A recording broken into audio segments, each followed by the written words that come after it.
It is a fast-acting viral strain that infects the host immediately, and upon getting sick, the infected will become racked with coughs, sweat profusely, and start to get the shivers and chills.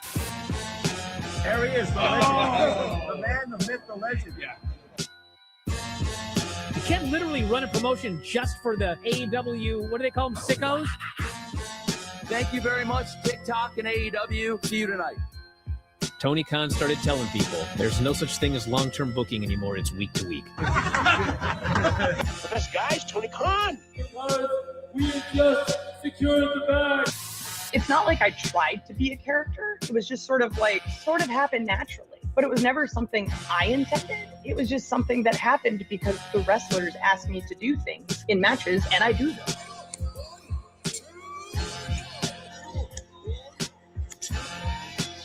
If you run a promotion just for the sickos, you're going to do 400,000 viewers eventually. Mother effing melts. You know that SmackDown actually went over and everything? Yeah. You know, What's the point? the point of SmackDown. What are you getting at here? That the DVRs didn't pick it up. Did they not pick it up? You know, mine didn't. Let's get into everybody's favorite moment, and it is called Dave Meltzer's Dumb Moment of the Week. What would you like to listen to in your ears? I'd like to hear the flute. Well, if you'd like to flaunt your flute, then we can find you a flautist. We just secured the bag. It doesn't help me. Okay, so complain, but I will complain. Let me have my misery. And when I heard that, I was like, what? Thank you, fuck you, bye. Boom.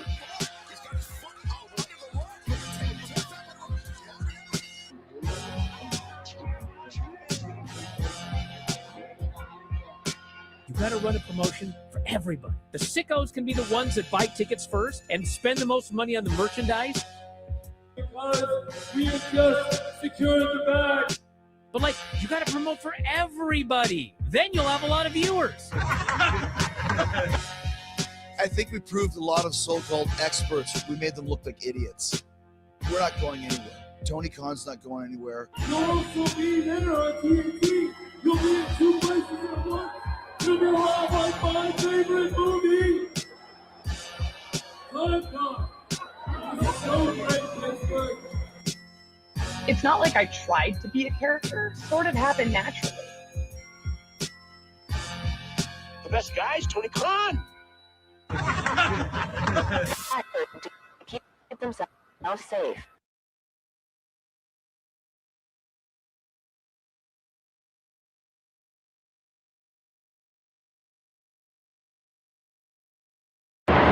Oh, God.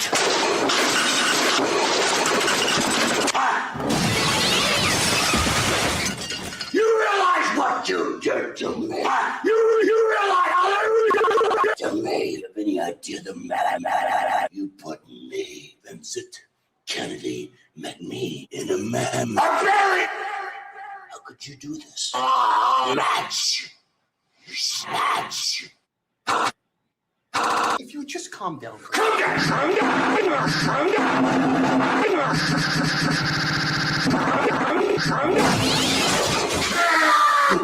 down. Huh? You want me to calm down? What were those words? Any place, any time, with any Bob. If you would just calm down. Yes! Tonight, The Undertaker will be kidnapped. Terrorists are going to burn down The Undertaker's motorcycle. Vince, that's not... Yes! I guarantee you. I gave The Undertaker the night off. Thank you, Scooby-Doo.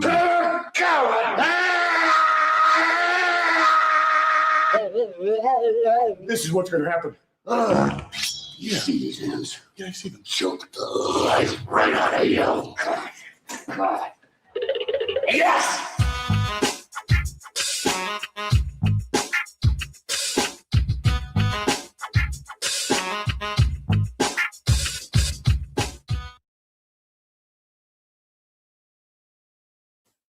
Satellite radio.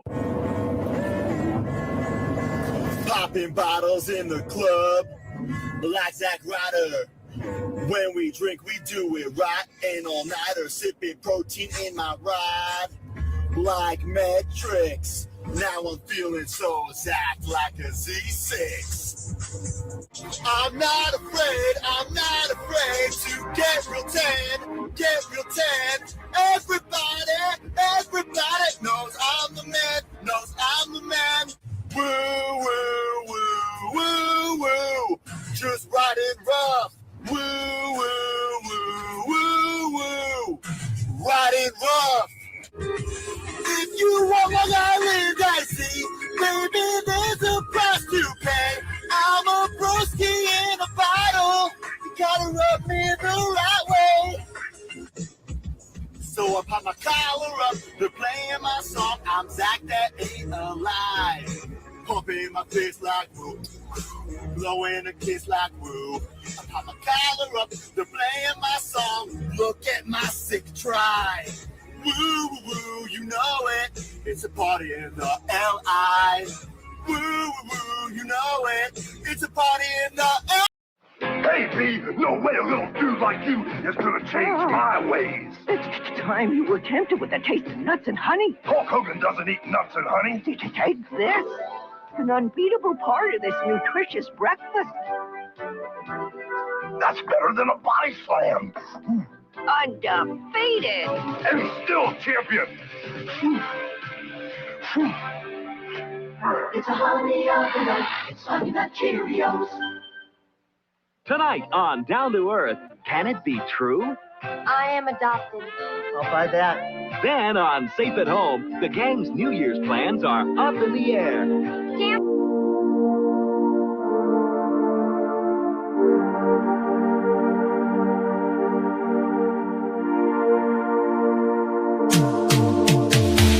Every booking is golden, you see. Perfect cards crafted for you and me. Yeah, the best guys, Tony Khan, it's true. Triple cup, best damn booker in the land. 3 red cups stacked up, always in command. Triple cup, living legend of the fight. Just a call away from making it right. Never see him back hard, no way. Got the whole roster locked in for the day. A Crimson Tower, modern art.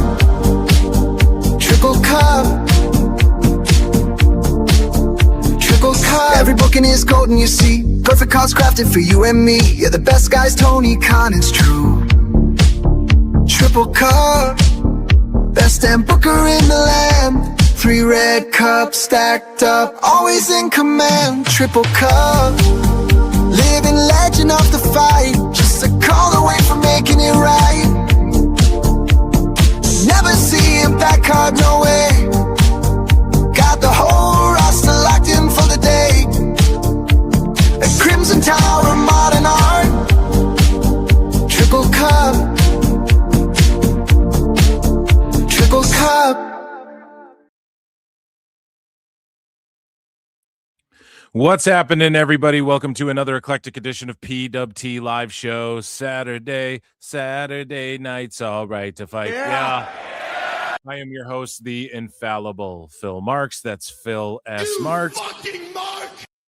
And we are here today to watch Stand and Deliver, which will be a hell of a fun time. So, guys, make sure you hit like, make sure you hit subscribe, make sure you hit retweet, heart, all that good stuff. You can super chat in if you support the show. Patreon.com/Pro Wrestle Times. It is Stand and Deliver. So we got to get hype, okay? Because I don't know if this is the way they do it from now on. If it was me, I'd have Stand and Deliver be on the Saturday to kick off, like WrestleMania week. The NXT kids kick it off, you know? Or you could do it on like the Thursday, head-to-head with TNA, but 2 weeks out, it seems a little weird. We're used to watching this like the same week or the same night even as like night one or day rather of WrestleMania. And so NXT Stand and Delivers in St. Louis, and they were just there for SmackDown as well, which we're going to talk about. And so this card, again, just like WrestleMania this year, well, this year's card for WrestleMania is pretty stacked up, and I'm pretty amped for a lot of the matches. As far as Stand and Deliver, maybe not so much, but it's also featuring like a bunch of characters you think we've got to get a stamp on this. Tony D, like Ethan Page is probably going to go up. I don't see, like, is Joe Hendry going to be in NXT much longer? I'm not saying Tony D's going to get called up or anything, but this sort of four-way situation is definitely, it feels a little overwhelming. Like you got a 10-man over here too, but just this 4-man, like why isn't Tony D called up? Why isn't the D'Angelo family called up back when they were really over? There's a lot of questions as far as that's concerned. Like how long is Ethan Page going to be there, Joe Hendry, whatnot? So it seems like this will answer some of those questions. But then again, with Obafemi, like every time we thought he was going to get called up, fucking no, he's still there. And I'm not even saying that's a bad thing. It's just feels like Ethan Page could kind of move on from all this. They're kind of cluttered. Having 4 guys like this isn't a bad thing, even though D'Angelo is like not nearly as over as he was before, in my opinion. But yeah, so we have that match is going down, a 4-way on the countdown, which I believe is on right now. Actually, I should throw that on. So there's a 10-person mixed tag match, which could be on. I could have missed it actually in the last 15 minutes for all I know. So shout out everybody involved in that. Of course, Shiloh Hill, just sort of like a showcase of talent. Hank and Tank's in there. And then you have the Birthright. Rayo and Bravo are taking on the Vanity Project. Here, let me just pull this shit up here.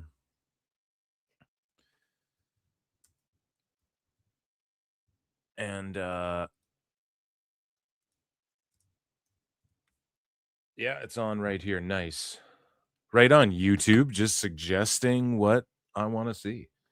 It's the algorithm. Who knows?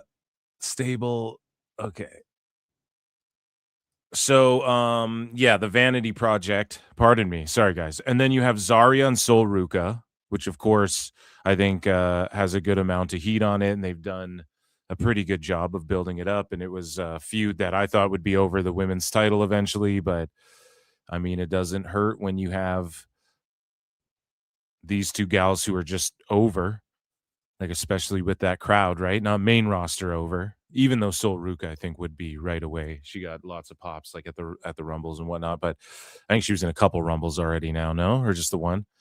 Either way, Gargano goes down, and Candice LeRae helps him get a win, so he's taking on Miles Bourne for the North American Championship. And again, we're talking like Rayo Bravo, we're talking Johnny Gargano, we're talking some of these older guys you're going to have to rotate, or just guys who don't really have anything going on, who are veterans. You're going to rotate them in and out of NXT, obviously.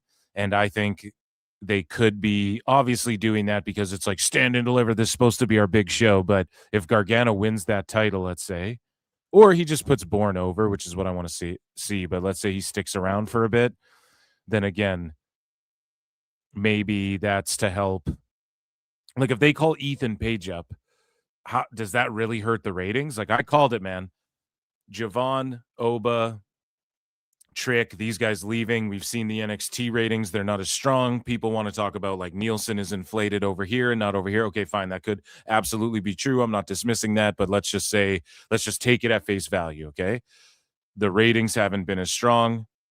And I think that's because they took up 3 of the most popular guys all at once. So you take an Ethan Page. Does that fuck up everything going on in NXT? Like, do they drop down to 300,000 in whatever Nielsen's methodology is? I don't know.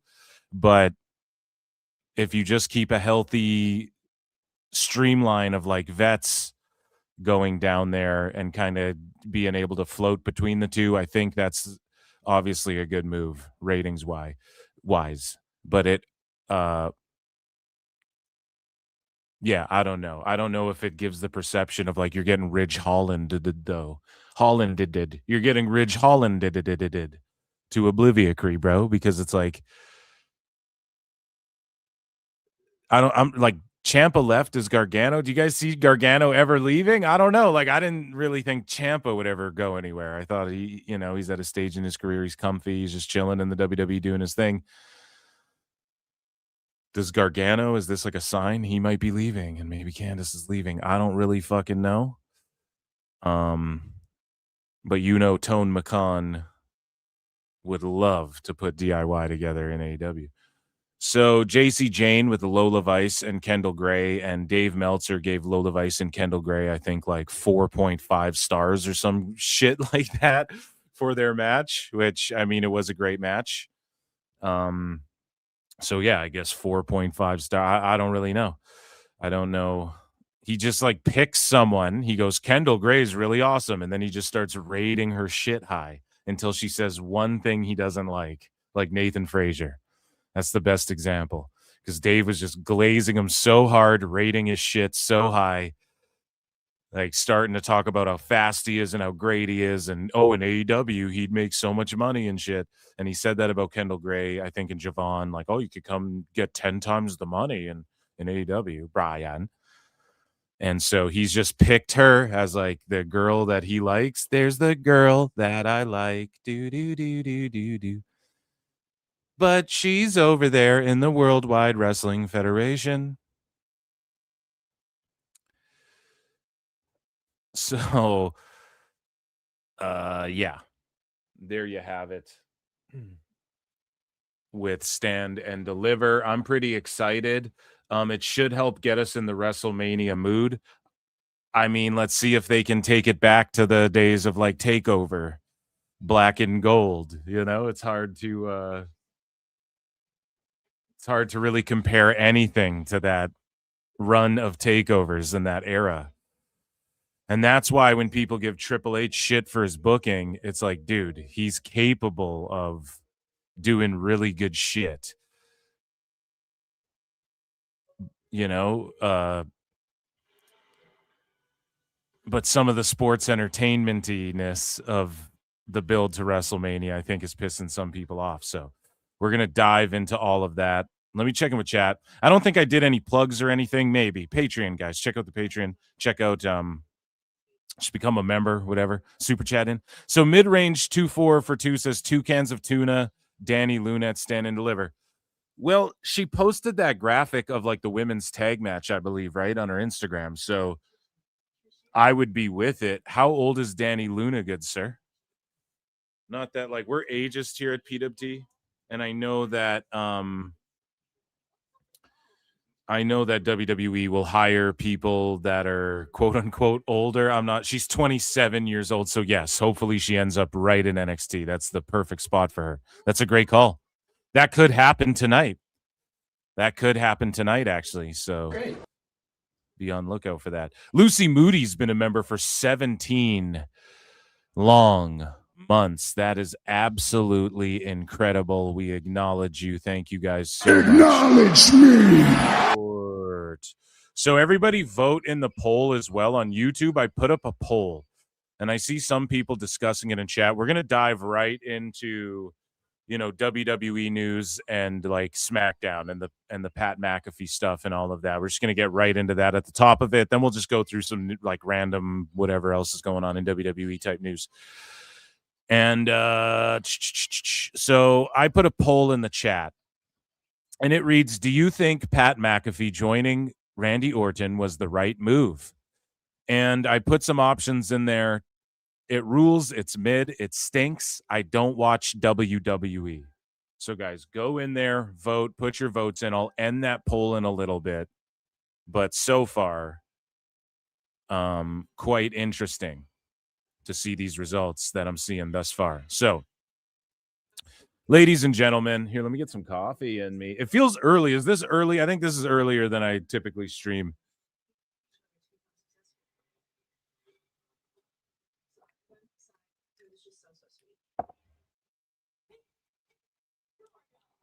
It's nice, though. I like when the East Coast jumps ahead a little bit. Kevin Pierpont, a member for 11 goddamn months.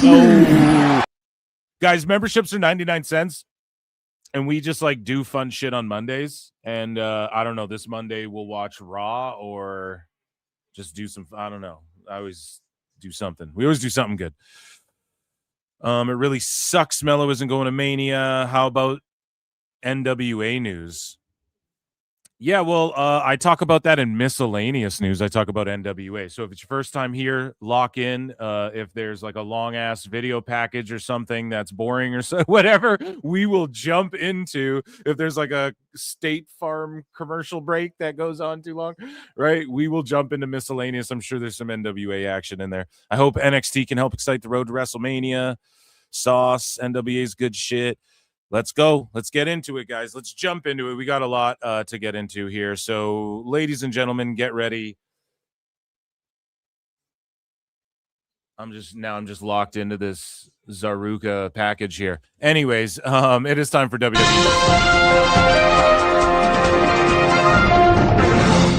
And it's brought to you by nordvpn.com/ProWrestleTime. 75% off new signups. And 30-day money-back guarantee there. And, yeah. Get Canadian Netflix and YouTube. That's where all of WWE is, if that's what you want to watch. So, let's dive into Phil Marks' book, My Arcs, and let's talk about this Pat McAfee stuff. So, first and foremost, SmackDown went down. And Lil Yachty, the Dirt Sheets reported this previously. They were like, he's expected to be on SmackDown and has been negotiating with WWE for quite some time, which could lead to a WrestleMania appearance. And it seems to be the case because he was with Trick Williams on SmackDown, and they were doing some good shit, man. It was pretty funny. So the main thing that went down on SmackDown, we can watch a couple things here. Danhausen cursed the referee, so he couldn't count to 3 in the tag title match. So the Miz had it won dead to rights. Now here's the thing. We've seen referees count 1, 2, 3 a billion times, and none have blown out a pec or a shoulder. That's the real conspiracy, folks, because this bit was awesome, and I thought this was funny, and I've said it a million times. You drive a car every day, you're bound to get into a car accident or at least see one. You fucking count to 3 every day of your goddamn life. You mean there's a bunch of referees counting to 3 every day, and none of them have, like, completely torn a fucking tricep or whatever while counting a 3 for a wrestler. Are you sure about that? Wrestling's not fake! Because I'm pretty sure, his delt or like something in his shoulder, maybe his chest, he might have been having a heart attack, folks. Okay? His muscles were smashed to oblivion. And whatever happened there, Danhausen's curse definitely effective. All right? So I actually popped for this. I thought it was just fucking dumb. I thought they were legit going to move the titles again. And I was like, no. Because Kit Wilson's getting over. And I'm like, do they just beat these guys because none of them are going to be on Mania anyways? And no, which would work. Miz and Kit kind of works. But yeah, I thought it was funny. It was good shit. We'll take a watch, but I don't want to get sniped here. And the crowd popped. I mean, they love Danhausen. They were yelling his thing. You are cursed and everything. He was cursed. I thought that was funny. Some people mad at it. The crowd booed Sami Zayn. And why? It's because it should have been Mello and Trick. I'm sorry, for the U.S. title. Or just like Mello versus someone. If you're like, we have to have Sammy versus Trick. Okay, then just have Sammy versus Trick. Keep Mello put him in a title scramble or whatever the fuck. Put him in the ladder match. Maybe they do that. Maybe they put him in the ladder match for the IC title just last minute. But put him in a ladder match for the US title and then have Sammy just fight Trick, Anyways. They booed him. Nick! And they were booing his promo, and he was like trying to win them over, and Sammy's really good at like winning them over, but Trick's just so over and so smooth, and his promo's so good, dude. He was ripping, and Yachty was like playing off him good, and he's like, we go way back like the all-white Cadillac or whatever, dude. Me and Yachty go back like the all-white Cadillac and shit. It's just like, oh my God. They're just, I don't know. That's some shit you could show like any generation a wrestling fan, I feel like, and Trick would get over with them. He just figured it out.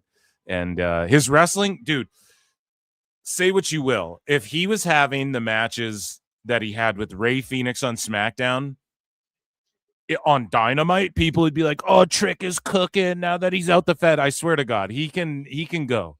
So, if he just gets a win over a guy like Sammy, like he needs to start getting those wins because you just want to put him in the main event picture right away.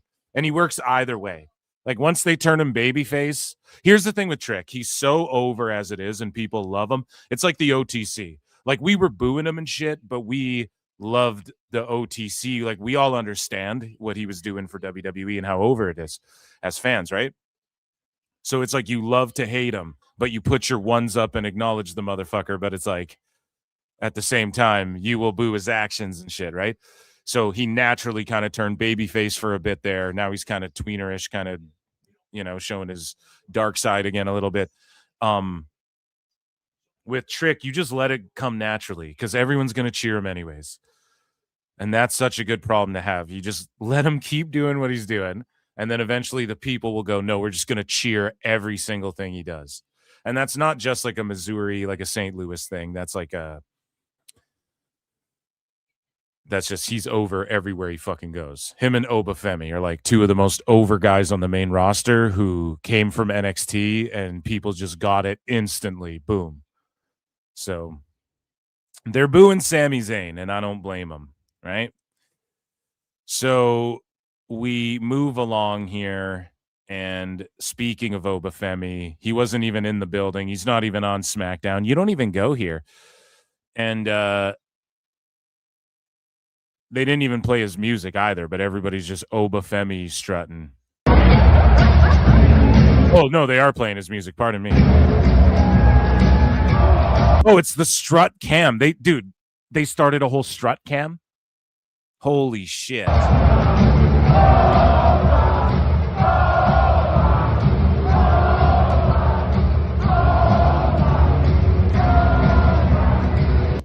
It's the strut. It's like the new Conor McGregor Billy Goat strut, where he fucking walks in the cage and he does like it's like the new version of that. So you cannot hate this. I don't know. My guy JJ Alexander just fucking hates Obafemi. I don't know. I was on his show like last week and he was just yelling at me about Obafemi again. It was pretty funny. And I had a good time. And I was just like, dude, Oba rules. I don't know what the fuck you want me to say. There's nothing. Just look at the people, dude. The people will tell you who rules, and who's the ruler. Speaking of who rules, Cody Rhodes has been reigning supremacy. He reigns supreme. Oh, yeah. In a chicken supreme. In a cutlass supreme. Tenacious D. So he's been reigning supreme as WWE champion, and there's some drama going on in the WWE. And so on SmackDown, the show kicked off with this as well. And then it ended. It's funny because it ended with Trick Williams and Yachty like jumping Zayn and shit. I don't know. It just ended funny, kind of. Because you'd think that this Rhodes stuff would have been at the end if they were, because he went out there and did a whole other thing where he brought up Disco Inferno as well, and the crowd just didn't pop at all. Oh my God. And I hit up Husey. I recorded a pod with Husey the other day. And it's funny because we were like talking about this a little bit. Not this.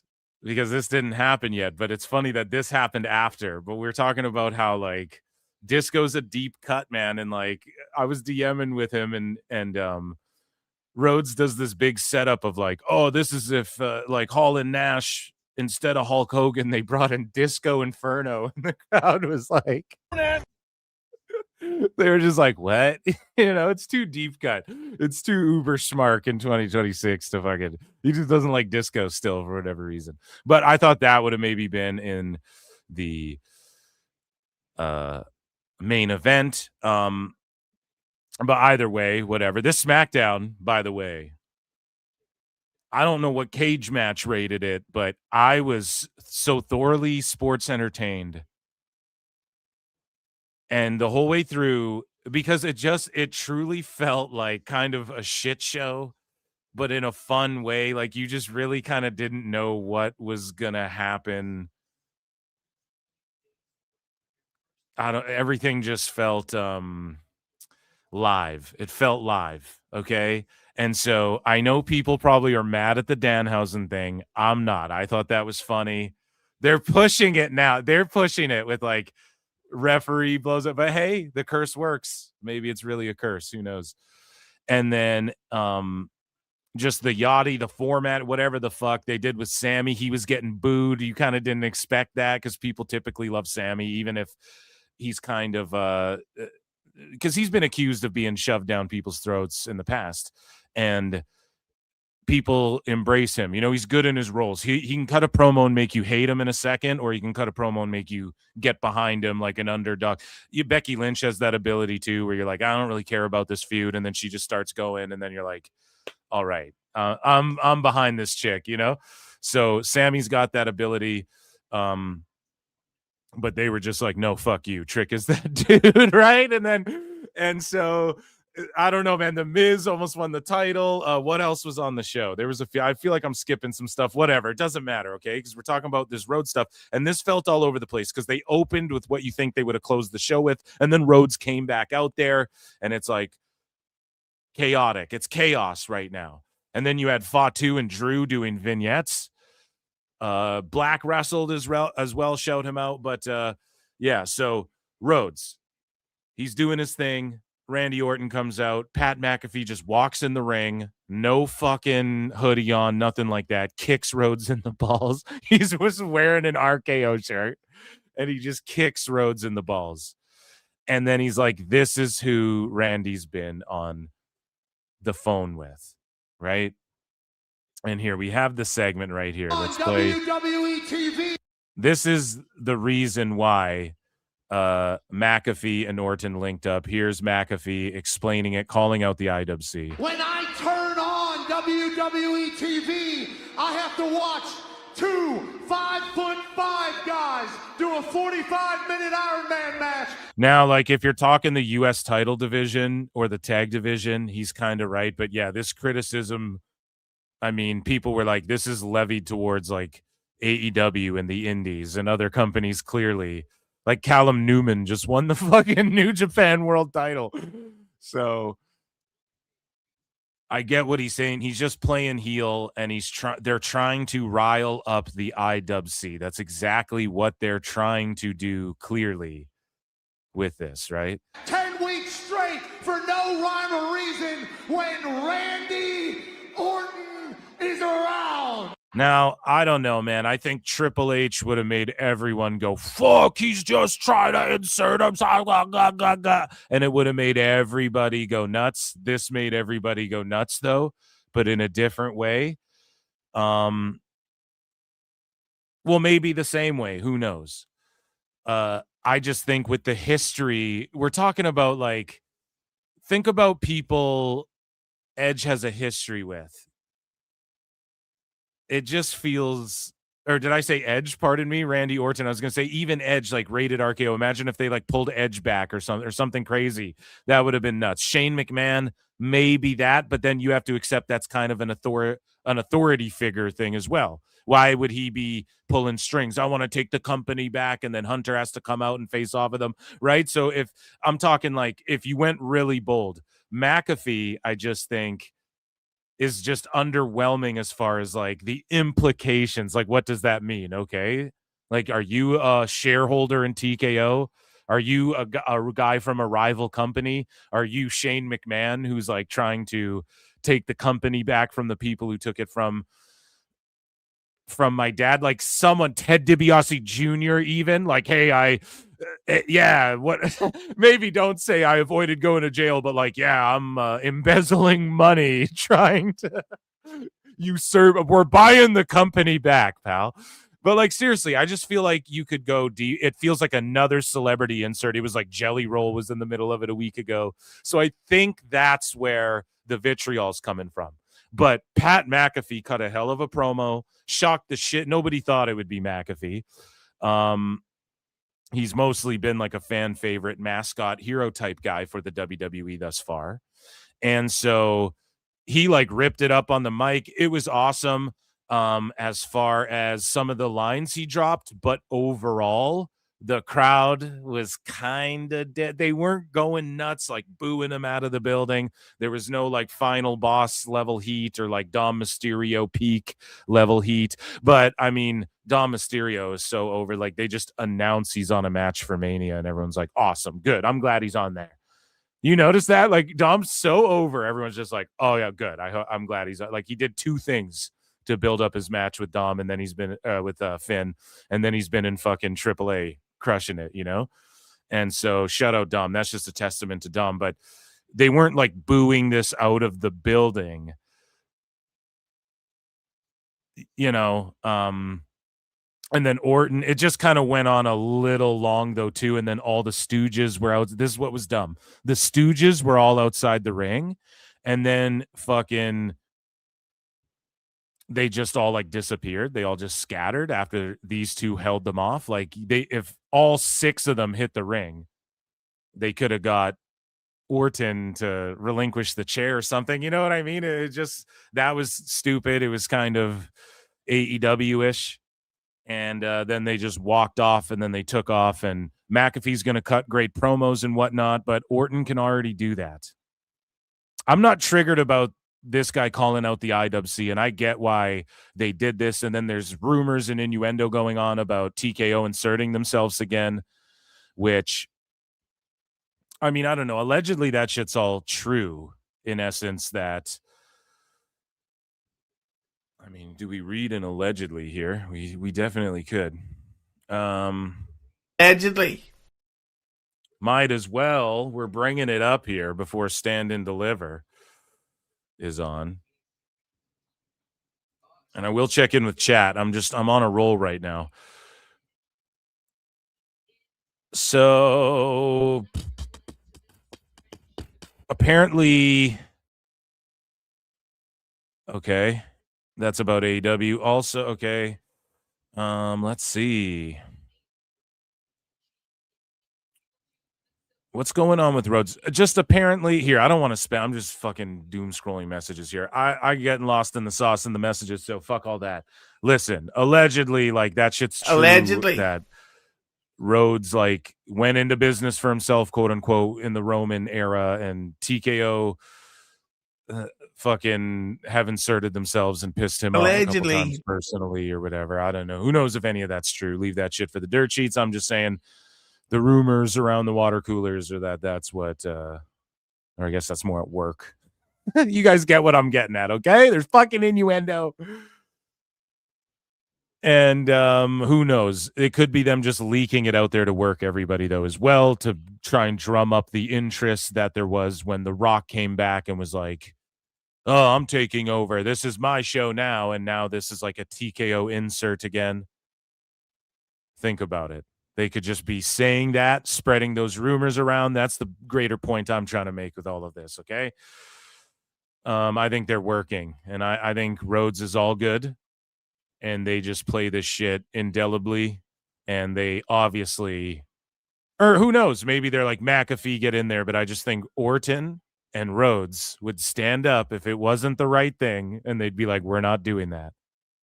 So I truly believe in my heart that Orton and Rhodes would both know each other and both have rapport with Triple H enough, and these guys enough, to where it's like,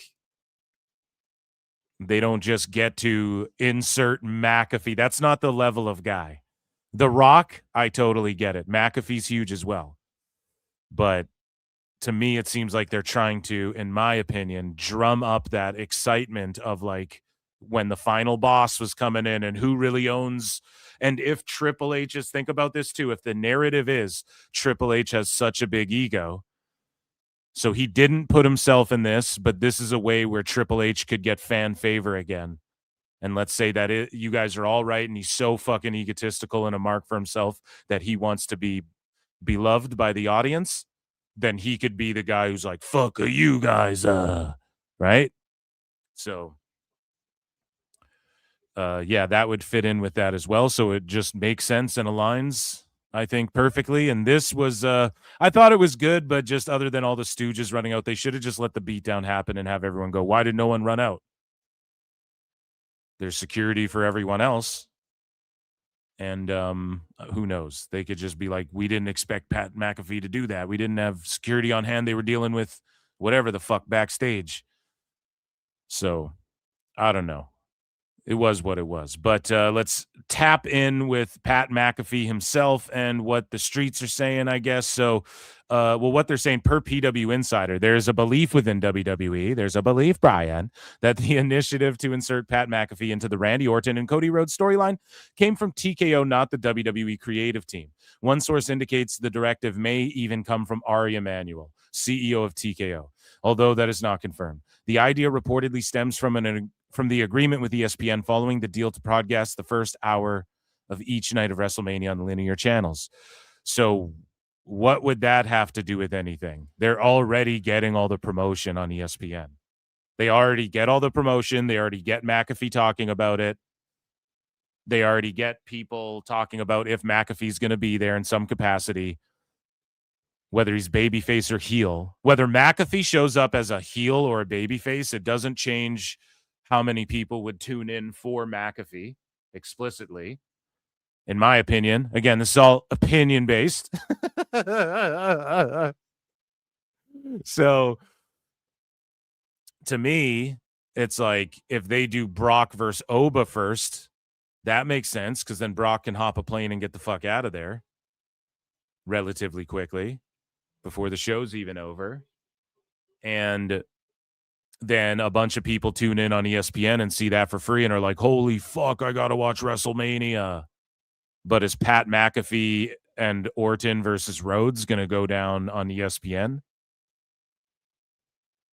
And if they do that, then that's lame as fuck when you have a perfectly good world title match for each night. Then I'll believe this. If Pat McAfee and Rhodes and Orton go on first in the first hour on night 1 or 2, then I will believe that wholeheartedly. But until then, I don't fucking know. I think they're just working everybody with this.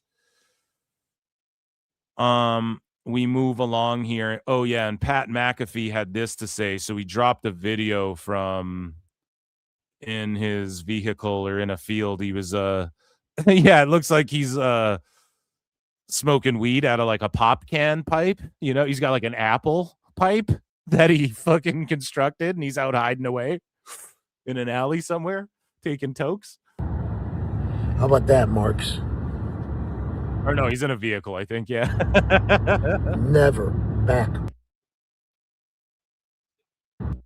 on any wrestling television if Randy Orton loses at WrestleMania. I don't know how long the business will last if that happens, but I will never come back. I am here on a mission to motivate a 6'5", 270, 280 pound monster to lead the WWE. My friend, the legend killer, the GOAT, Randy Orton. Tickets available now. Most important match in the history of this business happens in Las Vegas, Nevada. Come watch it live. Right on. So we move along. I think we have a couple more of those, or at least one of them. But yeah, Rhodes and another member and other members of the creative team reportedly have legitimate gripes with TKO for sticking their nose in storylines close to WrestleMania multiple years in a row now. So I just don't know if I believe it fully. So let's take a look at the last few Manias here. Or last like two. So Cena versus Rhodes. I mean, is that TKO sticking their nose in things? Cena versus Rhodes, and then you had the triple threat Roman, Punk, and Rollins. That doesn't seem like TKO sticking their nose in things, really. And then the year before that, if you believe all is true about like they had to pivot on the fly and Rhodes pointed at Roman and the crowd went nuts and he went into business for himself, and because there apparently that's a shoot, you know. So if that's all true, then yeah, I mean, that was TKO meddling a bit, but it's not like Rhodes didn't want to win the Rumble and then main event and like just wrestle The Rock or something, but it was TKO fucking around trying to make it Rock Roman and telling him this. So yeah, let's say he's pissed about that. I think they're just working everyone this time to try and get everyone worked up like they were for 40, where it's like, yeah, that's my opinion. I don't know. I don't know. We will see. We will see. But there's definitely more heat on this shit because of it. There's people who are like, man, fuck TKO and all this shit, but everyone's going to watch Mania. Well, yeah, I'm going to watch it, but like, it doesn't mean I like it. Like, what's the excuse? So people are still going to watch it. You're still going to want to see if they fuck this up or pull this off. And just like WrestleMania 17, it's a lot of the same criticisms, other than the TKO angle, because that wasn't a thing back then. Even though, pretty sure, what year did WWE go public again? So we move along here and we have more stuff on this. McAfee was the plan. So listen to this. Here's Body Slam today. McAfee was the plan for the person on the phone with Randy Orton since right around Elimination Chamber. So again, if that's true, and I'm checking in with chat in a second, but if that's true, then that means all of this last second, blah, blah, blah, it's all bullshit. It's all horseshit. If this is true, then they had this planned out for a while. And this isn't TKO sticking their noses in and fucking up the creative, because Rhodes would have kiboshed this earlier. Or he also thought it would work. Or they forced, or a long time ago around Chamber, they're like, it's going to be McAfee. And Rhodes is like, nah, man, I'm not cool with it. And all this shit. I don't know, man. I just think it's all hands on deck and they're trying to work everyone. Because McAfee's, it's not like he's this TKO fucking stooge entirely either. I mean, he probably, like, listen, he's friends. We know who he's friends with. We know who he's fucking, who pays him, who's trying to push him in Hollywood and shit. So yes, those are his friends. He's going to ride for them and shit. Here's the thing. I don't think he's above like fairly criticizing things. Even when it comes to football, that's what made him blow up in the first place. So he's not, I think he'd be humble enough to be like, to understand that if they didn't think it was a good idea, I think McAfee wouldn't force that on anyone. You know what I mean? He respects wrestling too much. Everyone, the whole thing with him has always been, well, he respects wrestling. He trained the right way before he even tried to get in the business. And then when he did, he started fucking, when he went in the ring, he proved himself in NXT by doing a couple things.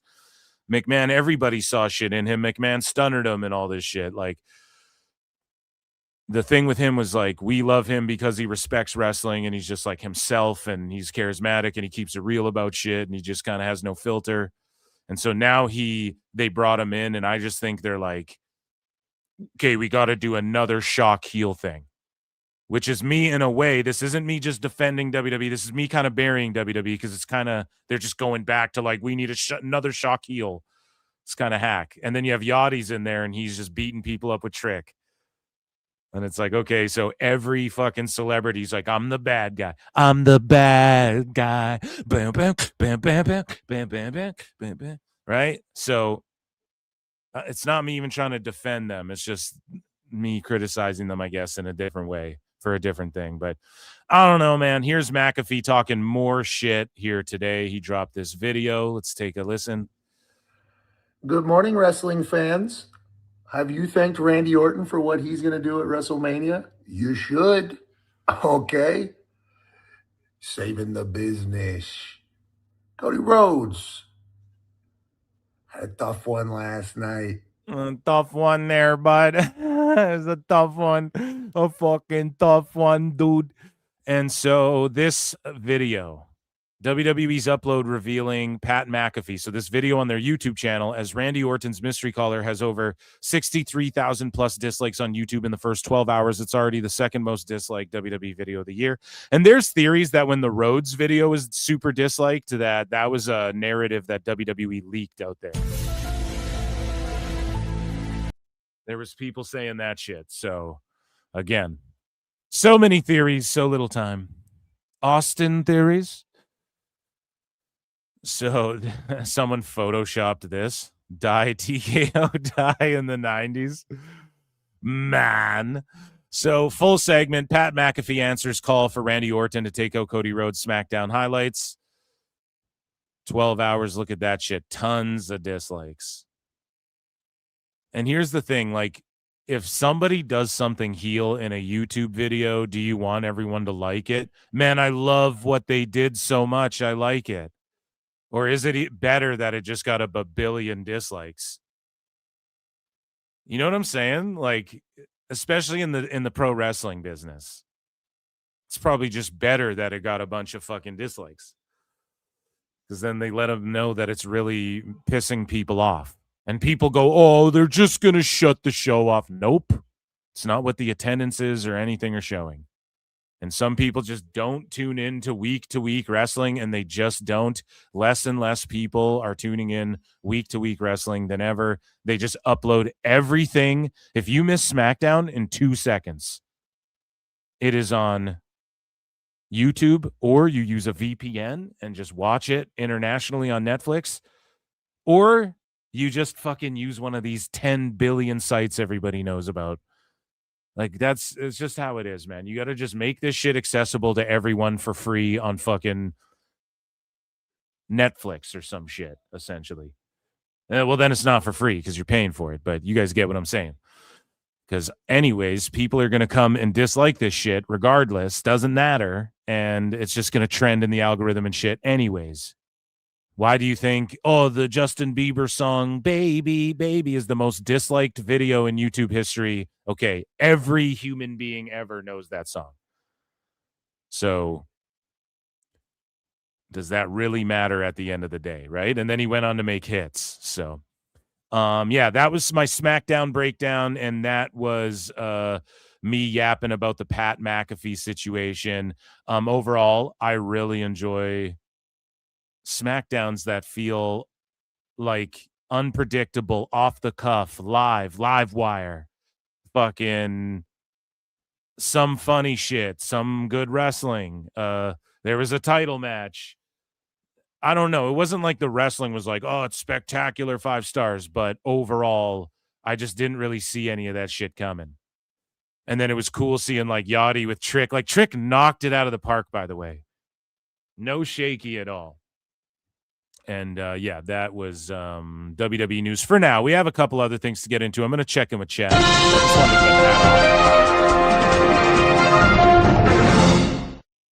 I just wanted to get that off. TK Mark 36 has been a member for 13. God damn. Acknowledge me.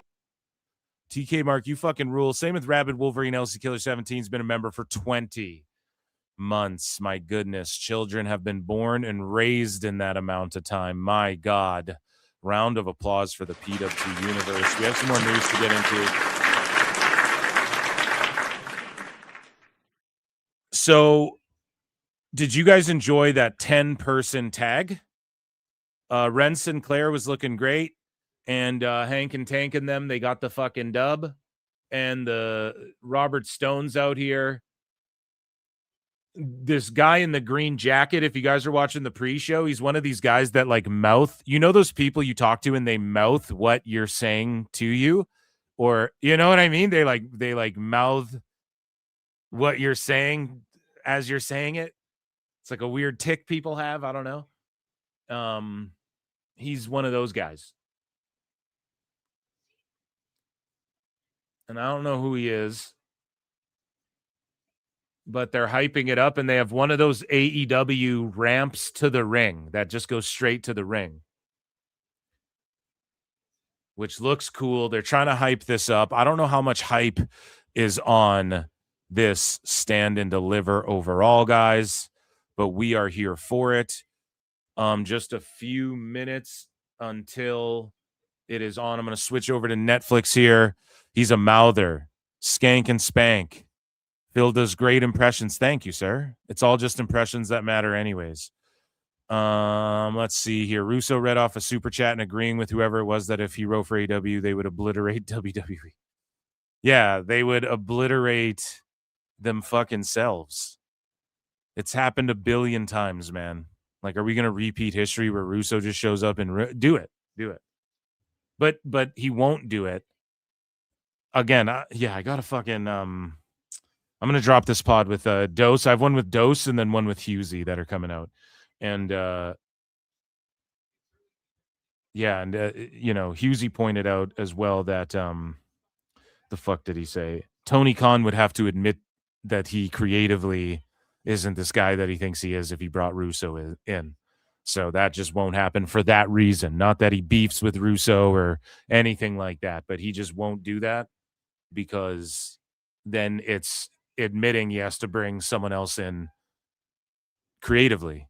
And that's the one thing that, and I know he says he's collaborative and shit, but no, you have to be a yes man, and Russo is not that guy. He'll yes man to your face just by like historical what people have said about him, right? So I don't know. Maybe bro, let me tell you something different. So, he'll like yes man you and be like, okay, bro, everything's good. And then he'll like send emails to Dixie Carter like, Jim Cornette is a mark. Okay. Guys, hit like, hit subscribe, retweet, tell a friend, hit heart, hit fucking retweet if you're on X. All that good stuff. Share everything around. And I appreciate you all so much. And we're going to lock in. This is going to be a long watch along PWT mostly, but we do have news. Like, I'm gonna lick some stuff off. The that 10-person tag was pretty awesome. I'm going to put polls in the chat. Oh yeah, I'm going to end this poll in the chat actually. So let's head over here, youtube.com/@ProWrestleClips, where we're live. If you're on X, come check out the channel. I drop shit like every day. And let's see here, guys.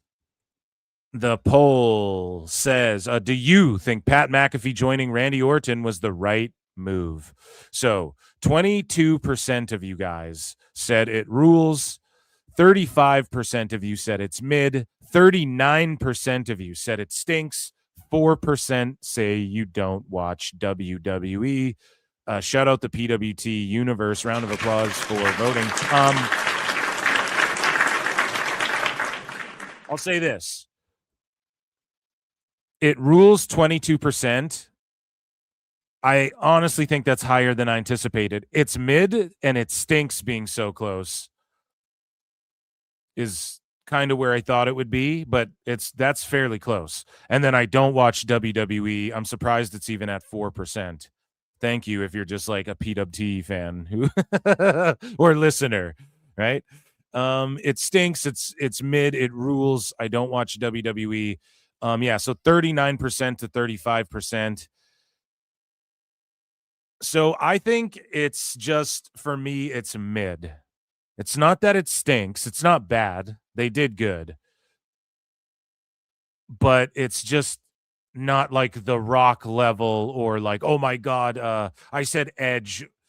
Not Matt Riddle, like, even though that was over, but like just someone, even Ted DiBiase. I don't want to be that lame. Like, obviously, if you asked me and I was a businessman and you're like Pat McAfee or Ted DiBiase Jr., come on, we know who everyone's picking. But if they wanted to give it time, and I'm not saying Ted DiBiase Jr. should get in the ring and start doing matches and shit, but I'm not saying he couldn't either, but there's more story, like just Jelly Roll being involved, and then Pat McAfee, it just kind of feels like celebrities are just kind of being or at the helm. They're just shoved into this kind of last minute feud that they're doing, right? So I don't blame people for being like, this shit sucks, but like the promo itself, like it wasn't bad. And McAfee healing, like has like, there's a douchebag element of like, this guy's just a douche. Like his rap song that we played, that was cringy as fuck. He has an element of like, yeah, fuck this guy.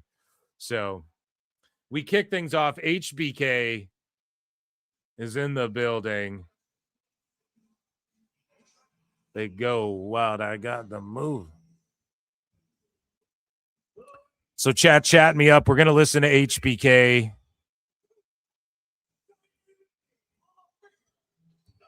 And I will put polls in the chat throughout the evening as well.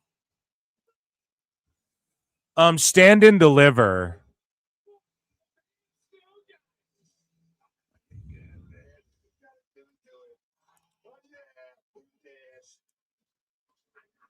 We'll talk about that in a minute, actually. They have like 1,200 people in there. So for people who are like, Dynamite's beating NXT and shit, it kind of is. It's also developmental at the same fucking time. So be proud of that for sure, but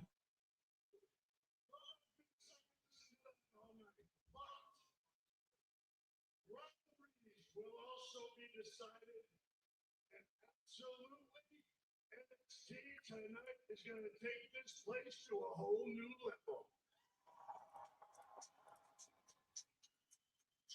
But first, let me introduce to you hip-hop recording. okay, so Sexy Red's going to come out here.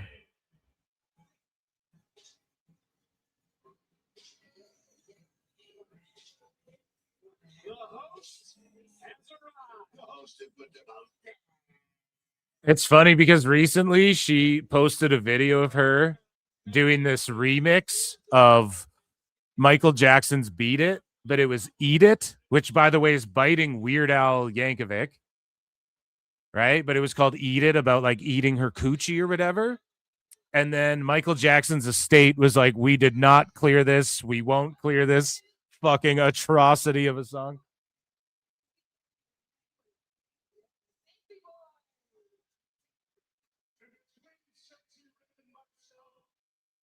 But that's the thing with hip hop. Like, if you're a rapper, she could just release it as like a mixtape and then just release it for free, quote unquote. And then she's not, quote unquote, selling the record, you know?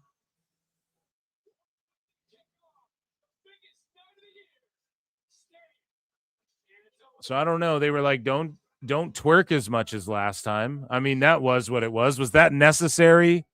Flop or not? Flop or not, chat? Let me know. Was that a flop or not? Let me know, chat. Flop or not? There's too many rappers on the show. He had Cuervo with him the whole time, too. Okay, so let's get into some more Federation news here, motherfuckers.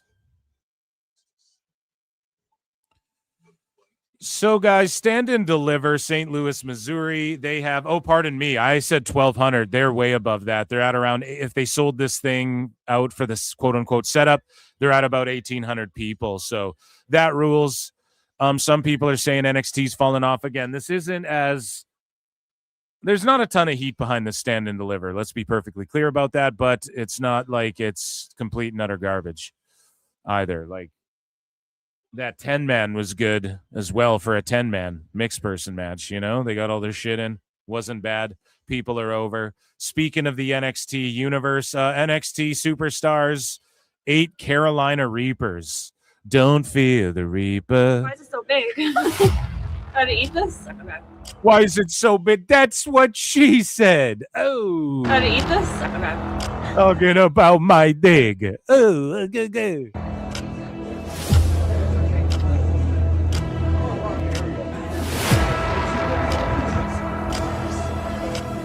It's hot.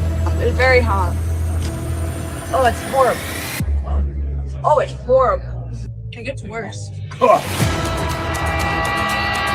is this? Say his name and he disappears. It's like a ghost pepper. My pores are opening. So who set this up? Was it CW, WWE? Who set this up? But you know, a North Carolina Reaper has many more Scoville stars, Brian. I feel like I could breathe fire if I wanted. Woo! All right. I might pass out in the next question. Why is it so big? That's funny. Moving along here, Javon Evans got pressed by the reporter during a Rockets game. Let's go. What's your favorite part of being a wrestler? The excitement, the energy from the fans. Like, the fans there it's something that you would never experience, you know what I mean? So the energy from the fans, something she's just like she's trying to say what she's trying to say before he's even done answering. Like, she had a preloaded rebuttal because she knew what he was going to say. It's something that you would never experience, you know what I mean? So the energy from the fans, something I always love and never forget, for sure. You know what? I think I've heard enough from you. Know your role and shut your mouth. Owned his ass. It doesn't matter what your name is. She hit him with a fucking... Shut up, bitch! Hold on now. Hold on. Monday Night Raw coming to Toyota Center. Great stuff there, Vanessa. It doesn't matter what you like about the WWE Universe. It's pretty goddamn funny. So,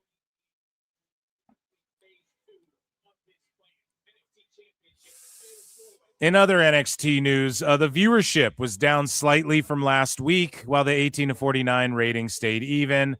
NXT averaged 572K viewers, down 2% from last week with a 0.08 even per Programming Insider. NXT was once again preempted in some markets as well.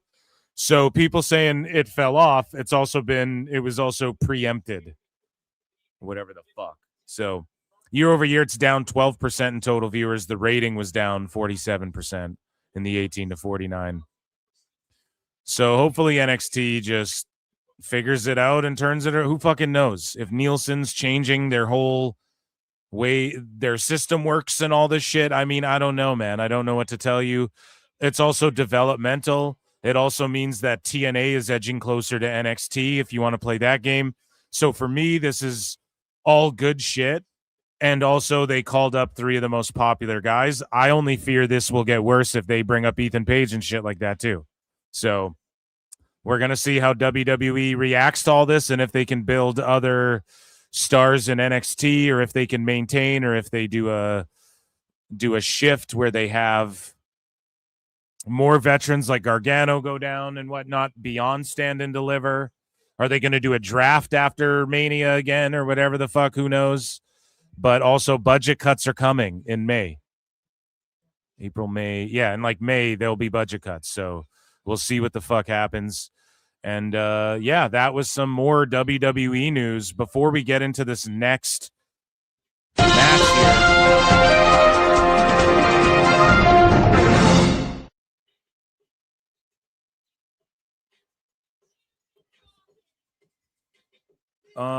Let's see. I'm going to put a poll in the chat for this match.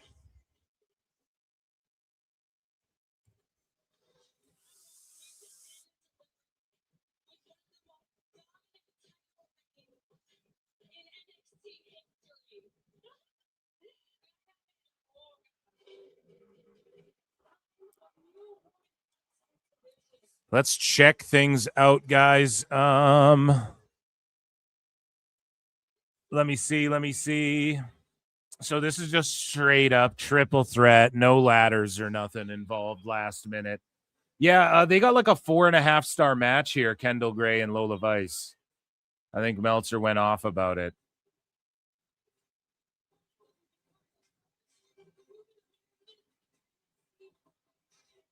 And I'm just so pumped to see Lola Vice like here in this position. She could creep off with a title as well, honestly. Like she's been there for a while.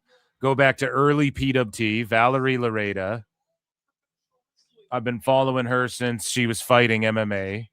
And when they signed her, I was like, oh my God, I didn't even know that was a prospect, but I was like, immediately she's gonna adapt to this, and you just see how good she is. And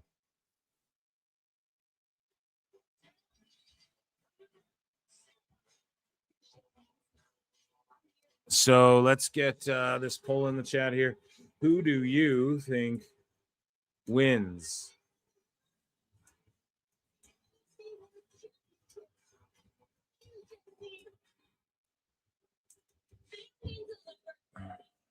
So we have the champion,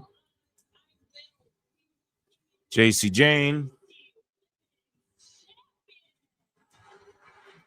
Kendall Gray, I think with an A, right? Here, I'll Google it just to Kendall Gray. Oh, no, it is.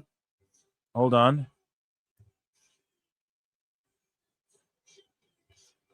No, there's another famous person called Kendall Gray with an A, and he's like, it looks like a hunter YouTuber or something. The more you know. So Kendall Gray, and then we have Lola Vice. And then I'll put a third option, even though it's no DQ. I'll just put like DQ/schmoz, like it gets thrown out or someone gets freakishly injured or some crazy shit. I'll just throw it in there because you guys vote in the poll. Lola Vice sporting that AAA title as well.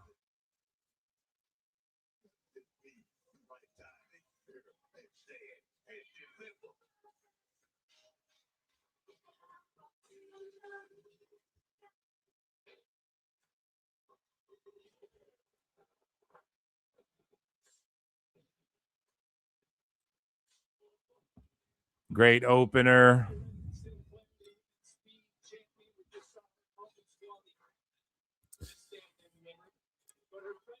Lincoln, what's good with you, buddy? You watching this or what? So Ren got a win on the pre-show, and she's just feeling herself, the speed champion. And again, I don't know if I'm down with like Lola comes out with a title, then fucking Kendall's backup comes out with a title.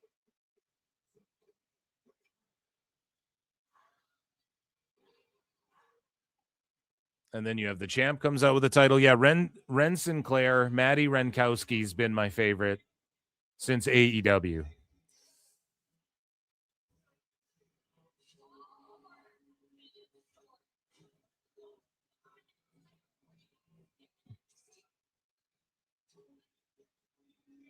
Yeah, with this, I don't know. I think this could be JC Jane losing and then going to the main roster after some shit like this too. Like, how long is she going to be down in NXT too? Some of these ladies are ready to be called up already. And I know it's like their WrestleMania. I love how there's fans on the stage where the wrestlers walk past. Like right up on the stage.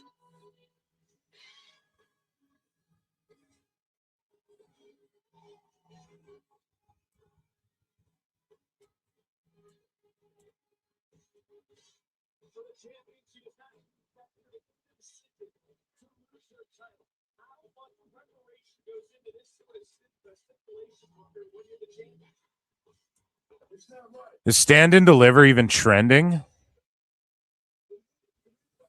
No, I don't think it is. UFC's on too, so it's tough for them, man. WWE's competing with fucking with themselves. Or with TKO is competing with themselves tonight, essentially.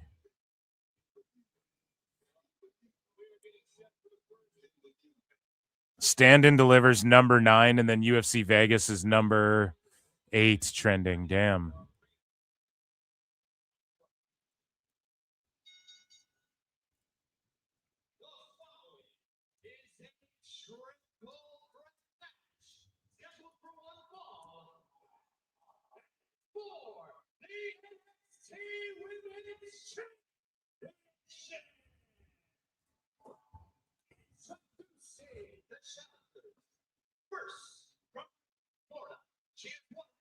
So is this SmackDown? Wow, yeah, look at what Cage Match rated this SmackDown. Look at that shit. Rated it a 0.33. I knew that would happen. Not like it does not matter, but it's just like, you know, that to the people who fucking just rate the matches, right? It doesn't matter, because if you were sports entertained with that show, like I thought everything but the matches were the highlights of that show, you know? So that was probably kind of the point. But yeah, I just knew they'd rate it like the worst SmackDown ever.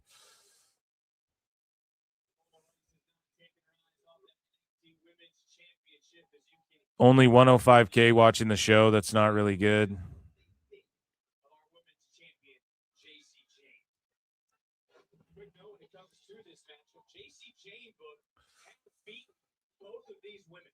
Some point in her career, so I'll go back and one would have to assume it's a little bit of a mental edge.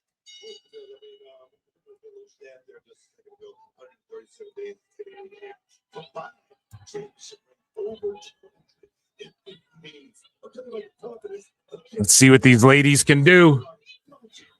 Shoving each other.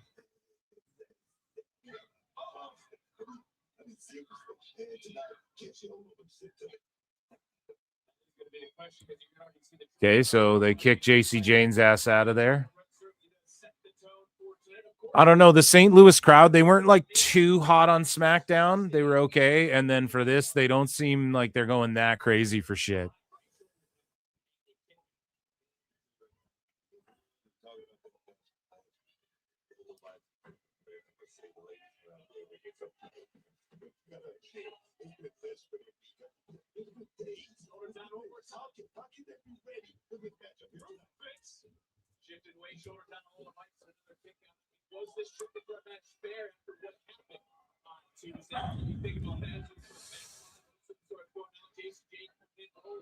So they're like behind Lola. Double pin, double stack pin. I don't know. These girls are already, these ladies, and as great as Kendall Gray is and shit, like they're already kind of, there's been a couple missteps of like, when do I, they're just kind of like, okay, I go to you, then I go to you, then I go to you. And that's a problem with triple threats, but some people can pull it off masterfully, right? That's not the drizzling shits yet, but you guys get what I'm saying. There's a couple little like, oh, you now, like. Okay, here we go. Now they're getting in their rhythm a bit.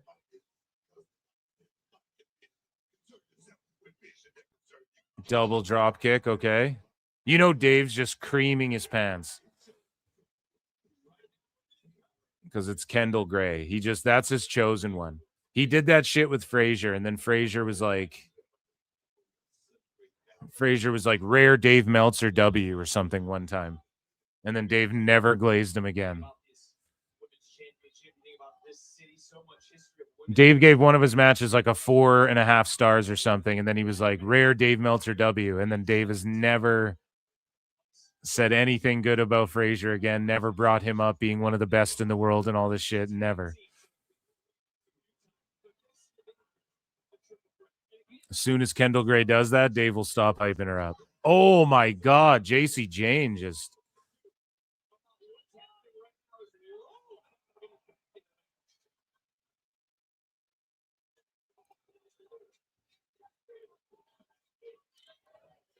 Dave's rubbing his bare feet over Legos. Oh, shit. Yes, Phil started a little off. WWE's going to be really hard pressed gaining any casuals for the show with the Final Four on right now, too. Yeah, bro. I don't know. It's just shitty timing. I think they should have did this next weekend to kick off WrestleMania week. It's NXT's WrestleMania. Stand and Deliver. And then some people get ready and they have aspirations of being drafted after WrestleMania. That's sort of what that week is of NXT, like a rest, and then you can do the NXT after Stand and Deliver. It takes place Mania week, right? And then you have the Raw, NXT, and SmackDown after Mania, but really it's just the Raw after Mania that people are most worried about. So, yeah, I just think that would be the way to do it. But what do I know?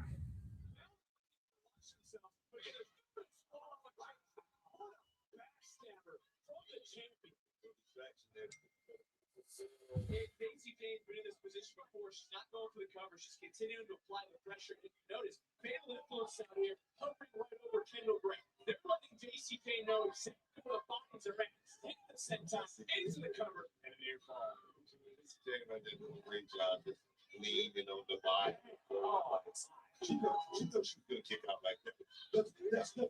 So let me see here. Chris McCarty's been a member for 11 months, dude. Shout you out. Acknowledge me. Kendall will win this match going into Vegas. You want the home crowd to pop. What better than the hometown girl winning the big one than coming home? Is she from Vegas? Yeah, I mean, I could see Lola getting it and then Kendall having to work her way up to it again. Just because Lola's been grinding, not like work her way up, but she'll be in and around it still. But Kendall still has time. And Lola does too. But all I'm saying is like she's been there grinding for longer. And I know that Kendall, some may say she's technically better, but is she? Lola's a shooter. And she's real as fuck. So I think I would call up all of those gals there, the Fatal Influence or the Fatal Attraction or whatever the fuck they're called these days. No, the Fatal Influence. I would call them all up to the main roster. And then you have two gals who could be involved in the tag division. One gal who could mix it up for the IC or the US. Fucking give us something to look forward to in the US division. JC Jane versus Julia. That would heat everything up a little bit. So, yeah.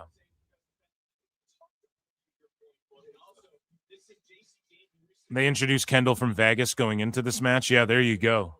Yeah, I didn't know that. I didn't realize she was from Nevada.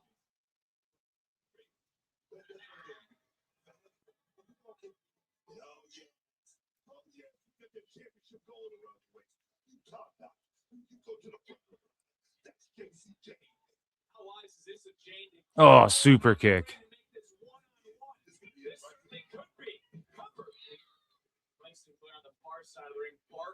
To her friend and her partner. So for JC Jane, just how dominant has she been? She's been dominated in such a way that here in the modern era of professional wrestling is really, really hard to do. Like I say, look at the days behind ring. That right there is itself.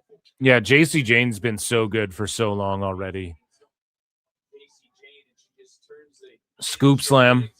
Oh, Kendall rolls through. Kicks out.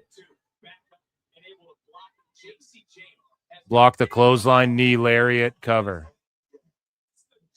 Kick out.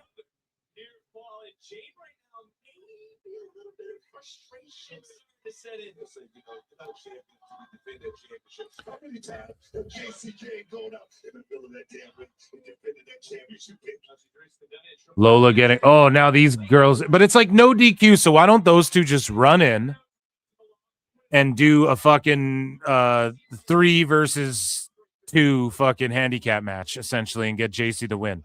That's what I can't fucking stand. Like, they should really implement, there'll be fines if you interfere, or you do the thing where if you can DQ yourself from a triple threat, and then it becomes like a 1v1 or whatever the fuck. Like, if you do a triple threat with DQ, then the rule set is like, if one person DQs themselves, the other two can keep fucking fighting. Right? And you just establish that rule. I think that would be a welcomed change in WWE. And then you can still have no DQ triple threats and shit. But CWJ21288 says, hello, why do you believe most of the IWC understand business? Endeavor was in heavy debt and WWE had no debt. TKO has doubled in 2.5 years. I don't believe most of the IWC understand business. I think most of the IWC, does not understand business. Yeah, I don't think they understand business. I don't think most of them do. It's just people talking out of their ass. And then a lot of the wackos will cope by being like, yeah, but look at, they got $1 bajillion from Saudi. And I'm like, I don't really give a fuck. But my argument's always been, we see it in the product. Like WWE gives you the biggest names, the biggest stages. They keep filling houses. They give you the best looking merch. They give you the big fucking shows. You see it in the matchups, the way they're able to stack it up. Creativity has nothing to do with like business. You know what I'm saying? So but it does in a way where they wouldn't be where they're at right now if like Roman wasn't stroking, which was good creative. But like at the same time, sometimes like the best movie gets a cult following 15 years later because people didn't fucking, Scarface like didn't do well. And then it like garnered, everyone's like, that's the greatest movie because you look at it in hindsight and you're like, oh shit, maybe it just wasn't marketed correctly or whatever the fuck, right? Now, there's some objective realities. Like there's a type of wrestling and shit that draws the best. And there's types of characters and things you can do in pro wrestling that draw the best and always have for 100+ fucking years. And WWE does that. And they spend their money. We see them spending their money back into WWE. And when they sign guys like Cardona for 2 years, like that's for the fans, man. That's for the fans and shit. Like, let's be real. I know the fans don't go crazy for him like when Zack Ryder first showed up, but we see them reinvest it in there. So I think that's why the fans are validated, the wackos, if you will, are validated when they say, like, when they make the business argument, though.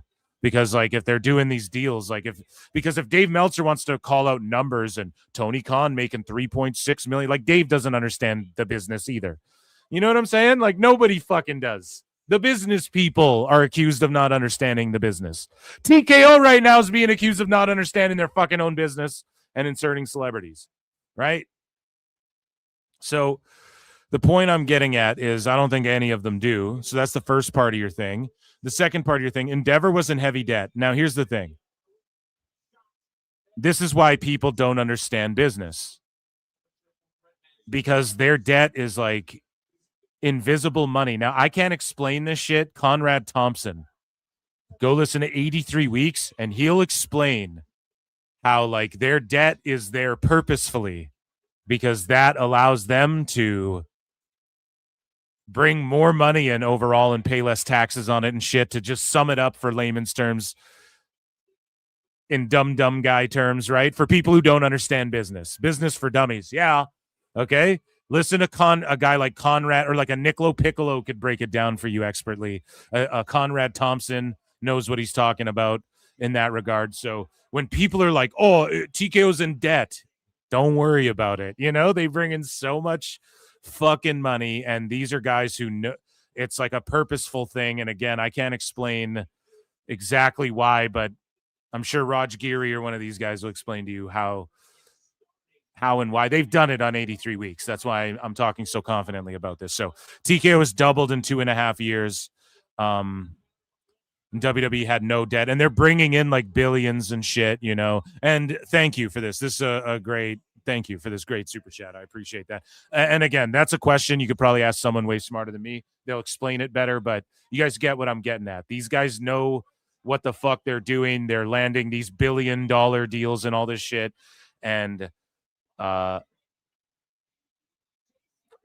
a few, like I want to say like 483 weeks ago, Conrad like broke this down essentially, like what they do and why their debt is almost like intentional.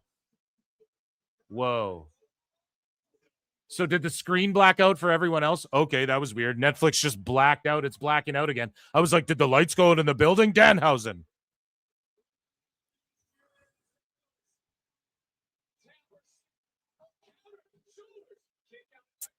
Yeah, like debt is an asset to get more debt. Exactly. Their debt is an asset.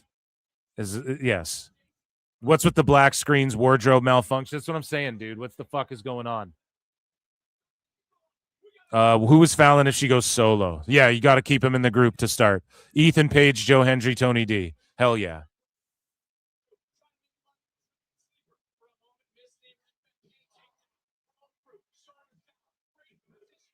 Blacked out on YouTube as well. That's the second fiddle to someone better than her. JC's right. Nip slip. Okay, you gooners.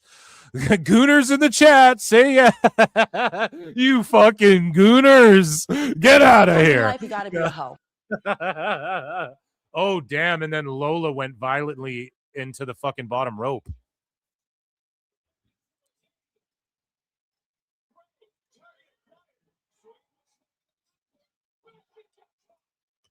Everyone glazes that spinning elbow. I don't like it.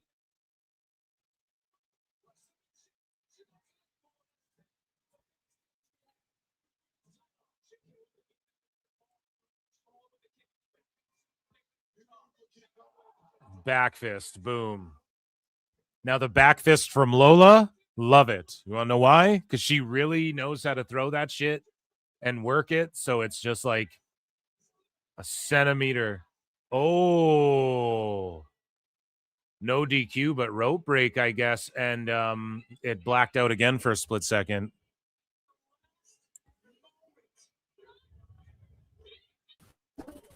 What's up, JJ? You watching Stand and Deliver? Is your shit going to glitch out on us again?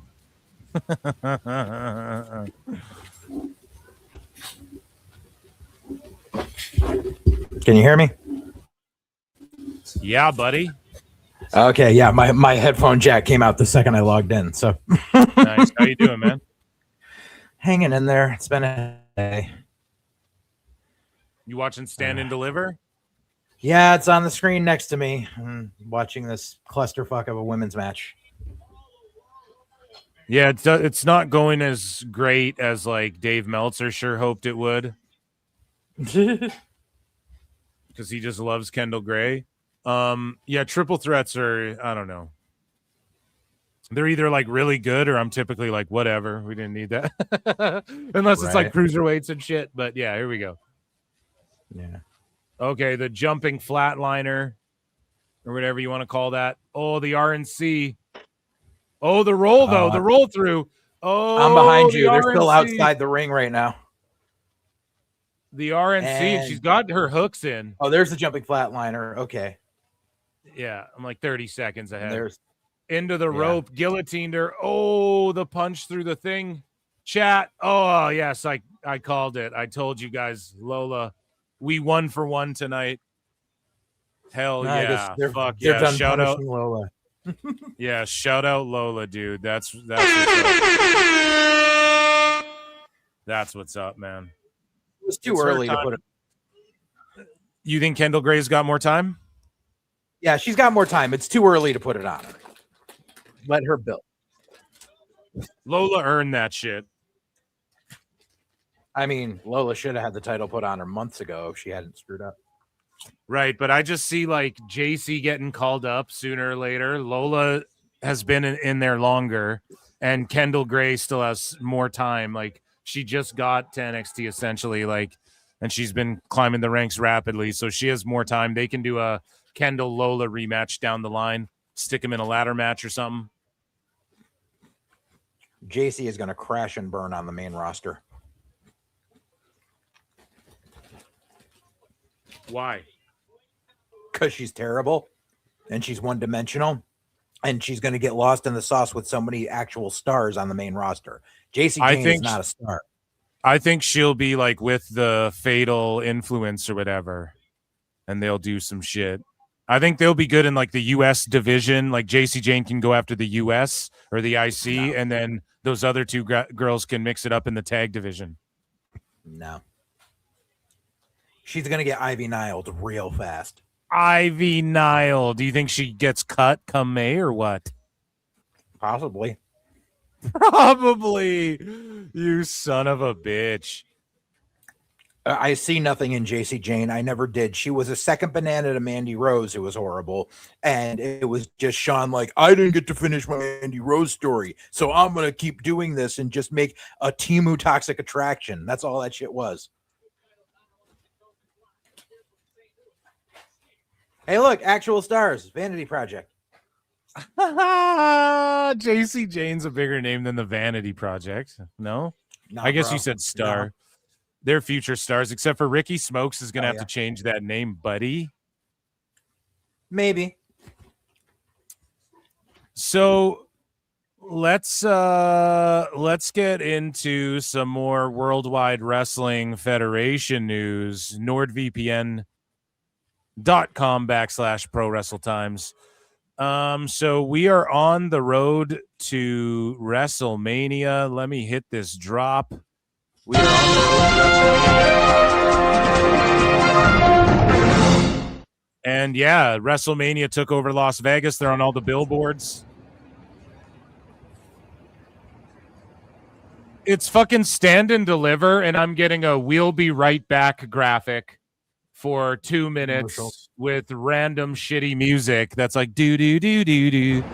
Like, come on, man! You don't have a package or a vignette or anything for Netflix. I got a commercial for Bismelix or whatever the hell drug this is. Bimzelix. Oh my god, guys! It's NXT's WrestleMania. Let's get it together, man. Yeah, and there's like only 100,000 people watching it on YouTube. Like, that's pretty damn sad. Is it only that many? Yeah, because I backed it. Like, when I first went to log in at 7, it was at 87,000. The second the women's match started, I backed out just to see what it was at, and it was at 105K. I feel like there's more watching like AAA shows and shit. Yes, there are. So in other WrestleMania news, let's look around here, see what we got for WrestleMania.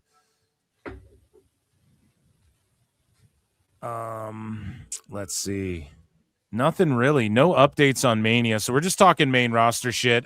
Trick Williams, he linked up with Jamie Foxx. Okay. And this is before WrestleMania. Trick Williams, he met the GOAT Jamie Foxx. Post Diddy alleged Diddy poisoning is what the internet thinks. Allegedly. That's what Jamie Foxx alluded to in his comedy special. Can you hear what I'm doing right now? We're ready to get in the ring right now. Let's talk about it. Let's talk about it. Let's talk about it. I'm on your head.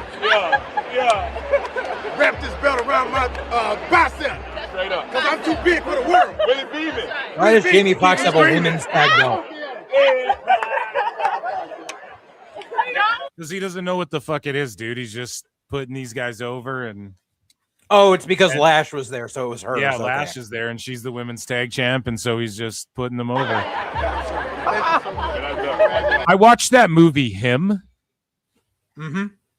I like that movie. Like Marlon Wayne's movie.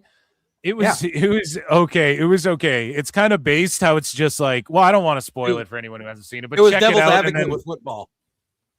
Yeah, it's just kind of like the ending's kind of based, but like how they got there, it was just kind of like, I don't know, if you're into like the occult, like the Illuminati type shit, you know, all the symbolism and the fucking shit I talk about on Evil Doses podcast, then I don't know, that's your kind of movie. But tag team back again. I don't know. Jamie Foxx rules. I don't know how big of a fucking wrestling fan he is, though. But speaking of big time wrestling fans, Conan O'Brien congratulated Danhausen on his recent WWE debut and success. He says, "This is a guy who applied an incredible work ethic to his passion. This is proof once again that if you can marry hard work with your passion, you can go places. Massive congratulations and mad respect to Danhausen, who was a Fanhausen of Conan years ago. I'm so proud of you. I should mention, since your character is based on me, that I'm getting 20%. Conan rules." Moving along here, IShowSpeed has been heavily involved. Do you like this IShowSpeed having a Mania match? It's fine. It is what it is. You get what it is, hey? Like, it's for the kids. It's for all his followers. It's like Logan Paul's in it. It's try and get Austin Theory over with a new gen of people. The Usos do the yeet thing, so I'm sure you get it. But here he is, and he found out Danhausen uncursed him, but it was an April Fool's joke. What hit, bro? Hello, IShowSpeed. You're uncursed. Said I'm uncursed? Wait, Ted, is this real?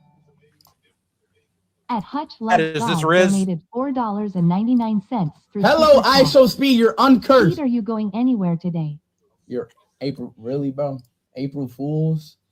April Fools was last year, bro. Like, bro, chat, come on, bro.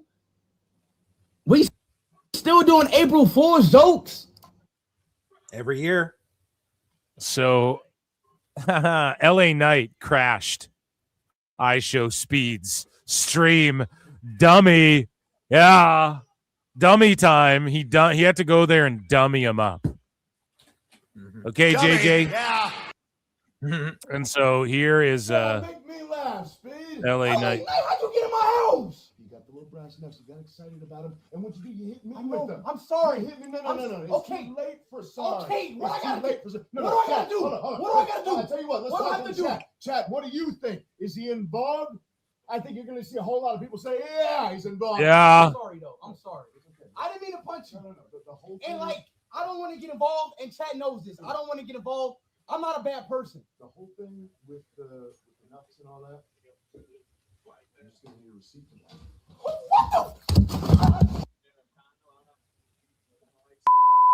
What do you think? Is that shit good for the biz or what? It's okay for the build. It doesn't offend me. If they did that on like an old talk show, Vince McMahon, pal, I'm hosting the talk show, pal, and then some celebrity got thrown into a coconut or something, everyone would be okay with it. You know what I'm saying? So I'm down with it. I like it. But yeah, here's the replay. This shit went viral. Yeah. And so that was IShowSpeed getting involved. But somebody pressed him and was like, that was fake, right? And then he protected the business, JJ. You should appreciate this. Good. Yep, another picture of the ass whooping. This is great. This isn't fake, right? This isn't fake, ma'am.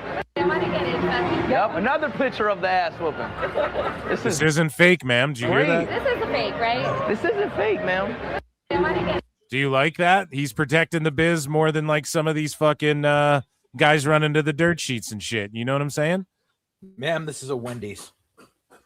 And that was some WWE news. We got more in a bit. So you guys are cheating. Actually, you're not. 42% of you guys voted Kendall Gray would win the title. I just knew it wasn't her time yet. So I didn't pick on the pre-show as a 10-man tag. The Babyfaces won. I'm 1-0 thus far. I'm going to put a new poll in the chat.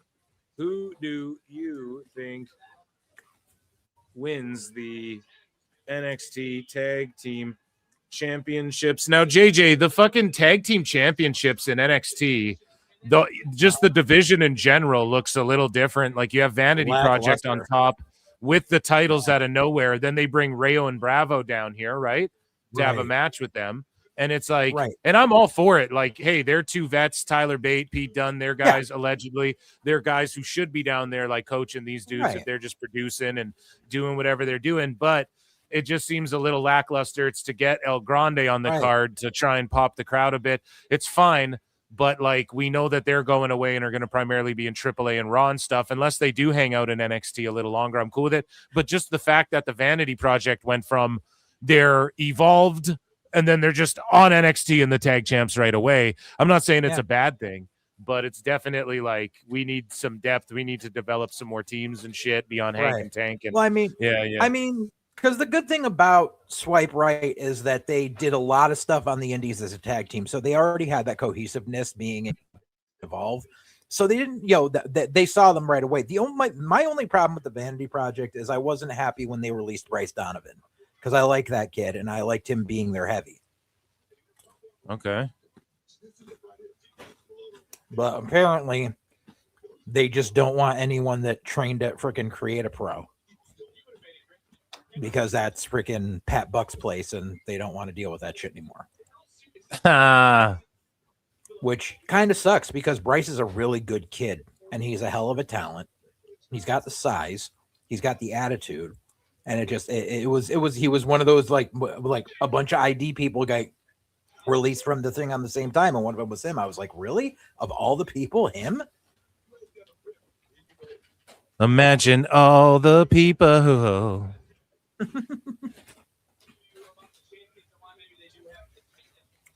I mean, this is a decent match too. I love the fact that Bate and Dunn like can work lucha style, and like it makes it's completely different from British strong style.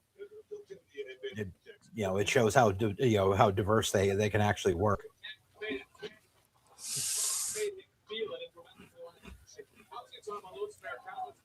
So they're doing the damn thing.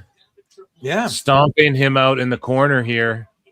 Right. Him. Which one's Rayo? Which one's Bravo? The one with the red, more of the red. Rayo's in red, Bravo's in blue. Bravo's in, okay, thank you. Yeah, that makes the most sense. Rayo red, Bravo blue.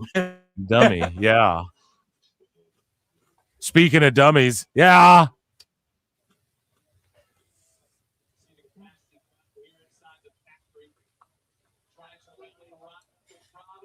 Rayo and Bravo. Yeah, it is disappointing though that this is Stand and Deliver, and they had to bring a main roster tag team down to work these guys because they're not booking any good tag team shit in NXT currently.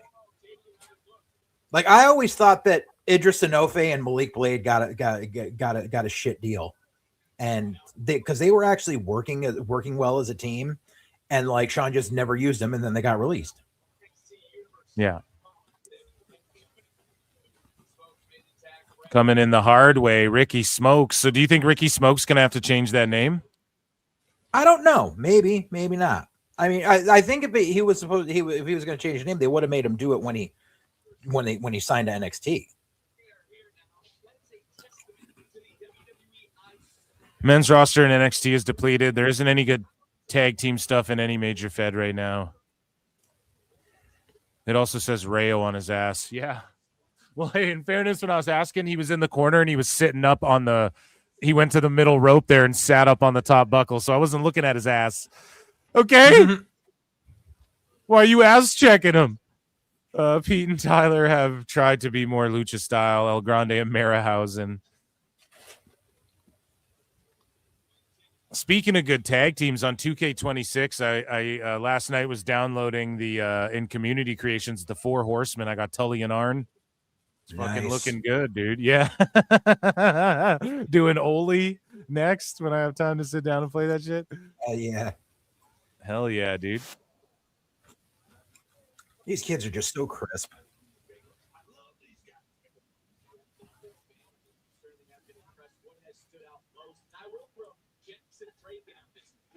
I like that heart attack variation with the drop kick. That was nice.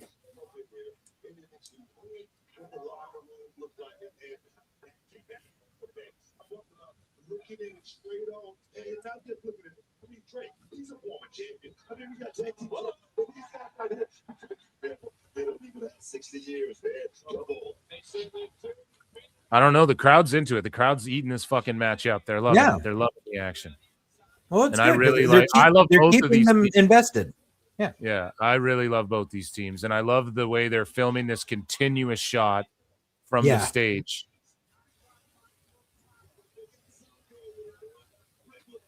They've been on this one shot for just a long time now. Oh, they finally changed.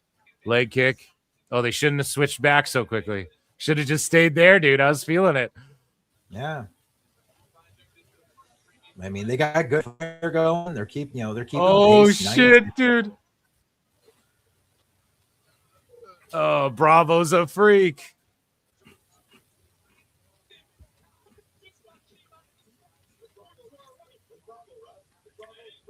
See, Booker T doesn't know who's who either. Booker T's like, that's Bravo, right? Is Bravo? I'm not the only one, assholes.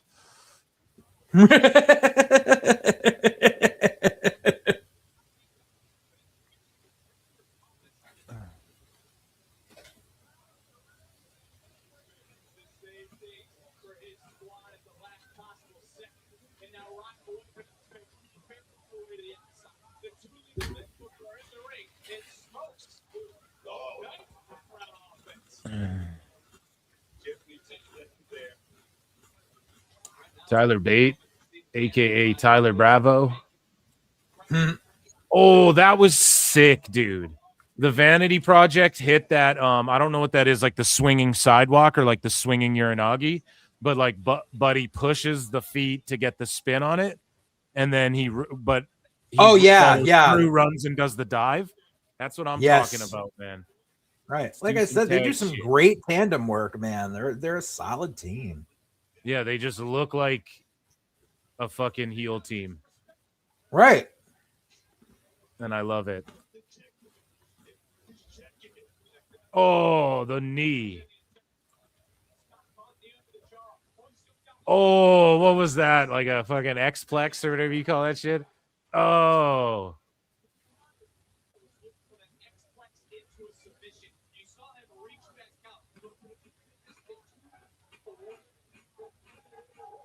Yep, that was definitely that's definitely freaking Tyler Bate. I mean, that's definitely Pete Dunne. Okay, so the plate. So Bravo's. Or no, that is Tyler. My bad. Oh, yeah. Okay. Kick to the head. Oh, and what are they hitting him with? Oh, that like tower suplex, the waterfall suplex or whatever. Let's go, dude. Oh, holy shit.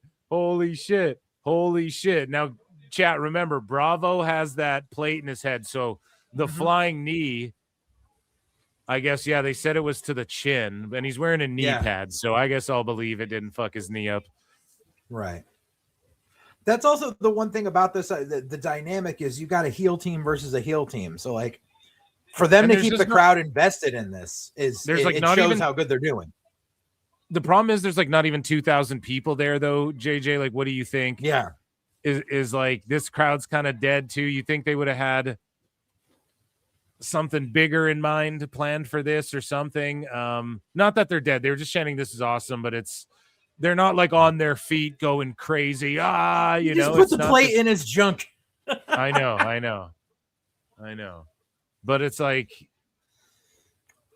this feels like any PLE. Like this could just be any NXT PLE. It doesn't feel like there's like a takeover back in the day. This could be Halloween Havoc. You know, it doesn't yeah. feel like a takeover, man. Like that's the thing. Like I knew it was in trouble the moment they were like, "Oh, Stand and Deliver is not taking place Mania week." Like, really? Yeah, and then 2 weeks earlier instead of that week in Vegas. It's like, what? Like, do it a different day, but that week in Vegas, you're not even gonna. Right, and then the fact that it was like, SmackDown was in St. Louis last night, and SmackDown was in the major arena, and here they are at the factory. It's like that shows they didn't even have faith to like try to do it in the same arena they did SmackDown because they knew like there wasn't enough interest. Bro, did we get into you getting into it with Fingershay? Not on my show. And yeah, unless you mentioned it on yours when I wasn't here. No. So on your show, did we talk about it? No, we did not because it happened after. Oh, fuck. What? Give me the 411, man. What happened with that? I didn't see any of it. Just people were saying, they're like, yeah, you were fucking going at Ricochet or whatever. I didn't see any of it. So what went down? It's because Ricochet threw another fit, and it was about what though? What was he saying this time? And then what did you say? It was his post about how like, oh, I'm supposed to take all this abuse from people online. Oh yeah. Okay, so I saw that post. That's not how it worked, and I screenshotted it, and I said, no, Trevor. That's exactly how this works. You chose a career in the public eye. Yeah, and so it was and because of that, like, and someone must have tagged him or told him or something because he came into my comments about it, and then he quote tweeted me, and he got ratioed to fuck because everyone was agreeing with me. Oh, dude, what did he say to you when he quote tweeted you though? See, this is where I didn't see it. When he quote tweeted me, he just wrote, "I love my job," and everyone in the comments was just like, "You're a fucking bitch, dude." Don't be a bitch, dude. Let me get my smoke on. And what's funny is on the side, I'm in a group chat with my business partner and a wrestler / trainer from NYC and retired wrestler who's now a commentator who lives in PA. And we were all talking about stuff. I was like, guys, fucking Ricochet's going off on me on Twitter. And we just all start telling stories about how much of a fucking tool Ricochet is. Because there was this incident a few years back. I think it was a Progress Wrestling show. Pete Dunne was on it. This was back when NXT UK guys still do indie shows. So it was a while back. We're talking like probably like 2018 to 2019. There was this spot where Pete Dunne got laid out by Darius Carter, and Darius Carter hit him with the NXT UK belt and accidentally busted him open hard way. 3, yay, swipe right lemons. Darius Carter accidentally hit him open hard way. It was an accident. Shit happens. But apparently Ricochet, who was already signed to WWE at this point, decided to come in and punch down on people in the indies about who's safe and this, that, and the other thing. And there's this indie wrestler from the New York area named Matt McIntosh. And he just went off and he was like, dude, no amount of steroids or tattoos are going to change the fact of how much of a giant fucking herb you are. Shut the fuck up and stop punching down on the indies. And everyone was just dying laughing. Jesus, man. And then, yeah, what did you ratio him into Oblivia Cree? Like, what was your response? You were just like, shut the fuck up type thing? I didn't even bother responding to him. I didn't even bother responding to him because he quote tweeted me thinking he was going to get this freaking clout out of it. And everyone was like, nah, dude, you're a bitch. And all I got out of it was a couple of soccer who decided to insult me for being an amputee. And I'm like, all these people are just the same as freaking Trevor insulting someone for having MS. Like, you're fucking trash. And now you're blocked. Fuck off. Damn, dude. Well, you handled that. You know what they say. Sometimes in life, you got to be a hoe. I don't know. I don't even know. Fucking.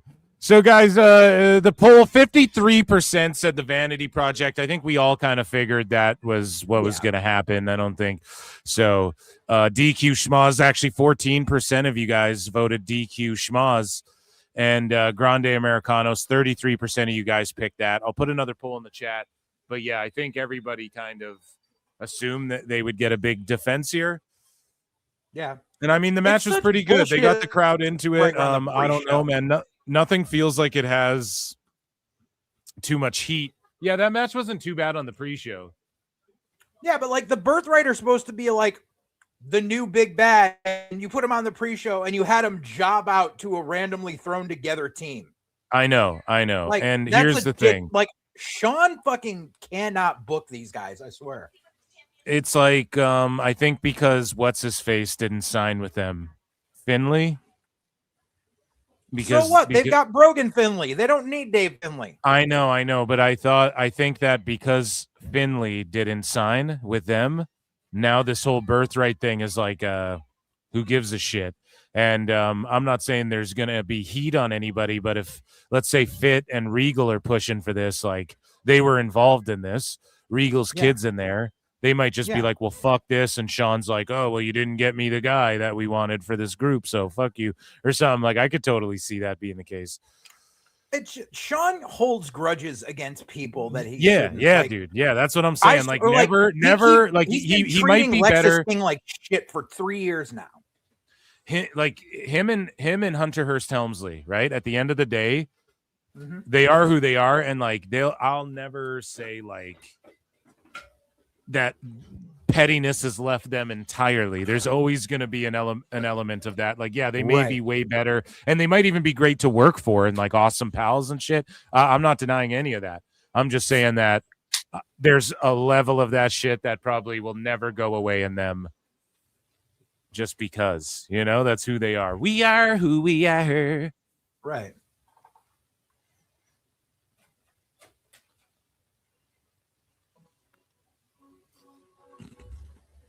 So, yeah, I'm getting another one of these stupid fucking ad things. So let's do more news, chat. Let's do more news. We talked about celebrities with WWE superstars, and we have some more celebrity / WWE superstar type action here. Jade Cargill went on Joe Budden's show, and he started playing Real American, and she pulled his card here. Right, because Booker T's theme is Harlem Heat's theme, but if you look for the song Booker T, that is Bad Bunny's song Booker T. That's going to come up. Right. So, yeah, shout out Joe Buttons, and that's funny that she's like, oh, come on, he plays Real American, Hulk Hogan. That's just funny, dude. So I think we might have another clip from that. No, that was the only clip from that show. But we're talking about celebrities. Justin Wang from Machinima, I guess, is known in the. I used to like that dude. Yeah, I don't know, man. His sickodom kind of, and I'm not even a hater on him. I think he's even liked some of my tweets and shit. I don't hate the guy or anything like that, but his sickodoms made me like not click on his videos now. I've noticed. Yeah, he's become such a freaking AEW herb. Like, dude, stop it. So Peter, but here's the thing. I'm with him on this one a little bit because Peter Rosenberg posted this and quickly deleted it. He goes, after this commercial, I have some words for everyone who had something to say about my thoughts this week. And it was about people diving and Io Sky doing dives and matches. And then he tags Chris Hero.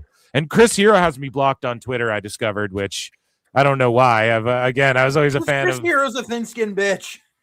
Cassius Ono, that was his name, right? Uh-huh. Yeah, so I've always been a fan. All good. It's just because, like, I don't blame any wrestler who blocks me, right? Like, I'm like hypercritical of shit. No, dude, it's how I've gotten myself. Chris is the kind of guy where if he hears you utter the word fat within 50 yards of him, he thinks you're talking about him and he blocks you. Yeah, I don't know. I've never not liked Chris Hero, or I don't think I've ever even like brought him up in like a he's shitty type of way ever. I don't think that would ever come out of my mouth. I've always been a fan, but it's all good.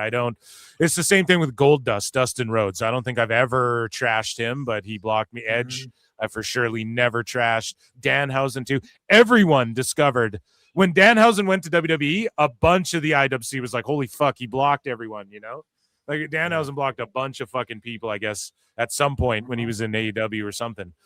But either way, it doesn't matter. I don't give a fuck. I'm just pointing it out. I've discovered he blocked me through this. But Rosenberg deleted this, and he's like, Chris Hero, pull up a chair and listen. School's in session. Now, JJ, who is Peter Rosenberg to say anything like that about Chris Hero? Like whether he blocked me or fucking is sensitive or not, like you're saying, who the fuck is Rosenberg? He's nobody. He goes, Rosenberg is a fucking mark. Chris Hero's actually been a worker. So for Rosenberg to be like, look, I'm going to school you. No, you're not, you bald son of a bitch. Shut the hell up. You're lucky to be where you are. You're lucky to get on these pre-show panels because you're one of the most annoying bastards on the fucking planet. Yeah, I don't know, man. He thinks because he's in Evolve that he's just going to start telling Chris Hero what to do. I hate the fact that they use him in Evolve. Yeah, it seems like not the right place, because he himself is... Well, maybe it is the right place because he's trying to learn himself. I don't know.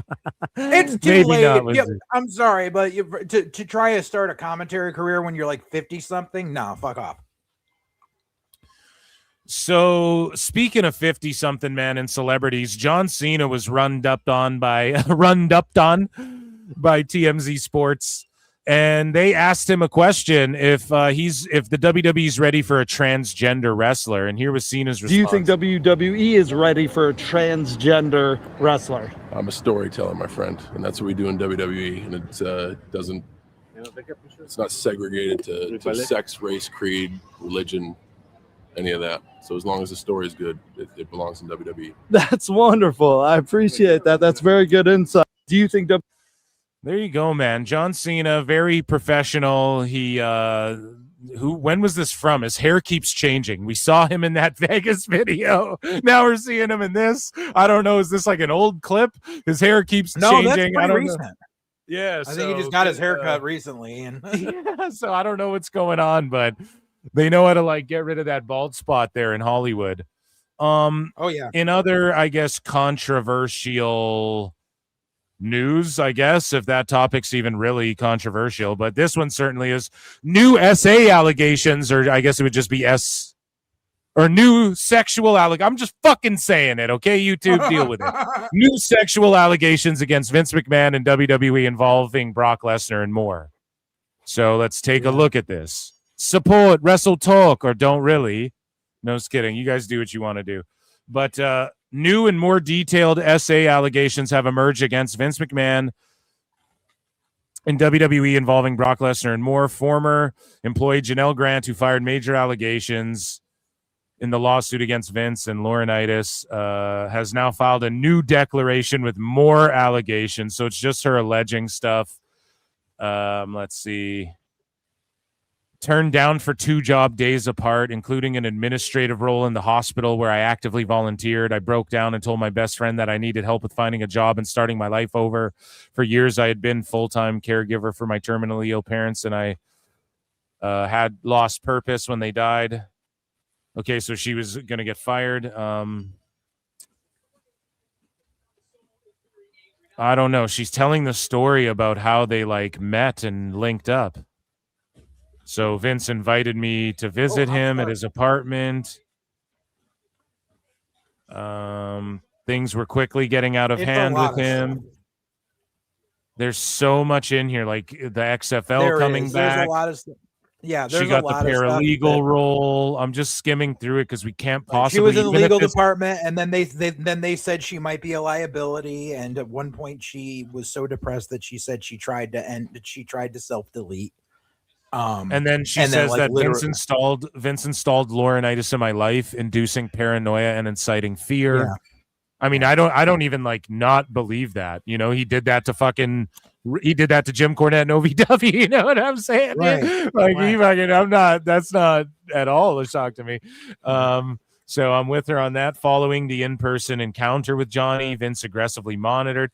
So yeah, I mean, he kind of like fucking. Man, this is nothing new though, guys, but I implore you to just go read all of this if you're curious. Like, even if this was it probably will be, but like, even if this is just like regular, not long watch along PWT, I wouldn't even read the whole fucking thing. It would be its whole own show. Maybe I'll do my whole own show on it with a lawyer or something. Probably not though. But like, it's a very touchy subject. It is, and it's also it's like what she's alleging as well. So I don't know. Like, and then the Brock Lesnar stuff. Like, so is it anything new that we didn't know? Is there like, do they actually show text messages from him saying wild shit? Okay, he sent a text message saying "show me the meat," and then like she had to send a nude in response or something. Which is why it's like Brock doesn't know. Yeah, he said "show me." That's like the whole thing out of it. And everyone's like, "What a whole fucking meathead he is, though." What a gargantuan caveman, fucking Neanderthal, bison-eating motherfucker. Show Brock the meat. Like, come on, man. Right. She alleges he asked her, "Show me the meat." Now she's saying, "Show me the money." I need the typewriter. Man. But I mean, it's just as far as like, because I see people commenting on Twitter every day, and I don't want to comment on it because it's such a sticky situation, and we don't know all the facts. And the thing is, it's like, I know women who have been in weird, emotionally abusive relationships where like they've been forced to fuck their husband's friends. So like this isn't like that. Yeah, like I've seen it happen. See for cuck. No, not even cucks. Like literally, like, you're gonna go to my buddy's house tomorrow morning and you're gonna fuck him, or else I'm gonna divorce. That's a fucking cuck, dude. No. The cuck sits in the chair and watches. Hey man, call it what you want. Tomato, anyway, bro. That's a fucking. But anyways, so I've seen you do that. I think you're a fucking cuck, dude. That's what I think. So I pass judgment. So I really hate like how people are just like, she's just a whore that's mad she didn't get paid. I'm like, listen, we don't know the ins and outs of this shit, so let's just leave it alone. That's my viewpoint. Is let's just fucking leave it alone. Here's my thing. She's doing this all now WrestleMania season. That's what I've seen being said as well. Is that too conspiratorial, or does it just seem like no? It's like this has been going on 2 years now, dude, and just more discovery has come out. Yeah, so I don't know about all that because I feel like the dirt sheets have never really stopped talking about this whole time.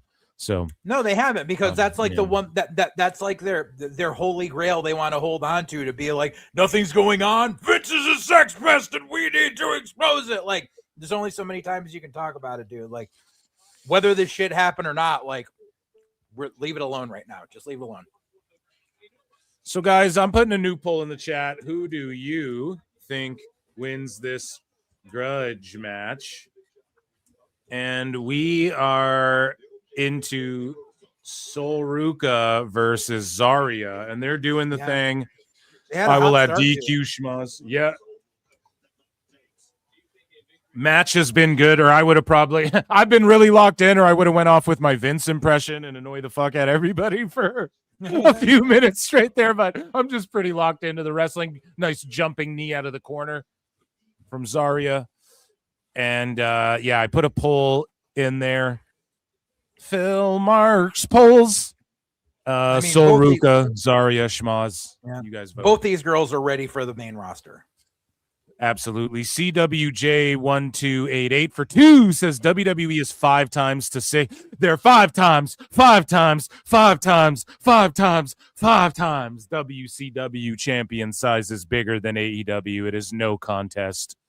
Well, you know what they say. Best guys, Tony Khan. You know what they say. You know, poor people don't like AEW.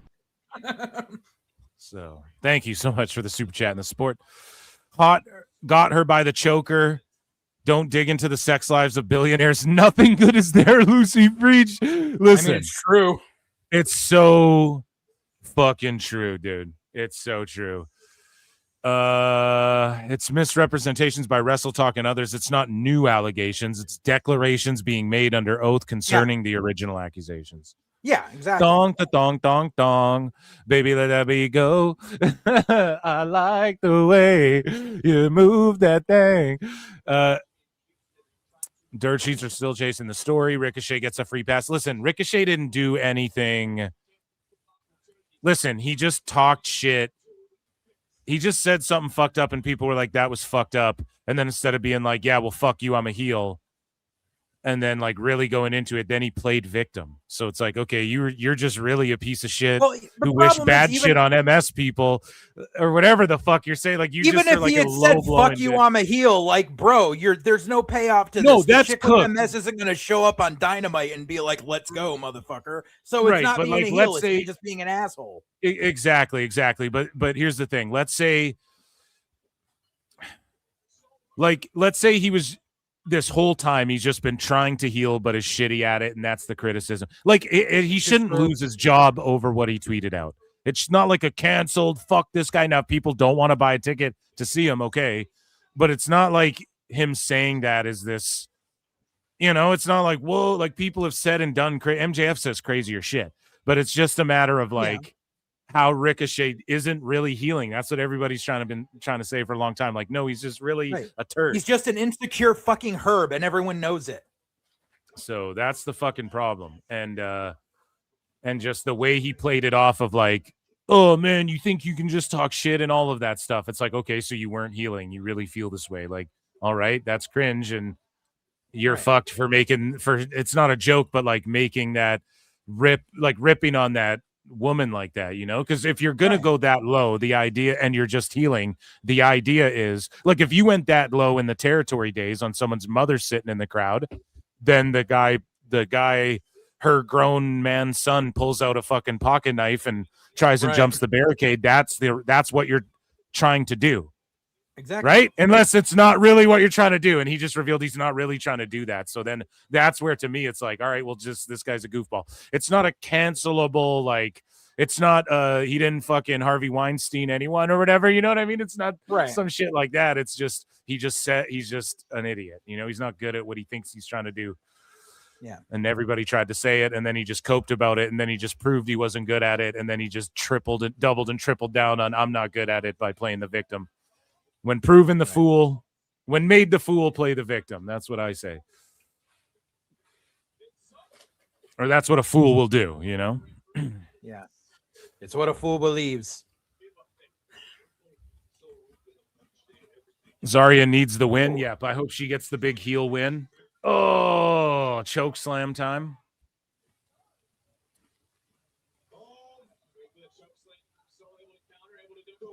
Oh! I love Soul wearing like the, what do you want to call this? The Anaheim Mighty Duck colors, almost, right? Like from back in the day, the Mighty Ducks. Like, it fucking looks nice. That was a nice soul snatcher. Oh, dude, it was unreal on the outside, on that ramp.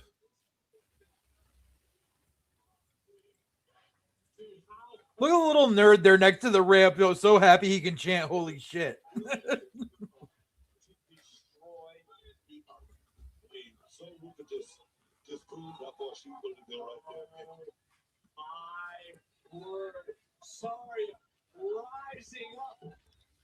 Oh, a spear through the ropes. I don't know. Wasn't too high of impact. Yeah, I think Zarya could be main roster at this point already too. But absolutely, yeah. I don't think it hurts to like keep her in NXT for a little bit. She could reign supreme.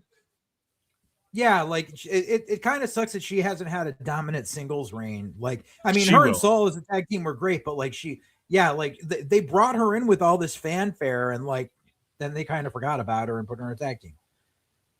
If it's me, I'm bringing Soul, and I'm bringing the if it's me, I'm bringing Soul Ruka, and I'm bringing the JC Jane faction up to the main roster, and Zarya and Lola can get into it. Lola can carry it for a bit, then Zarya runs through some people, gets to Lola, wins it from Lola as the heel, and then just keeps running with it for a while. That's my fan Mark booking. Phil Mark's booking. There's no way Zarya doesn't win at this point. Kicking out of the snatchers there. Right. The F5.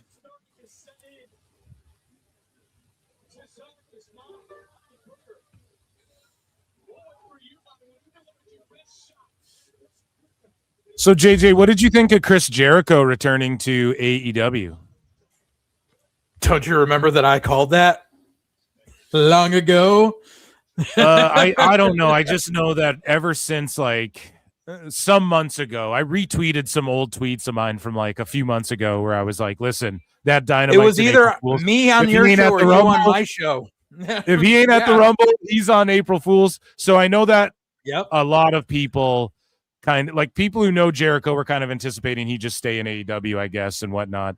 So I don't know. And now the dirt sheets have I think Dave Meltzer knew and he was playing it coy. And I don't even know if he actually signed a new deal or anything like that. Like we don't even know if his last deal was up. But you anticipated him staying in AEW? Yep. Right on, man. And just the money and shit. Like what made you lean that way? Yeah, the money and the fact that, especially because, I mean, she's gone now. But at the time where they were speculating Jericho going to WWE, Kylie Ray was still under an ID contract. It was before she got pregnant. And that would have been a whole can of worms they weren't going to deal with. Yeah, fuck. So, like, you know how the sickos turn on everyone? Mm-hmm. Now, if Jericho, let's just say this is like allegedly.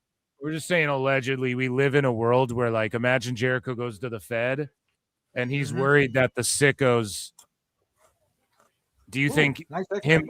Do you think he'd be worried that the sickos would drum up like the MAGA shit and the the Kylie Ray stuff? Like they would bring all that shit up when he like that. Yeah. The sickos would do it. So do you think there's an element of like he's held hostage by the sickos, or is that just is that me possibly theorizing allegedly too much? And it's just the fact that the sickos ignored that shit the entire time he's in AEW. But the second right, but then if he goes to Fed, then they go. If he goes to WWE, then they go, oh, well, of course, they're a MAGA company. And also, remember, he had allegations, and they just, do you think they would have pulled that shit on him and he is conscious of that and it's not worth it at this stage in his life? I don't know if he's conscious of it, but I mean, it's, the sickos were going to pull whatever they had. As it was, like, when there was just speculation of him going, they're like, he's fucking washed, get rid of him, blah, blah, blah. And then they all changed their tune the minute he came out on Wednesday. Yeah. Yeah, that's I don't know. I think that there's potential for Jericho being aware of something like that and just wait. And then you take the money, the stage you're at in your life. Is it really worth it to have the sickos just like hate brigade you the way they do every AEW wrestler who goes over? Yeah, fuck them. And then drum up shit. Yeah, fuck them. Don't pay attention to them. Yeah, I don't know though. Jericho might be like, fuck. So yeah, Sol Ruca, dude, snatched, pun intended, the win. The chat was split. 5% thought DQ Schmoz. Sol Ruca 45%, Zarya 50%, and Sol got the win. So I guess that means that Sol ain't going anywhere soon. You have Lola and Sexy Red twerking and spanking each other right now. For you fucking gooners in chat. G's in chat for gooners, and C's if you're a coomer. You gooner coomer motherfuckers in chat. No, yeah, I'm talking to you in chat. Now we have the North American title, Miles Bourne versus Gargano. Now, if Gargano wins this thing, I don't expect to see him back in SmackDown anytime soon, but I think Miles Bourne gets a big W over Gargano as like to put a feather in his cap. No, to help build him up. What do you think, JJ? Nah, I think the novelty of Miles Bourne is worn off. And I think they sent Gargano down there because they know they'll pull a decent match out of him. But this also will give Gargano a little bit of new life because he was kind of getting lost on SmackDown being alone. And the thing is, he can be, he can be one of the veterans down there who can work matches with guys and make them shine. And that's a good spot for him right now. But Miles Bourne, I don't know. Like they tried the big. It was the whole novelty because he's the first like deaf WWE wrestler and everything, but I don't know. I think it's just kind of wearing thin, and I think they were placating him also because he's with Stephanie Vaquer. But the thing is, they need to learn to stop placating the couples because nothing good ever comes of it. Damn, dude. Okay, I'm getting another one of these fucking ads. More WWE news here, ladies and germs. So we have just a couple things, and then we have another bit of a mini wacko segment here. So let's get into this. Let's hit the drop. Mattel has been given the green light.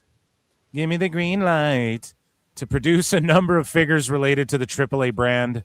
Mr. Iguana has been the talent first prioritized for a Mattel AAA figure. It's going to be La Parka and Iguana, and then they're going to do Psycho Clown, where you can Psycho Clown, Dr. Wagner. Yeah, exactly. So, and Flammer, they're really pushing her. So shout them out. Good for them. Good for those guys making more money. WWE's a good thing for them, but that schedule is fucking brutal. And Conan will be back on commentary soon, guys. So, and the dirt sheets didn't get any of the shit right about him getting amputated and whatnot. So, again, so he didn't get an amputation?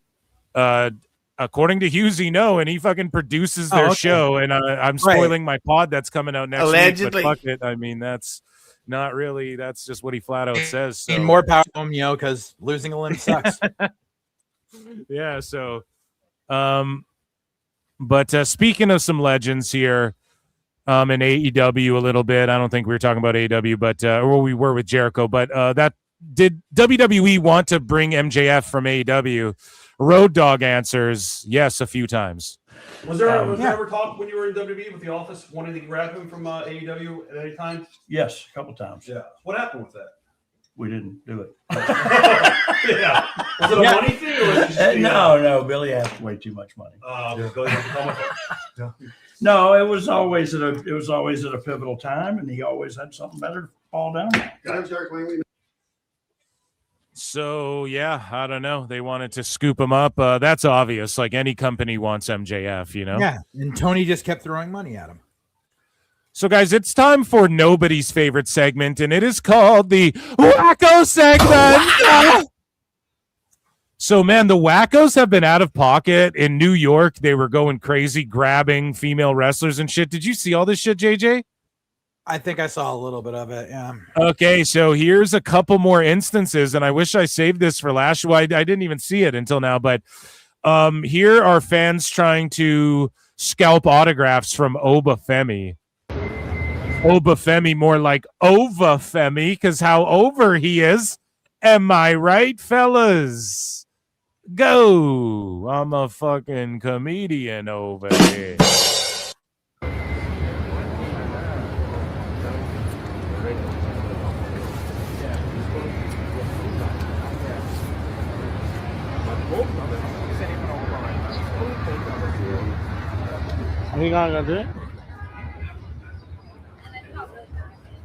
So they're just filming him awkwardly for a long time. He's trying to ignore them.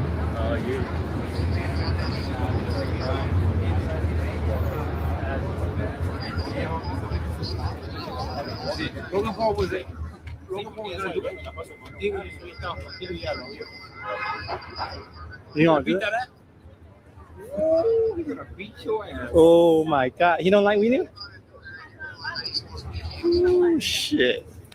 He doesn't like media. I guess this guy's like talking at him from a distance here. I just didn't quite pick up on that. So yeah, he's just not having it with these scalpers because you know that they don't give a fuck.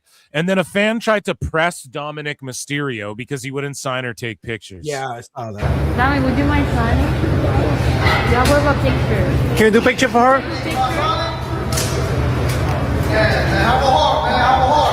Have a heart. What do you mean, you heartless piece of shit? Like, here's the thing.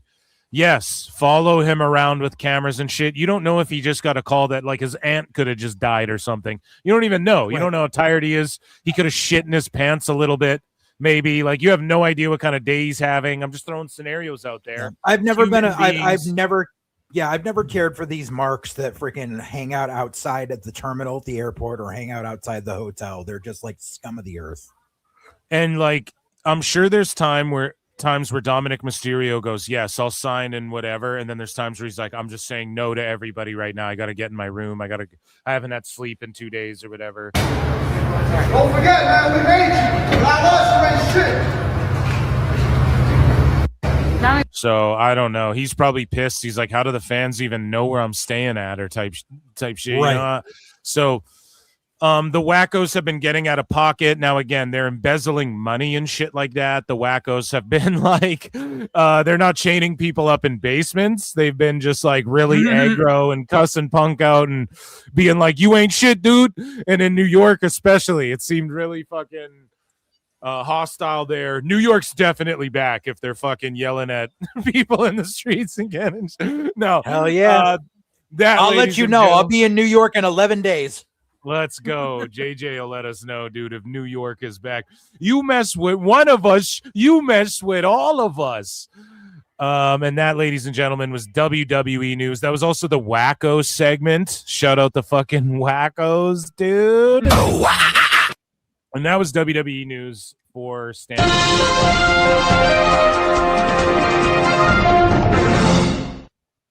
NordVPN.com/ProWrestleTime. 75% off new signups is the new thing.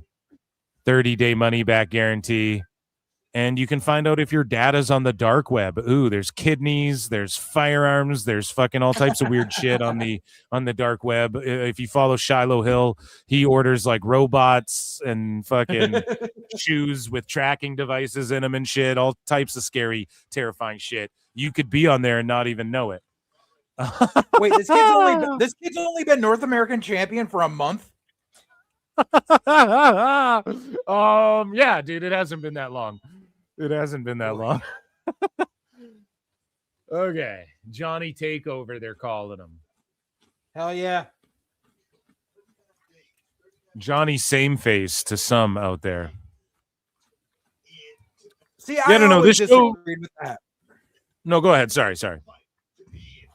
No, I always disagreed with the Johnny Same Face stuff because, like, I've worked with John. Like, Johnny knows facials. Like, I don't get why Cornette started that shit. This moment, I need this match. And right now, it's Miles Bourne controlling a little bit. Is there a bit of Miles Bourne that's even a bit nervous in this match? I was at the Takeover Live when Johnny dropped the NXT title to Adam Cole. That rules. Speaking of rules, here's Alex Wright and Disco Inferno. And Triple H Hausen says there was a time that Disco was more over than most of the IWC's current favorite wrestlers. Let's take a look. Into the top rope, other side. Alex over the top. Disco. You see that him and Cody are freaking going at each other now? Are they going back and forth on X or? Yeah, because Cody made that comment on SmackDown, and then like Disco tried to play off it about something like a house show in Marietta, Georgia or something, just trying to play off it nice. And then Cody comes back with, "You're a piece of shit. You never fucking drew, blah, blah, blah." It's like, bro, what the hell? Yeah, I don't know what that whole thing is about. Or is this, are you talking about like back in 2018 when Rhodes was like, "Stop, you know nothing. You have drawn $0. No fan has ever left the show thinking about you." This is from the past 24 hours. Holy shit. Let me see. I'm looking on Rhodes's Twitter. I don't see anything. I saw some screenshots earlier, and I was just like, what the hell? Yeah, maybe. I think that's a screen grab from what he said in 2018. He has this hate boner for Disco. Yeah. He has this hate boner for Disco, and that's why guys like Sap go at Disco so hard, because Rhodes is in with all the fucking sheets. And so Triple H Hausen has this to say. He goes, "Put some respect on the name of noted ratings draw, Disco Inferno. Reading would be your friend. Wrestling Observer Rewind." So what is this saying? Going through old issues of the Observer newsletter and posting highlights. With the Monday Night Wars still in full swing, Dave decides to take a look at who draws ratings and why. For the last couple months, Dave has been compiling all the quarter-hour ratings for who was in those segments. It was Disco Inferno, followed by Piper, Jericho, Steve Austin, and Alex Wright.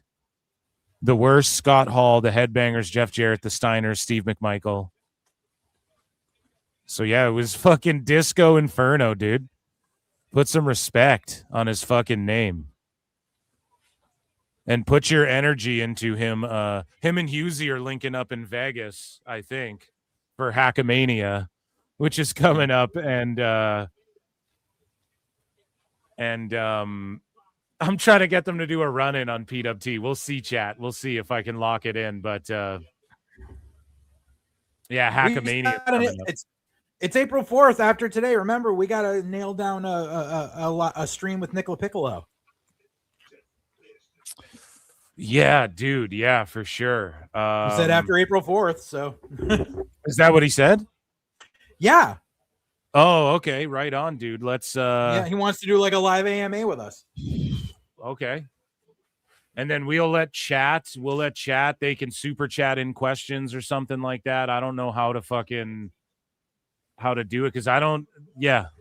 I mean, I have a few questions, I guess. I mean, look at these threads he posts. It says everything there that needs to be said. Did you see these threads he posts about the fucking numbers, like him trying to calculate the numbers on AEW? Did you see that shit? Yeah. It's like a 2-hour long fucking read, dude. No, not that long, but it's just like he breaks it down, and he conservatively he's like maybe 75,000 roughly are watching on HBO Max using his metrics or whatever, and it's like, damn, this is crazy. And it's like this long ass breakdown. I was going to do it in AEW news, probably save it for like Wednesday's show. I don't fucking know when I'm going to do it. It's going to be a long ass thing to go through, and I want to read it all on the air or whatever. So, bro, Candace is wearing a belt that's too big, so it's sticking out. So when she's walking around outside, it looks like she's wearing a fucking strap on.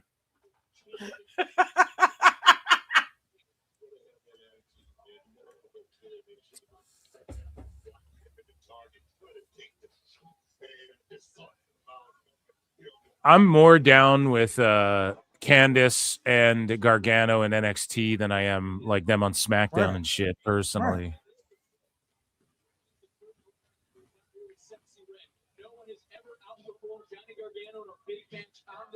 I mean, Johnny's definitely pulling everything he can out of this kid. Yeah, he is. Yeah, here's the comeback.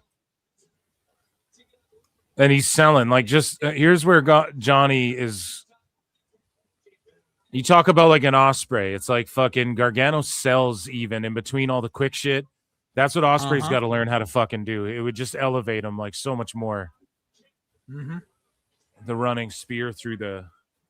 It's like the second time we've seen something like that. I think tonight, this running spear off the stage.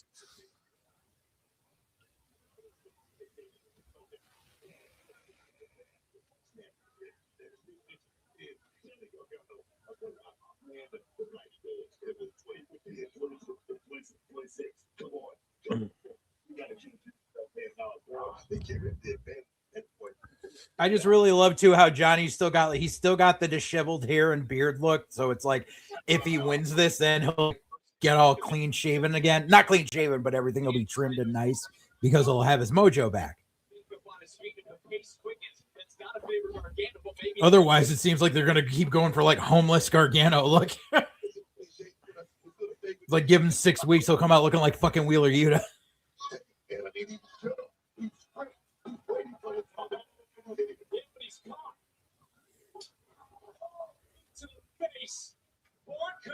No, Collision isn't on. It was on Thursday night. Collision, yeah, they changed it this week and then or this past week and then this week coming up. They're back on their normal time, and then the week after, when Mania's on, they're on Thursday again. So I can't wait for the ratings to come out. There was an hour overlap, I guess, for TNA and Collision. So we'll see who did better in the ratings. Specifically, I want to know during that hour, but I don't know if we're going to be able to see that. Now, I don't know because Collision's on a Thursday. We'll see if they're even or if they're close, if they're similar. But if TNA beats Collision, I mean, fuck, this is exactly what I've been waiting for. And I told you guys this was the way to do it, because if TNA gets a perceived W, this is way better than like them just getting drowned by Dynamite. Like imagine if Dynamite's ratings were doing what they're doing on Wednesdays. Fucking TNA just gets their ass beat every single week. Well, this way, whenever Collision decides we have to move off Saturday, where do they go? Typically Thursdays or after on Wednesday. So if they just avoid Thursdays altogether, then we know that they don't even want the smoke with TNA. Or if they go on Thursday, we're going to see who does better in the ratings. Either way, it fucking rules. You know, this is what we're waiting for. So if TNA kicks Collision's ass on Thursday, that's going to be fucking awesome. And if Collision beats them, then honestly, I'll be shocked, because typically when Collision moves around, they don't do as well in the ratings unless it's right after Dynamite. And even then, it really doesn't help them too much. So we will see if on this Thursday, and I would love to see like the quarter hour, like the hour overlap, who had the more per quarter hour or whatever the fuck. I would love to see that, but we likely won't get those stats. But yeah, hopefully we get those ratings soon. When do they typically come out, JJ? Do you know? I think like Thurston releases them they're usually it's usually after 6 p.m. the next day if it's a weekday and there's no holiday. Well, I know like the Programming Insider, they come out and then like a different number comes out after or something like that.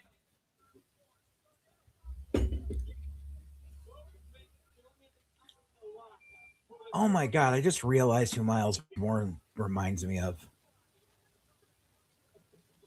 Huh. Wow. That's uncanny.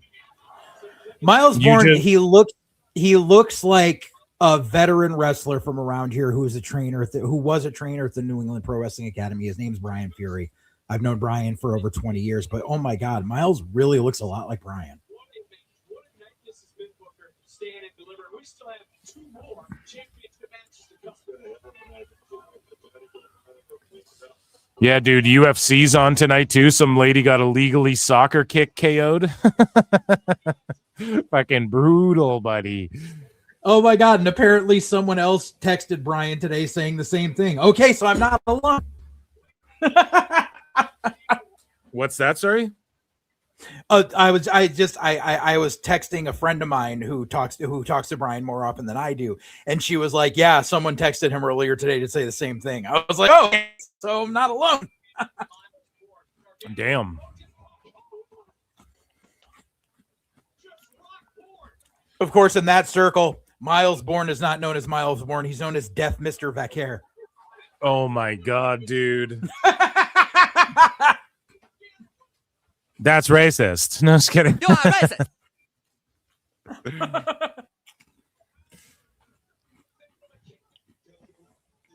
What's chat saying? Some lady, Miles' disability caused him to have a steel ceiling unless you give him a mouthpiece to talk for him.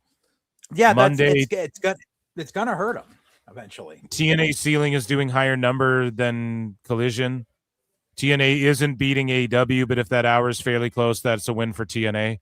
I don't know, man. On Thursday, they could maybe do it. I think it'll be close at least, but we'll see. It's good to switch nights from time to time just to keep fans on their toes. What's Collision? Why? You watch Collision? When was the last time Champion actually used Champ's advantage and nut kicked the ref right as the match began? Right. I don't know. They should do that on like a Saturday night main event, though, or something. Someone should do that. Hell yeah.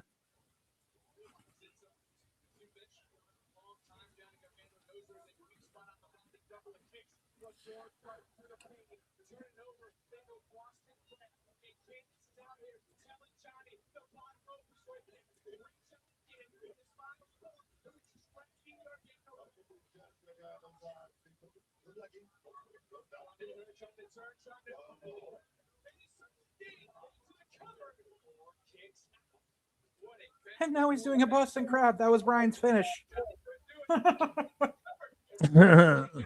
He's a biter.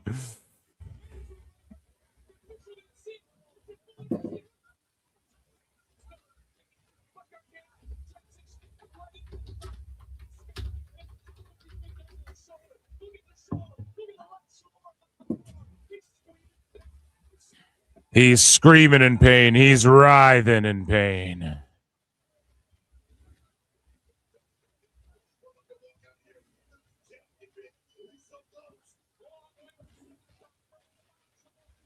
Yeah, I mean, this show's been like, okay. It's been an okay show. It's all right. It's not like the greatest PLE. Yeah, but like NXT standards. Here, check your DMs in a second, Phil. I'm going to send you a picture so you can see what I'm talking about. Okay.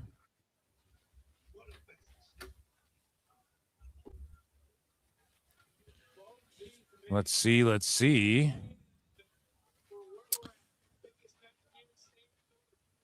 Miles looks like Brian Fury.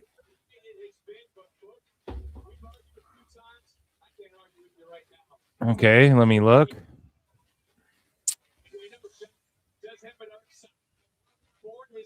Shout out Lincoln Hawk, who's running a D&D game right now.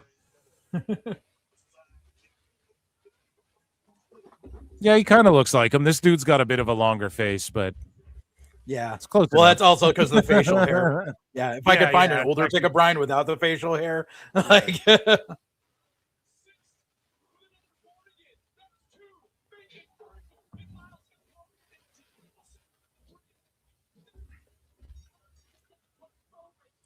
Ooh. Miles with the big W. Damn. Really Yo, have you been watching Invincible? Not yet. I'm behind on seasons. I've been meaning to. I just haven't gotten around to it. It's better that way, dude. You got to binge that show out. Yeah. Have you been watching Daredevil? I need to I need to start the new season. I haven't yet. I was going to while I was in the hospital, but I couldn't pay attention enough, so I've been waiting. No. Dude, it's better to save up the episodes, man, because they just end. Like the last Daredevil episode ended too, where it was like, "Fuck, man! Now I need to see the next one." You know? Yeah. So 50% of you guys picked Miles Bourne, 46 picked Johnny Gargano, 4 picked the other choice, DQ or schmoz. Mm-hmm. And so I think I ended the poll. I don't see the results, but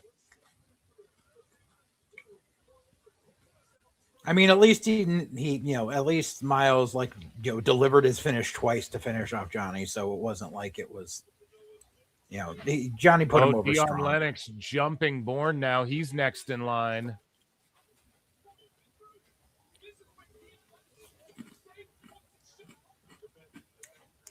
He didn't hear him coming.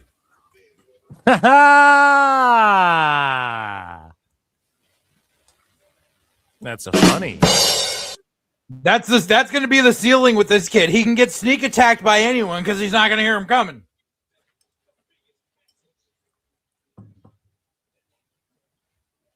Well, what's Rhodes? You could have him in the ring one time. You could have him cut a promo, and then he could be like, "Hit my music," and then he just stands there because he doesn't need his music. What's Cody Rhodes' excuse for being run up on and fucking everyone turning on him all the time?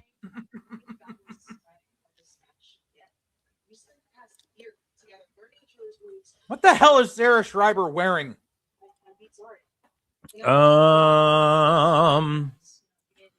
Melted down gold. I love gold. She's gold member. Gold member.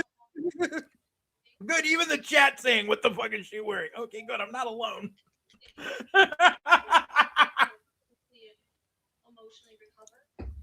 know the Great Dane is going after the same thing you are.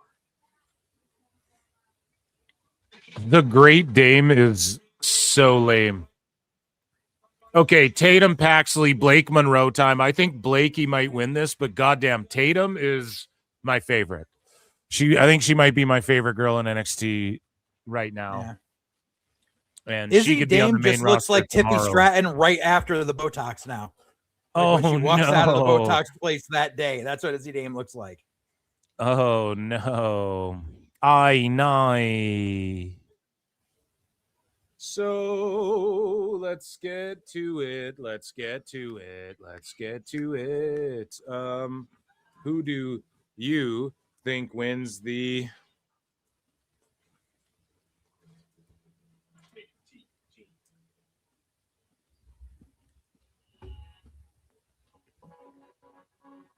championship?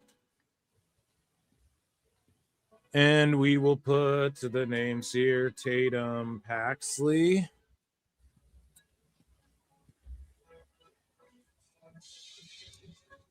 Blake Monroe, or again a DQ schmoz. No schmoz this year. Like, wasn't it? Didn't Blake and Tatum just have that like no DQ match, or was that Blake and someone else? Where she had the bag full of fake diamonds for the thumbtack spot.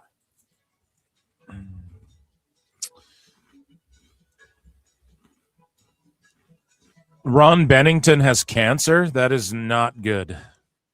Oh, that was Blake and Jada. Sorry. Okay, my bad. Yeah, guys. Blake Thank and you. Jada.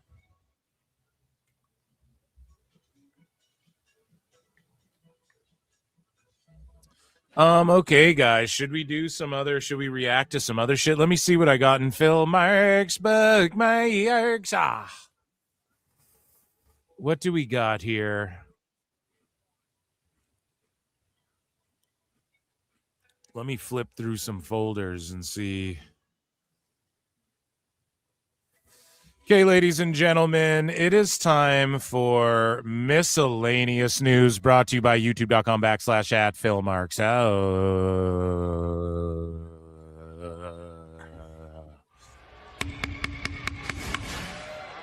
Ladies and gentlemen, I'm afraid I've got some bad news.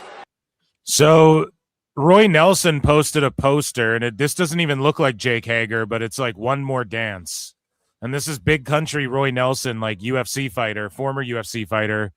And he's going to power slap against Jake Swagger, or Jake Hager, Jack Swagger, pardon me.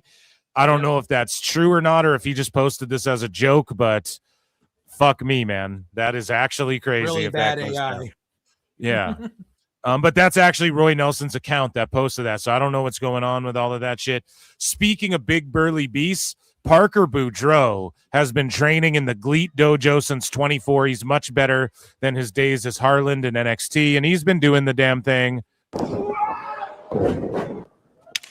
He was in AEW for a bit. Do you remember that? He was like one of Swerve's goons. Yeah. Besides that, he was in a really bad stable with freaking Arya Davari and Slim J. Yep.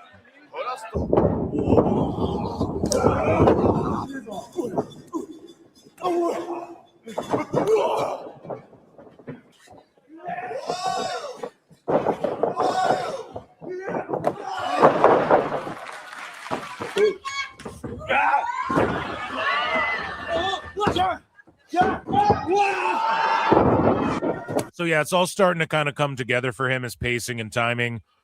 People looked at him as like the next Brock Lesnar. Some people are saying he's a freak athlete. I think he was in the NFL for a bit. He knows a bunch of rappers, Brian. So many rappers. He had that Cuervo with him the whole time too. So there's that. And yeah, he's come a long way.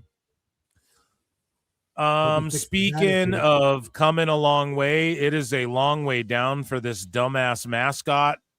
And if pro wrestling is fake, then explain this.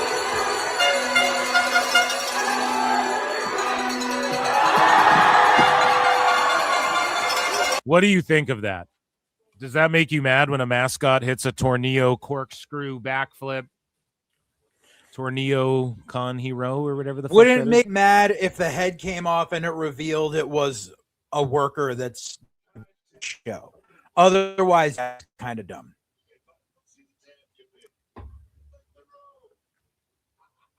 Yeah, so there you go.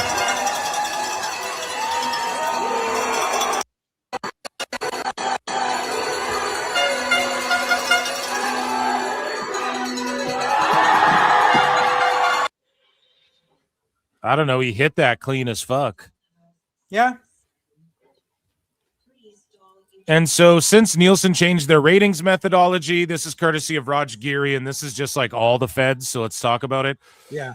Since they changed their ratings methodology to favor cable shows on 126, SmackDown, Dynamite, Collision, and Impact have all seen big gains, but Collision by far has had the biggest increase. Here's a look at how Nielsen change affected these shows, looking at the episode before the change and then the one after. Here were the increases. SmackDown increased by 34% in the overall and in the key demo by 32%. Dynamite increased 31% in the overall and then 12% in the key demo. Collision increased 94% in the overall and then 250% in the key demo. You what? But that's also a really bad outlier because that day that they did the measurement, they had a big lead in from, it was either NCAA or something like that. So it shouldn't really fucking count that way. Bro, it's just cooked. I'm with fucking Jim Cornette where it's like, dude, we can't even take, I've never really taken any of these fucking ratings seriously, but like, you just can't take them goddamn seriously. I'll continue to read them off. I'll compare them to other shit, but I don't know, man. I just take the shit at face value. I can't, I'm not going to like, I don't know what Nielsen's doing, but they're dropping numbers. So we'll read these. No one else is dropping numbers other than fucking Dave. It does. To me, what it feels like is someone from the FCC kind of tapped Nielsen, and Nielsen had to fudge some numbers to make it look like linear TV is still existent because people who are investing in linear TV are not seeing the returns they want. So it's a whole bunch of quid pro quo nonsense to make things look better than they actually are. Well, you know, the FCC won't let me be, Brian. And then Impact increased by 18% in the overall, increased by 33% in the key demo. And then he continues. There's a bit of a thread here. If you look beyond episode 1, I looked at these other shows. The increase for Collision is only up 133% instead of 250%. And yeah, the AEW numbers have also seen a boost since Revolution. Mm-hmm. And you know what they say, JJ? Revolution is a mystery. I don't know. And I guys. just hate that since this shit started, now freaking took Timbo and all those idiots are back on the there's 500K at max too, which means Dynamite's at 1.4 million. So I know. And I thought ratings didn't matter, so it's just like shut the fuck up. Ratings didn't matter until they started beating NXT again. And that was miscellaneous news, guys. Ladies and gentlemen, I'm afraid I've got some bad news. I may have put Tatum in there as the champ in the poll there. but you guys know what's happening. You guys know what I meant, okay? Jesus. I think Tatum has come a long way. I think she's improved a lot. That's what your job is. You're a journalist. I'm supposed to pick your brain about things that are going on in the ring. As right now we see a little back and forth, but Tatum Paxley is overpowering Blake Monroe, and there might be a little extra oomph. Now Tatum Paxley here tonight in this match.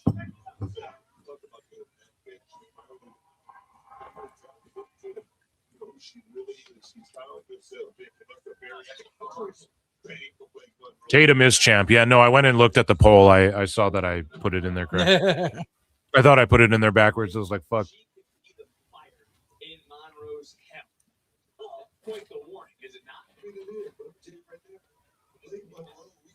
This crowd's just like kind of sitting there, dude. It's not very stand and deliver, take over WrestleMania vibes. Right, right. Not at all.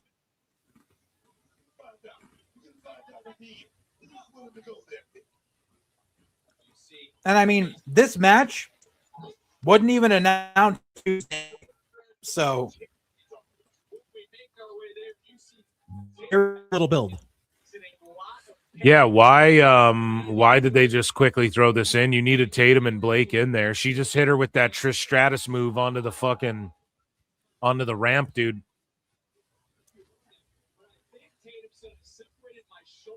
So Tatum saying she separated her shoulder. It's obviously a work. Uh-huh. Or they'd be throwing X's up and shit. Yeah, she did stratosphere. Yeah.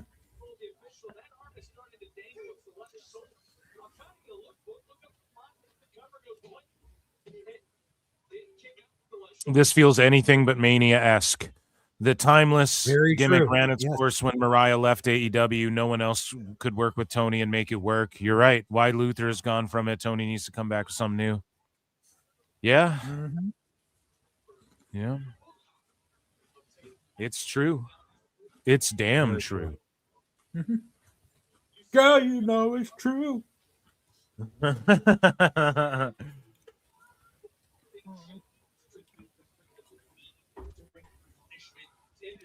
Someone here's a cool post. What do you make of this?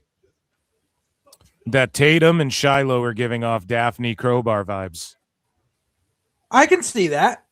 Yeah, I like that. I like that a lot.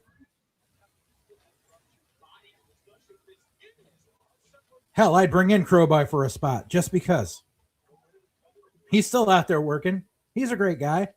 Yeah, he'd be a good coach. He'd be a good like guest coach at the PC if they like brought him in to help some kids.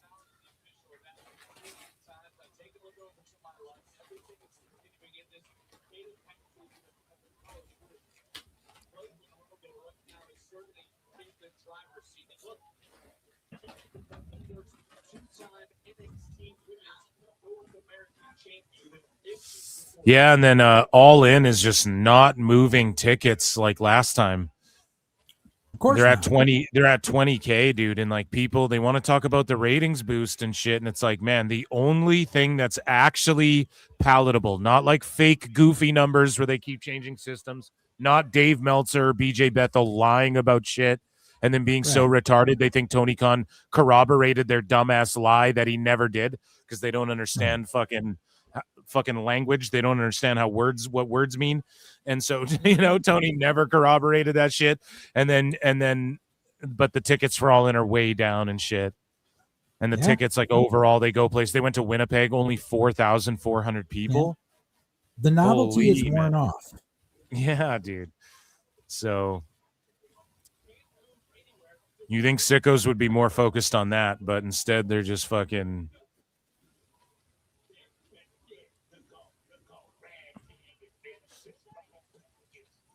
As a palate cleanser, chat.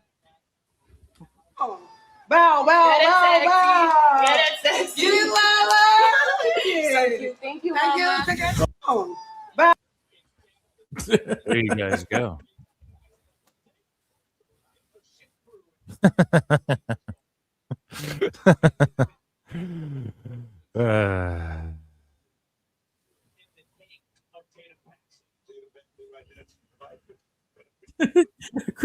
Hardy is convinced that Sexy Red is a man.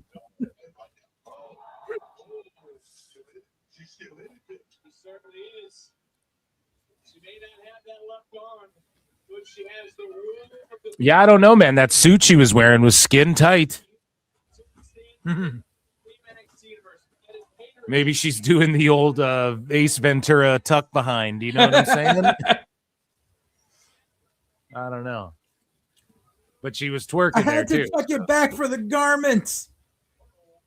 Oh, I love that step up enziguri off the apron. I say it all the time. What Tatum does, she does shit like that right there. A front flip leg drop, let's say, right? Like a flipping center. Yeah. Like you see people do that same shit, but she does it while the person's getting up, or she does an enziguri off the apron onto their head. She takes moves you've Right. already seen, and then she just makes them cooler in a way you haven't really seen them.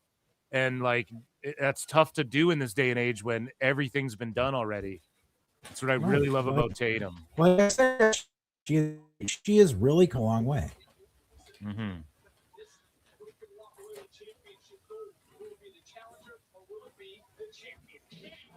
You can see very clearly in that clip that she wasn't a man. So there you go.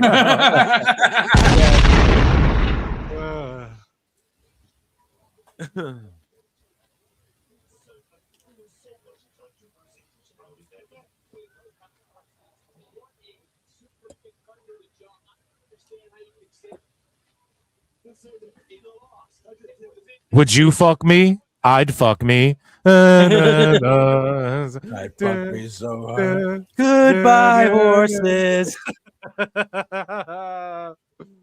Oh, yes. It puts the lotion on its skin or else it gets the hose again. Can you help me with my couch? Are you about a size 8? Oh, fuck. That's that AEW sicko who had the guys put the mystical mask on.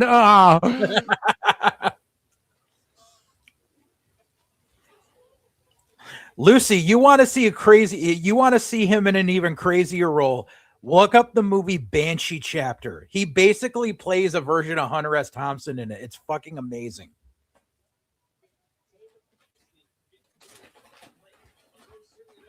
Sidekick.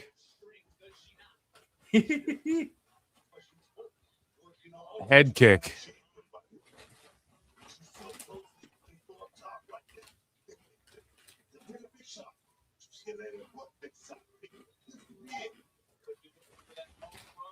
Oh, there you go. Step up the buckle, enziguri.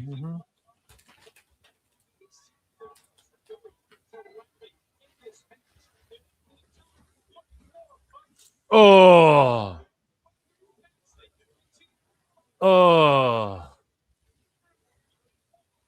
Oh, the fisherman. Oh, but the front. Oh, that's sick, dude. Dude, that's like a reverse fisherman bomb, chat. What do we call that? She takes him up for the fisherman, but then instead of going back into like the perfect plex, she fucking throws him forward into like a sit-out bomb. Fuck yeah, dude. Paxley rules. I don't know if that move makes much sense, but it's cool. Like it looks cool. Yeah. I mean, it's pro wrestling. Not everything's going to make sense, but you guys know what I'm saying? Like to have, like, why would you hook her head if you're just going to hurl her forward? But it just looked cool as shit, man. That was awesome. Oh, come on now, Phil. That's not very fair. I think this women's match is actually better than the 3-way for the title earlier. Dude, are we getting drunk and watching WrestleMania or what? Sure. Yeah, I'm going to stream both nights. I might do a spectacle of it. I might go like Friday SmackDown, go home, you know, and then Saturday, Sunday, and then the Monday Raw after. I, of course, do my member show, and then fucking boom. I might take a goddamn break that week. I might just take the week off. Mm-hmm.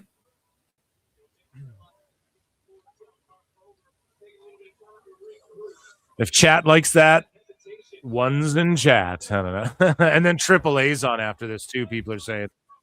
UFC was on as well. I got to watch that. A whole fucking a whole fucking slew of events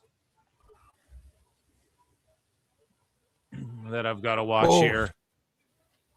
I wanted to give Stand and Deliver the respect. I didn't like put UFC on the side or anything like that, you know. I don't fucking. I mean, I didn't have many high expectations for this show, as you well know, Phil, from the discussion we had earlier in the week. Right. But it's been an okay show. I don't think there's anything that's been terrible. I think it's just because I don't have much of an emotional connection to the current version of NXT. Yeah, I just think that I was hoping for this to like blow everyone away like a takeover would, where it's like, even if you're not watching every week, the matches are like, oh shit, you know, but to be fair, that's when NXT Black and Gold people were like, well, it's a super indie type shit, you know? So, and that's how those work best. Like that's where AEW would do better if they just went away. They didn't overexpose everyone. Let them just work indies, do compilation shows of indies, do Dynamite once a week, and then fucking do like one pay-per-view every 3 or 4 months. And make it like the super indie crossover show. Mm-hmm.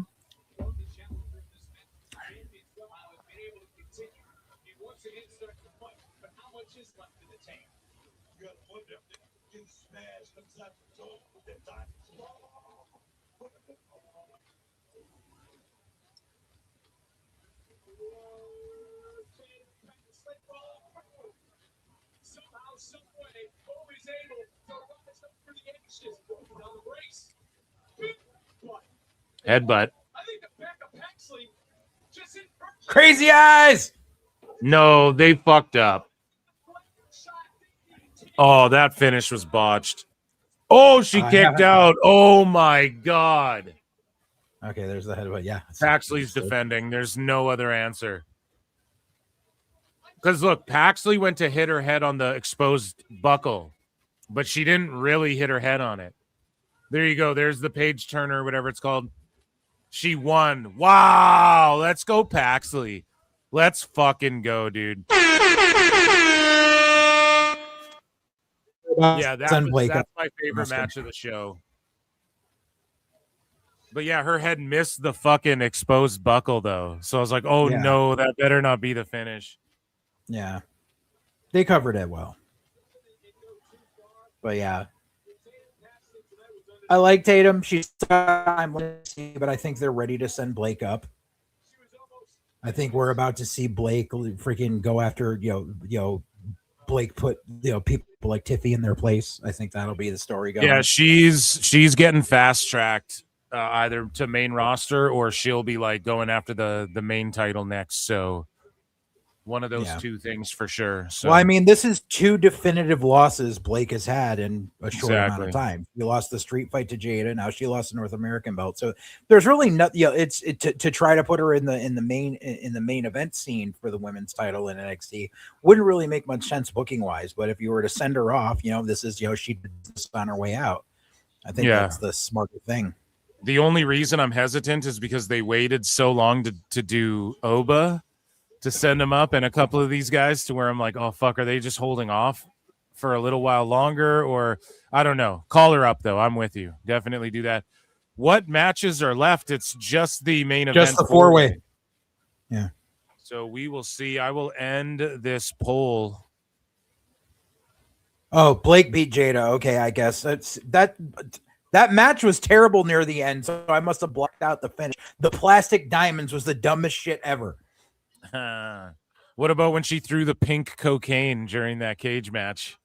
Yeah, that ruled. Oh yay, it's Timu Shield again. So Blake Monroe, 54% of you guys voted Blake. Tatum 38%, DQ Schmaz 8%. Yeah, I'm so glad Tatum won that. Even though she could be on the main roster right now, and I'd love it. But let's start a poll. Who do you think wins the NXT?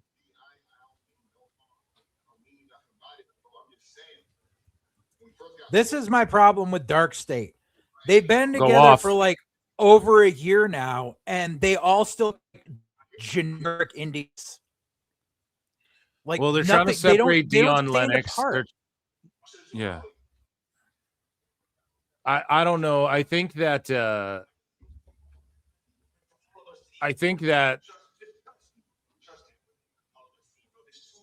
this guy, I think they all have potential. I think that Lennox, like, they're pushing him, and or like, you know, they're kind of separating him.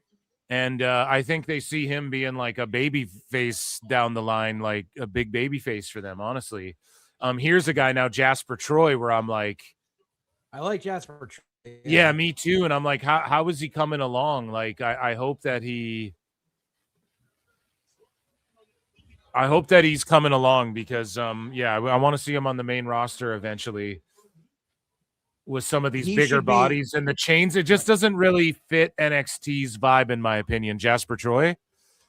Well, Jasper Troy is one of those guys where, because like they really have no one in the main event scene, because it's like, you know, you look at the 4-way, you got 3 guys who should be on the main roster and 1 guy who's been there for 5 years and is never going to get over no matter what you do with them. So you need people like Jasper Troy and Josh Briggs. Fucking Josh Briggs. Do something with Josh Briggs for fuck's sake. Yeah, dude, I've known Josh for years, and it pisses me off how many stop-starts they've done with him in NXT. Man, I think that he's awesome. I really like Keanu Carver. And then you have, I just think Jasper Troy, like where everybody else, and even Briggs gives me a bit of a vibe like he should be on the main roster more than NXT. Yes. Like earlier on, he fit well in NXT when he was with like Fallon Henley and all that. I just think that in NXT, it's almost like the way I explain it. It's like it's like a college campus where they're all training, kind of. And I know that there's like Zaria's and shit, and she works, but I don't know. He just feels like Jasper Troy feels like a gimmick that's bigger than NXT. Like you just want to try and get that over on the main roster. He breaks these chains. He's like wearing these big, obviously rubber chains. He needs. Are they real? I don't know. He needs to run through and be a world beater in NXT. Like the problem was they tried to do that with him like right out the gate. Like, oh, he won LFG and we're gonna have him go after the title right away. And you don't want to do shit like that. You don't do shit like that. But it's he should start running rush through people. But all 3 of those guys that are in that triple monsters that you have in NXT, and those are the guys you should be pushing now. But for some reason, they're going to throw away triple threat on NXT instead of being on freaking stage.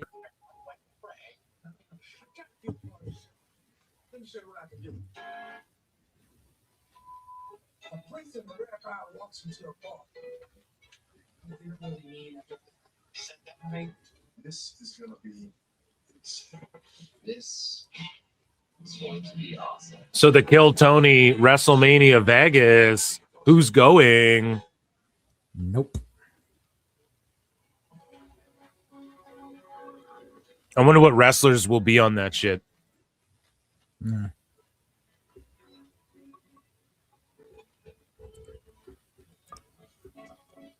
Yeah, Kill Tony will be aired on the 20th on the Monday, which is when Kill Tony typically comes out. So the Monday after Mania is when Netflix will air it. Yay.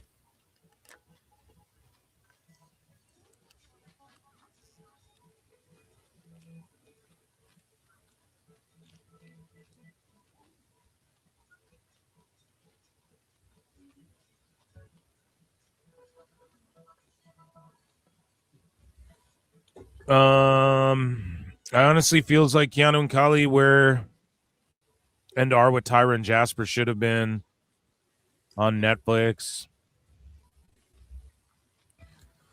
I read Tyra's still signed. Yeah, she's still signed, guys. She had a dream where she was released from WWE or NXT, and then the dirt sheets blew it up. Yeah. And they ran with headlines like, the same dirt sheets will get mad at you for clickbait, quote unquote. Mm-hmm. They clickbaited and went, Tyra May recounts Triple H handing her resignation and blah, blah, blah, but it was in a fucking dream. Meanwhile, Ricochet says what he says, and not a fucking Let me have my misery. from any of these cucks. Of course not.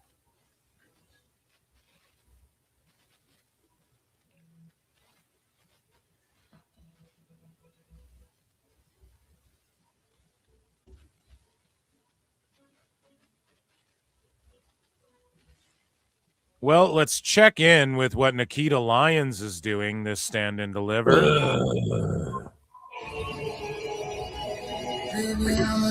Talk about someone that needs to be fucking released.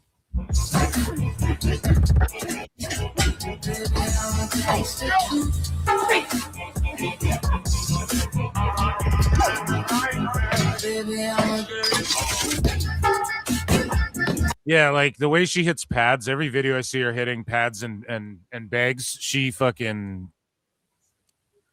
No as fuck. normal person fucking twerks while hitting a heavy bag. I know, but she will legit fuck you up. You know what I'm saying? She will fucking beat the shit out of people. 100%. Look at this.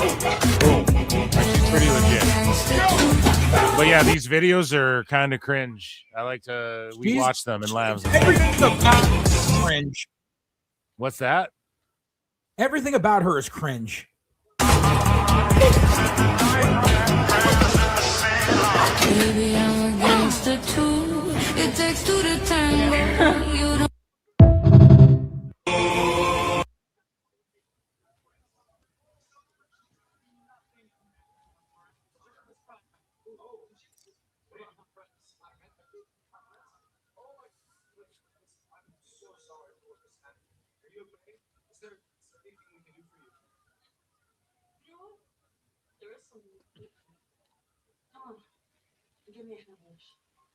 Okay, so the Vanity Project aligning with Blake Monroe, seemingly officially.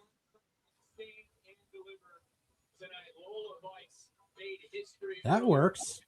Yeah, that works for me. I'm down with it. Let's see what she has in mind. That's too. Like, just another jab at fucking Zeta Steel, which I love.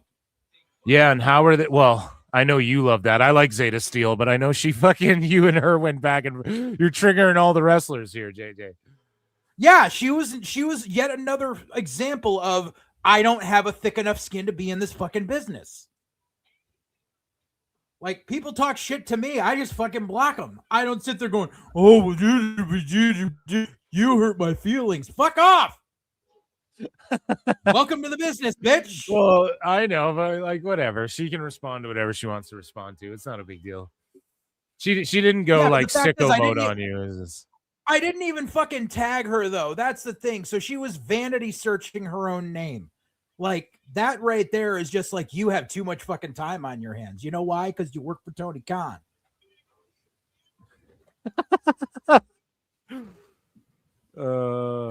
Tone's like, before you work here, you have to do 5 vanity searches. Pick your favorite 5 social medias and search your name.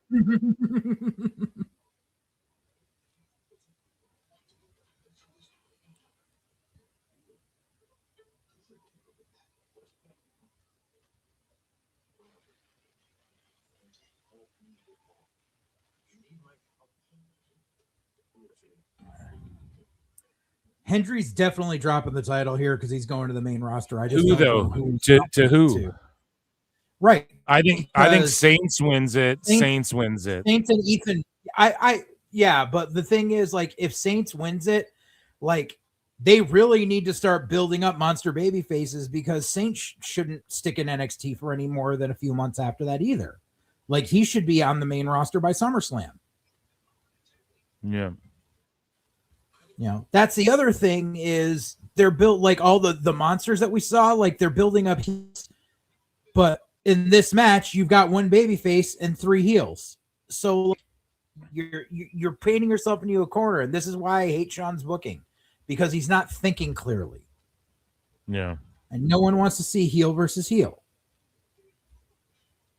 But yeah, like, and I used to not be a fan of Ethan, but Ethan's come a long way, and Ethan should be on the main roster at this point.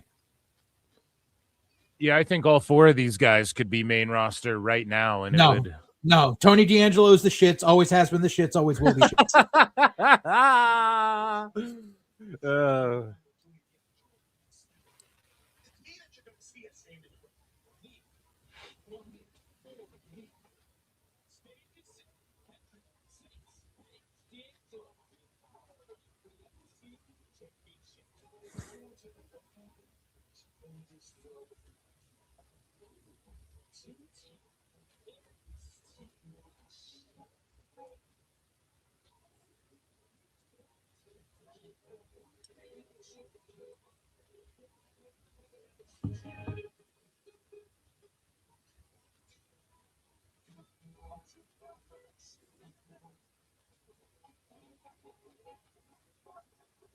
So, do you think Chris Jericho helps AEW going forward? No. Like, once they leave Winnipeg, what's the pop like? It wasn't even that good in Winnipeg. When they go to Cincinnati again, what happens? No one cares. That's what happens. Are you sure, dude? Nobody cares about this?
Notice how they only show the stage and not how there's only like 30 people in the crowd. There was a bra on his mic stand, dude. Yay. Oh, fuck. It's funny. Oh, God. What a waste of space Tony D'Angelo is. Good girl gone bad. I gotta go to one of his cruises. I want to hear Quarantine play some 80s Kiss. You do not want to go on a cruise, dude. I wouldn't want to be Stuck trapped on a on boat. there. Stuck on a boat with 1,000 and however many fanboys that don't bathe. It's terrible. Yeah, I do Like not. I know workers have told me like how like literally like because like the cruise ship has a pool and like because all these motherfuckers like have no hygiene, like they all got in the pool on the first day and it fucking turned green. Like that's just nasty. It turned green. You what? Yes. Already. Yes. From what? Because Everyone none of them peeing? bathe. It's like because they're all freaking like none of them bathe and their hair is unwashed and everything, and so yeah, like they just all got in and like basically used the freaking swimming pool as a bathtub. Oh, dude, you're gonna make me literally gag and throw up. Yeah.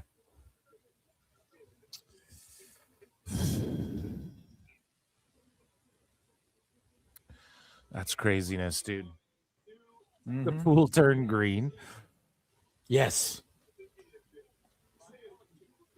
Wrestling's for dirt bags and lily pickers.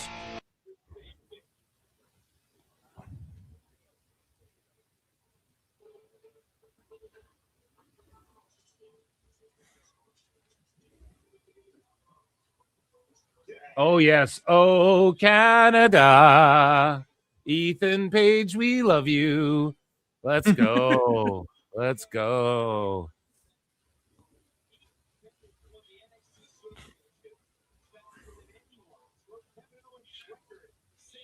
Oh, yes. One of the greatest Canadians to ever live. The greatest North American to ever live.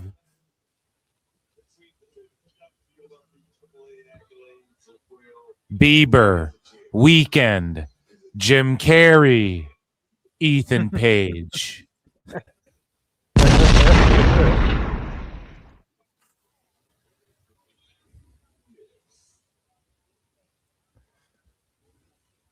Amen. He appears. We believe in Joe Hendry. We believe in Joe Hendry at PWT.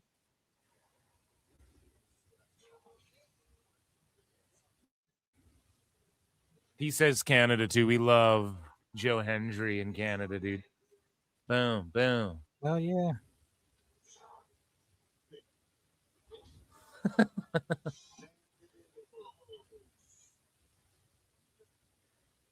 It's Swole Jake John.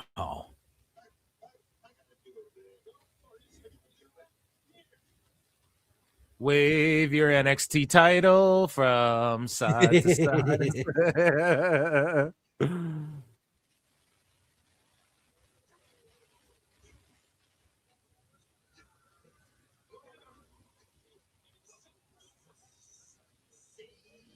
Booker T singing the theme. Yeah, Oh he's been he just like goes fucked off, up. man.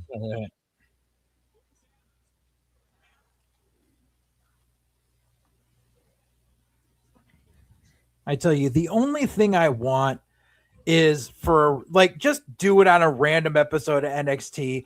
Bring in Kevin Nash and just have him and Booker be freaking Chet Lemon and Black Snow on commentary. That's all I want.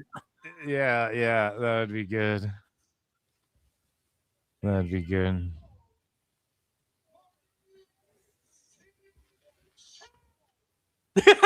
Freaking love the look on Ethan's face. I know he was just fucking unimpressed with with John Henry.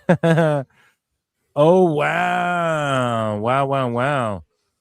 So we do have breaking news here really quickly. We'll cover it more on Wednesday as more of the story develops. Ladies and gentlemen, some breaking news here. You know what they Sometimes say. in life, you got to be a hoe.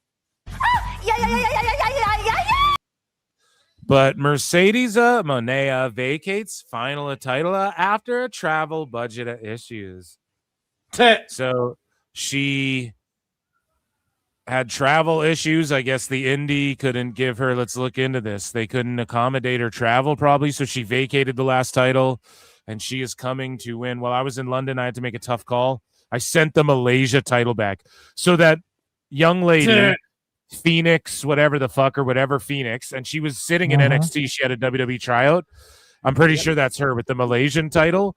So Monet, instead of going to Malaysia to drop it, and I called it too. I was like, they're going to bring that Phoenix girl to the States. She's not going to go to Malaysia to drop that shit.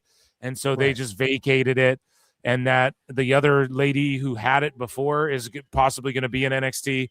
So she just vacated it. She says, my team and I really tried to make things work. We put it in the effort and had the conversations and explored every option. But at the end of the day, they told us they didn't have the budget to fly me out and weren't open to working with other promotions. So they weren't willing to work with it. They were trying to get her out there. So maybe she thought it was a safety concern. She said, for me, that just didn't align with the vision. So I made the decision to vacate the title. She says, look, this business isn't always easy. Not every partnership works out the way you hope, but I've learned to stand firm in my worth, my time, and what I bring to the table. Every title I hold means something. Every move I make, every move she makes has purpose. So even though it wasn't easy, it was necessary because growth sometimes means letting go. Let it go. Letting it go. Trust me, I'm always moving forward. And so there you go, dude. That's a story right there, chat, as we get into this main event here. And you know what they say, dude. One last time. Let's hit the drop. That was...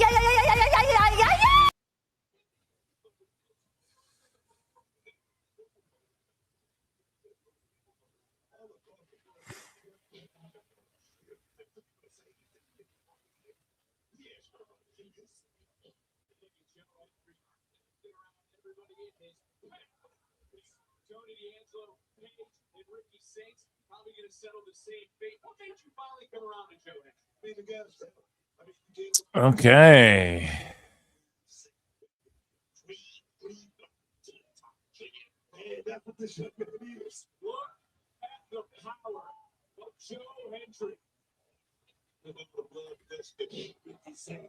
Okay. Hendry showing off that power a bit. We're locked in. Yep. What up, everybody in chat? Yeah, thanks for being here. Hit like and shit on your way out. Retweet, heart, whatever you got to do, way in or out, and hit like or dislike to show some love. Say what up. Vote in the poll. I'm just locked in on this match. I like that Paige is wearing like the gold and purple royalty drip there. Yeah. As well, by the way.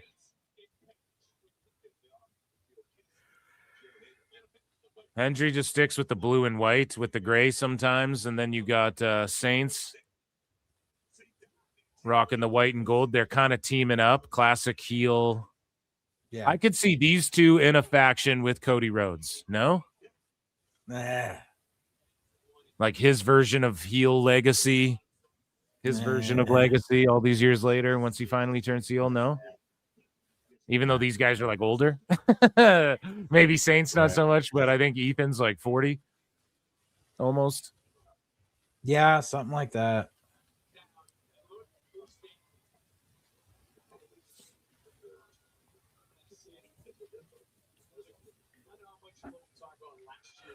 Ricky's 36. Damn. Yeah. I thought he was 37, but close. What do you make of this? Briggs is not main roster ready. Bullshit. Briggs has been main roster ready. But you hate on Oba, dude. Motherfucker, Briggs has 10 years of experience. Oba has 2. People are saying Briggs is getting cut after Mania. Fuck no. They're just trolling, dude. I don't know, man. There's going to be some cuts in May. I don't see how there isn't, you know? They have a bloated roster and, like, nothing's really... Or maybe they don't want people to go to AEW right now. Do you think that's possible? No, I don't think they care about that. Let Tony keep signing people. Like, if people want to go there and be stupid, let them. Do you think like Rusev will get cut or like, you know, he signed a short deal, but he's on the Mania card. So I think that's a good sign. He's going to be around for a while, you know? Yeah. Yeah. Like Rusev is basically Rusev's a homegrown WWE guy. So even if he like stops like working the touring schedule, like he'll probably be like helping coaching people down at the PC, learn, especially helping guys learn how to work like a big man. Yeah. And teaching people how to crash.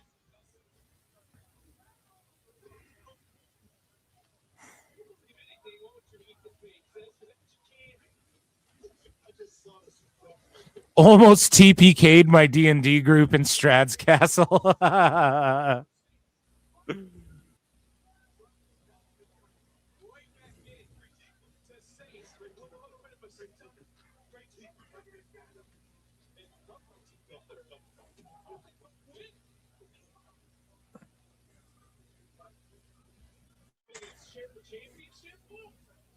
These two can't get along.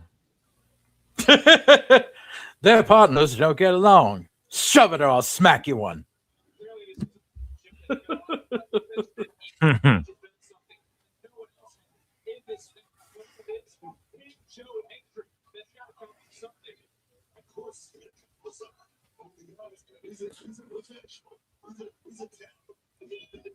They're going up for a superplex or something of some sort here.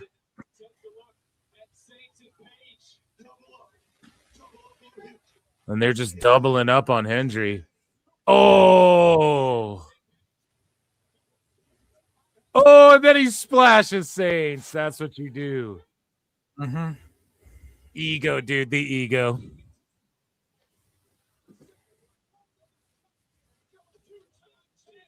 Boom. They should just change his name to Ego.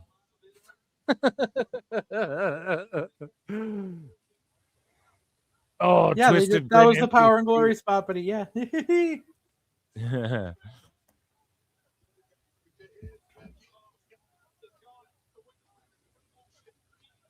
Oh, D'Angelo, who I feel like has just been like laying outside the ring most of the match. Yeah, he's been taking a fucking nap the past 5 minutes. Oh, attitude adjustment.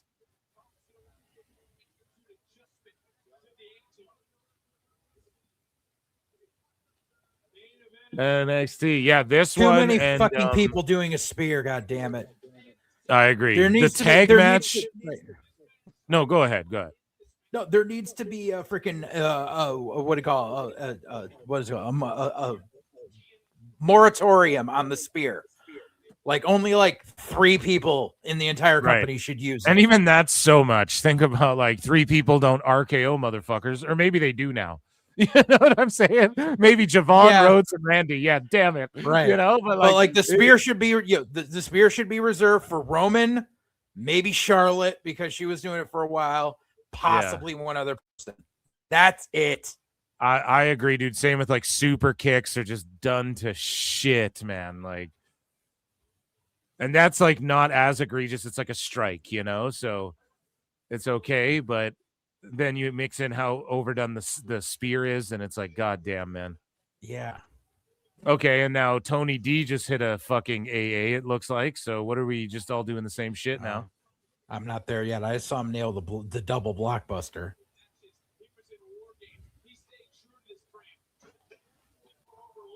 Clothesline in the corner. Oh yeah, there's the five. Yeah, Oh, give him a freaking, hit him with that fucking Arn Anderson right there. Hit him with that Arn Anderson right there, boy. Oh, into the stairs.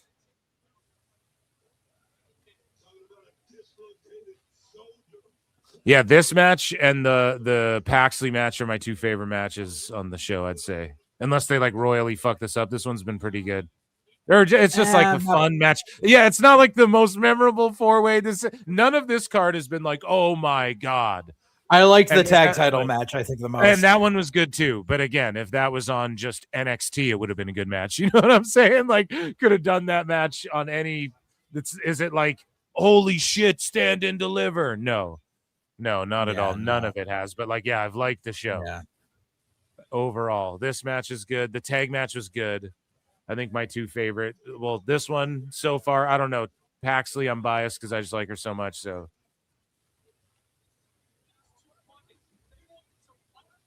it's like Dave with Kendall Gray. Oh, Hendry over the top. Oh, nice ace crusher from Paige.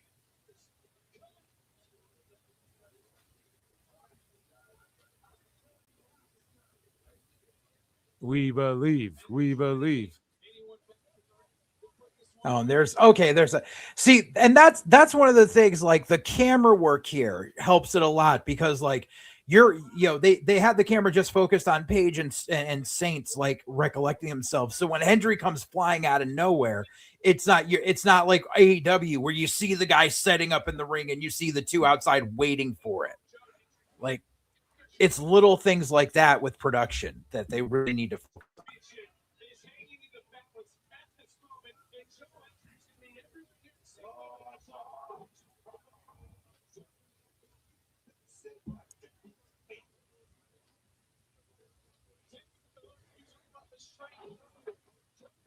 Yeah, Joe Hendry's got that sneaky strength.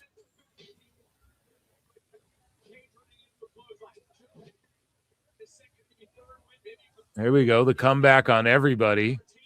Mm-hmm. Because 3 heels. Hurricane Rana from Hendry. He's snapping.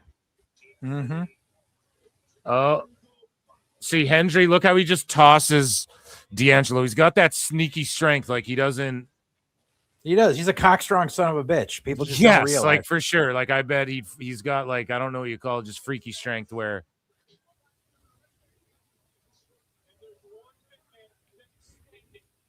Like he just throws guys around easier than it looks like he could. Right. You know, like, yeah. Yeah. That's why, like, I got so mad when people were like, Joe Hendry's just an entrance merchant. Fuck, no, he's not. No. I was watching this dude for years going, he's a good, like, back before he really found that gear with the entrance music and all that stuff. Like when he was just, regular ass Joe Hendry, I was like, this dude's got something if he can just crack into something. And then he popped that out. I was like, this dude's going to be a fucking star. And he said too that at one point he like learned from Lex Luger. He was like, dude, I just have to. He's like, I'm gonna go more like power based moves. I'll get over more or whatever. Right. He in some interview he like accredited Lex Luger, and I'm like, that's what's up. Luger does. I feel like he gets shitted on more than he should. I think he was better than people give him credit for. Well, I mean, he fucking murdered Miss Elizabeth, so there's that. Okay, well, listen, that aside, right? I'm talking about. And he lost a fight to a T-shirt. What, did he lose a fight to a teacher? T-shirt. Oh, a T-shirt. Okay. I don't know that freaking thing. Yes. Sorry, I thought you said a teacher. I was at like, that what? show. Oh my goodness. I was at that show when he couldn't rip No! a T-shirt.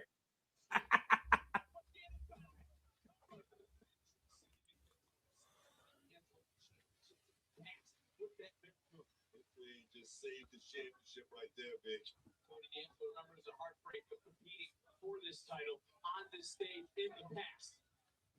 Trying to dig down a little deeper. I think Hendry was able to duck. Okay, a little ugly duck on. Okay. DDT. Kip up. Oh yeah, he's pumped. Being 30 seconds behind on you. He just hits. Yeah. I just like how Hendry hit that spin and he's just all intense, like he ain't fucking around. Oh, okay. Come on. Who are you, Tony D? Roman Reigns now with these spears and the hair? Fuck out of here, buddy. Right. Another right. Man, fuck this guy. Fuck this guy. Maybe you're right about this guy, JJ. Who the fuck do you think you are with this hair and that beard and these spears on everybody? And those pants. Fucking Roman Reigns, dude.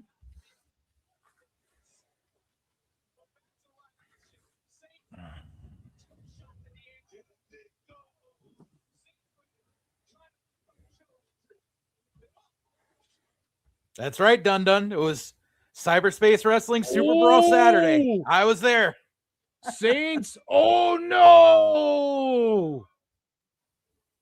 Hooks his arm.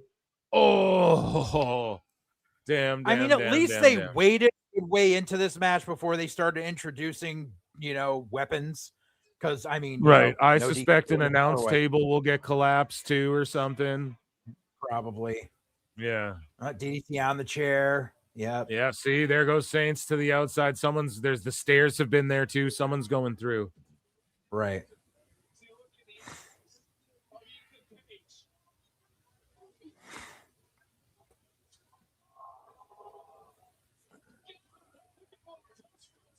Oh, they're just brawling. Oh, they're just throwing fucking hands. Oh, and Page is getting rocked. He's covering up.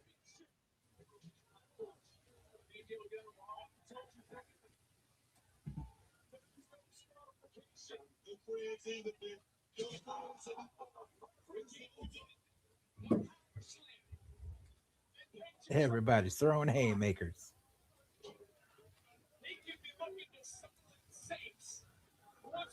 Oh, yeah. Someone's going through this announce table. Yep.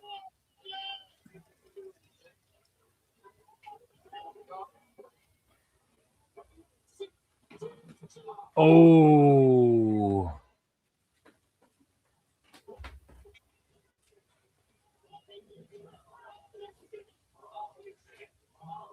Oh, yeah. So Paxley was wearing Daphne inspired gear. Like it was Daphne tribute gear as well. So, yeah, that's awesome. Oh, I don't like that spot. The run up the stairs to take that. Not a fan.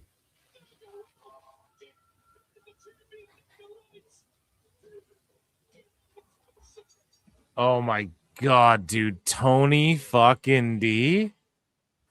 Terrible. So he's just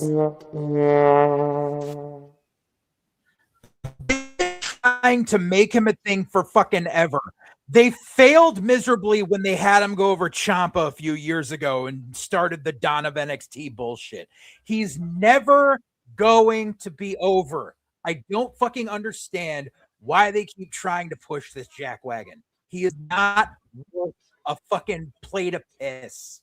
Do you think that he's just in this spot to like get over the next guy? Then they couldn't call up Hendry and Page, and then maybe Saints beats him, or I All don't fucking three of those know, guys man. better be getting called up after this because this is bullshit. That's what I'm saying. Hey, that's what I'm saying too. Like even Saints, he just gets left behind.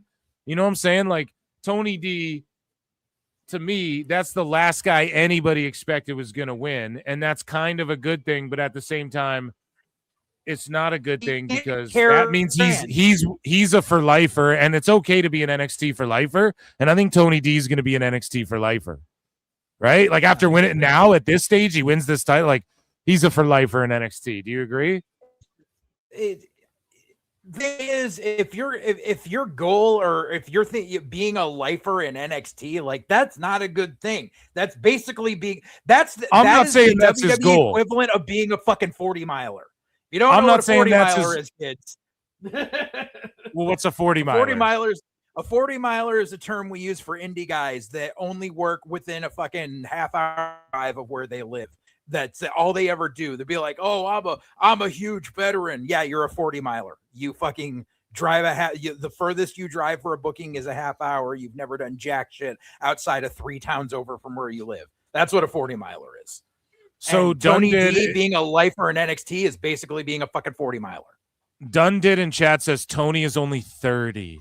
So like I didn't realize that either. Do you only see 30? him? He's been signed to NXT since he was 24. That's what I'm saying. Like he's been there forever.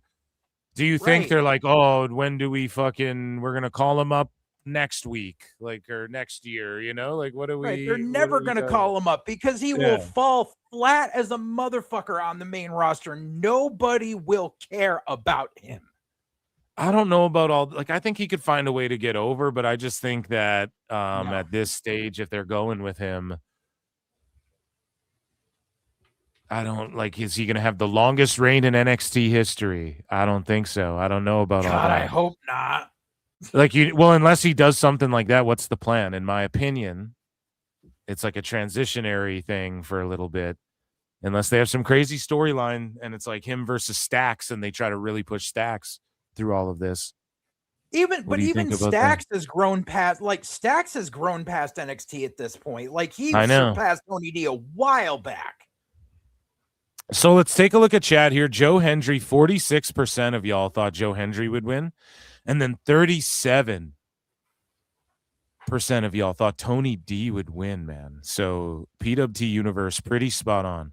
Ricky Saints, 12%. Ethan Page, 5% only thought would win this.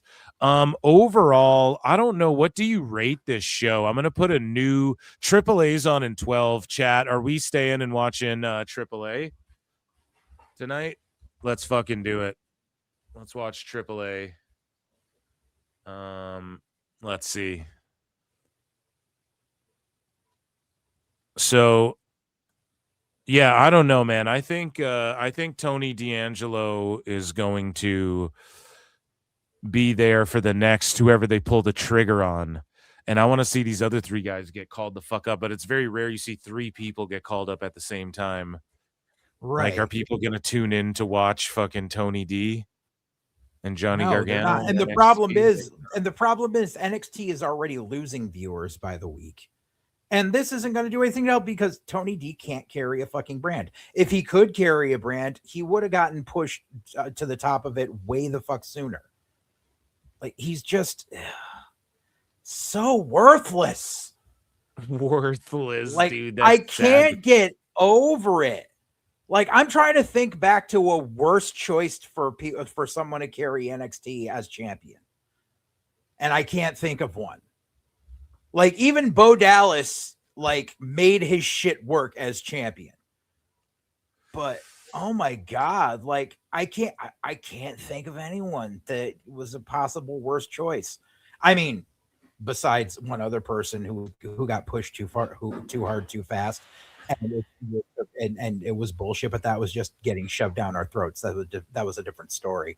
But yeah, just throwing the fucking belt on a dude because he's been there that long, like that's just sad. Like that's not how you do business. Like I don't understand why he's still employed, let alone putting the damn title on. Well, that's what I mean. There's a plan. There's a plan in place. Who knows? Who knows why they went back to him? I think of all the guys in that match, that's the guy everybody least wanted to see have the fucking title. Right. So, and like the problem is, it's like he disappeared, and then he comes back, and the difference was, oh, I grew a beard, and now I wear a Bane jacket.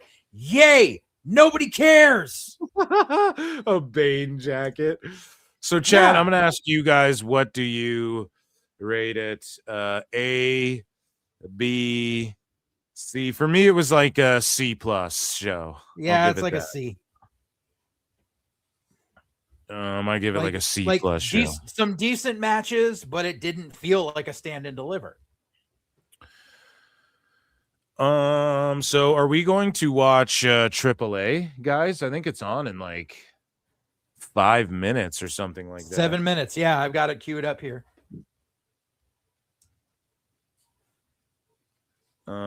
So that rules, and we can talk about some news here. I'm just looking for. Looks like I just made you some money, Phil.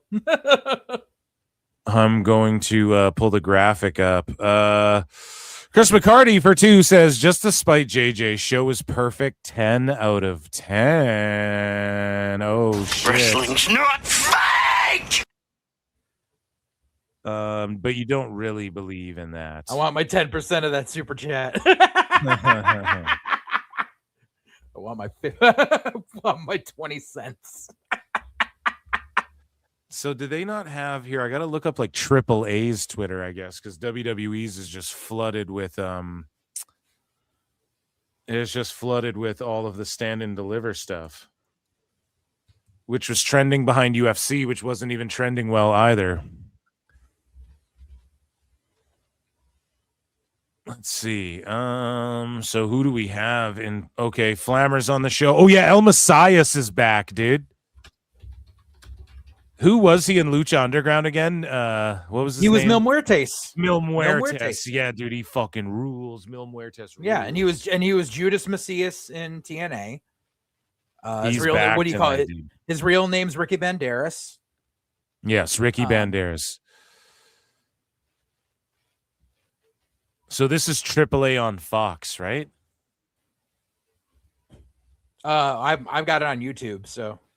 Yeah. I'm just saying, like the show. It's not like Rey de Reyes again. It's just like AAA on Fox, but it's on YouTube. Right. Yeah, so that rules. I will pull this up here. I'm just trying to get like a card graphic or something. I think I found something here. And yeah,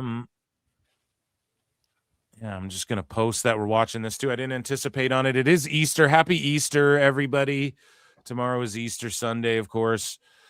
Yeah, I'm going through the list of all the NXT champions to date, and yeah, there's some guys that I don't care for, but overall, yeah, Tony D is by far the worst choice for an NXT champion in its history.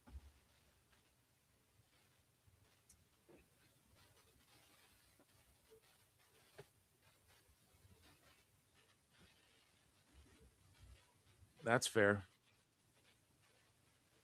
And if he was to if he was to hold the record, he would have to hold that title for 505 days. Or no. Yeah. No. Wait.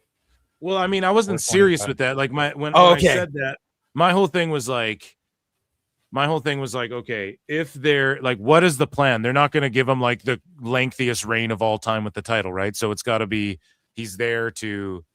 He'll eventually get someone over. Like he's just going to put someone over at like whatever their next big show or the one after that is, unless they have some crazy story lined up. Like really think about it. So who out of those four is sticking around? Or I don't know, man. To me, I'm just like. But then again, if they didn't go with like Saints or whoever or Paige, like if they went with Paige, pardon me, or they went with Hendry, then that means that's longer than they aren't getting called up to the main roster. So is that what I want? I don't know if I want that. Yeah, so I don't know if I want that either. So pardon me. So what hashtag are they using for this shit? Just AAA on Fox. Okay. Sounds good. Sounds good to me. I'm just posting that we're watching this shit. Boom.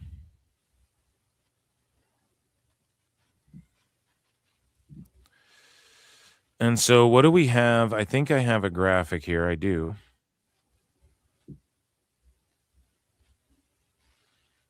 Fill marks, bookmarks. So we go into WWE over here. Let's share this tab. We have a graphic. And tonight, lined up, Penta will be there. I wonder if they used AI for this shit. Sussy Love versus Flammer. And El Messias is fucking back. And this is a 1 hour show. So we're going to check it out. And let me also, I want to pull up the AAA Twitter account for you guys because they are showing videos. Yeah. Of I tell you, this it was shit. a few years ago when MLW first started doing their Timu Lucha Underground thing. They couldn't call it Lucha Underground; they called that Azteca Underground, and they brought in the guy that played Dark stuff. And Cius was there. They had to be King Muertes instead of Mil Muertes. Yeah, but him and Richard Holiday had a hell of a freaking program. Like, it was a lot of fun. It just kind of sucks because he could have been something in WWE, I feel like, with that Mil Muertes gimmick or the King Muertes, whatever the fuck. But he's older, he's older now, but I just love that they're bringing him in now. Like, I just love it because it's Mexico, dude. So there's Flammer. She looks like $1 million here. And I'm not familiar with Sussy Love, but she looks like $1 million. Like, come on, man.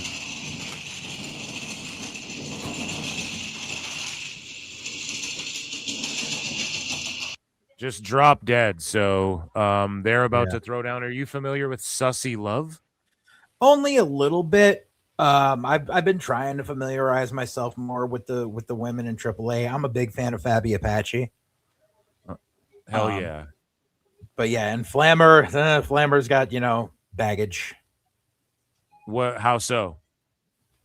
Stephanie Vaquer has a restraining order against her. Oh, I actually didn't know that. Yeah. Yeah, because Flammer was on the side of Vaquer's abusive ex. Okay. Speaking of having exes, Ric Flair has many of those, and he's got hoes in different area codes. And here he is living his best life with some. My mistake. It's not Flammer that has that. It's La Hiedra. My mistake. La Hiedra. She's in Las Toxicas, bro. Yeah. She's the one that has the with Vaquer, not Flammer. My mistake. Sorry, I was, like I said, it's been my mistake. And people in chat are already correcting me. Yes, I made a mistake. Yes.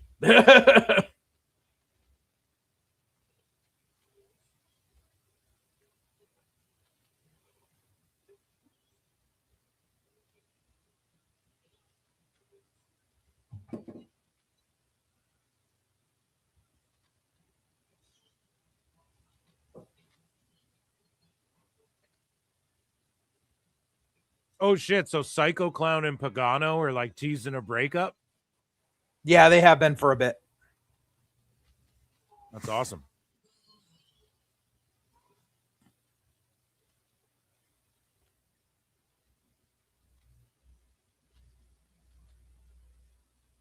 Bailey and AAA, that ruled so hard. Yeah.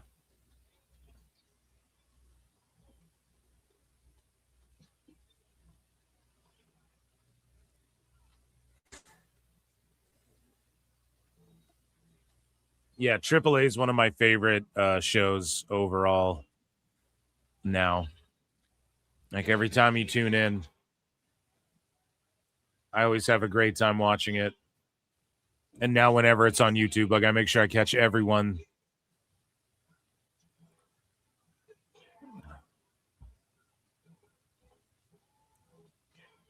Mini Vikingo. or every one of the race, like all of the labeled ones. Lucha on Fox. I haven't been watching all of those. Or what is it? AAA on Fox, sorry. Yeah. Which I guess technically is Lucha on Fox, but AAA on Fox, I haven't like I watched the Rey de Reyes and all of those. Yeah. I am amazed have, like, by Triple Kingo Mania or still whatever has the fuck, a job after that headshot on Dom. Who? I'm surprised Vikingo still has a job after that headshot he pulled on Dom at the Rey de Reyes tournament. When he just threw the chair at his fucking head like Sabu. So is this weekly? Is this weekly Fox show every week on YouTube? It is. Oh my goodness. Yeah, So it's in Spanish on YouTube. They subtitle like the beginners, but then like the commentary is always in Spanish. Okay. Yeah, I want to watch all of these every week. It's just, where do you have the time to watch all? Like, I can't watch Evolve. I'd like to watch Evolve too and just see some of these youngsters, but I fucking can't. Yeah, like there's no way.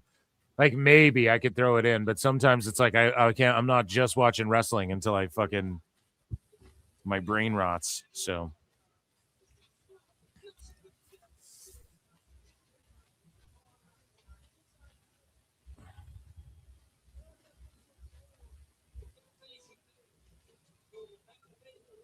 WWYT has the English commentary. There you go.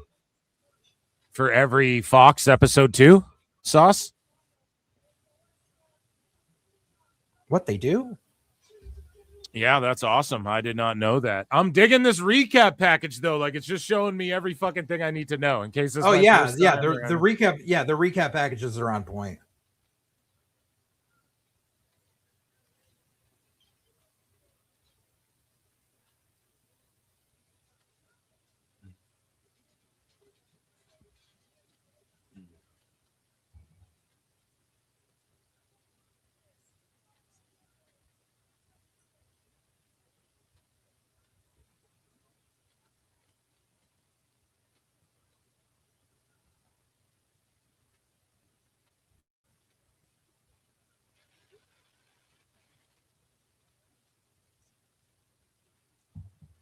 Damn Americano holding that sword up.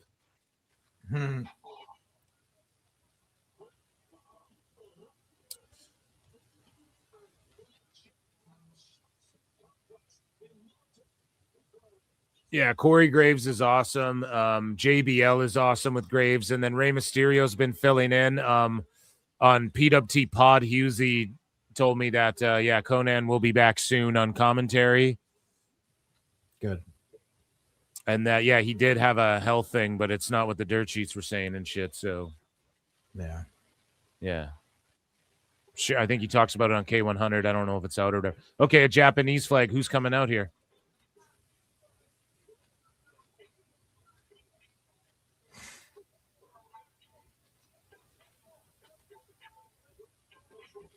Okay. A Japanese faction in AAA. Is that what this is? Tokyo. It wouldn't be the first time. They're automatically super over with me, chat. I'm super gay for this 100% right now. Automatically. Oh my God, it's the greatest thing I've ever seen.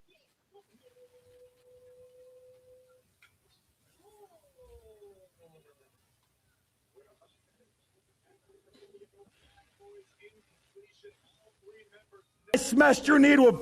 Oh my God, it's the greatest thing I've ever seen.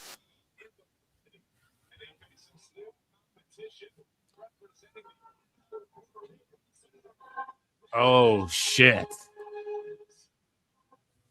Oh, shit, dude. Mecha Wolf, who fucking rules, Lindsay Dorado, and El Messias in a fucking Dr. Doom mask. Holy shit. I could do without Lindsay, but the rest is fine. What's up with Lindsay? Lindsay just bad experiences in the past with him.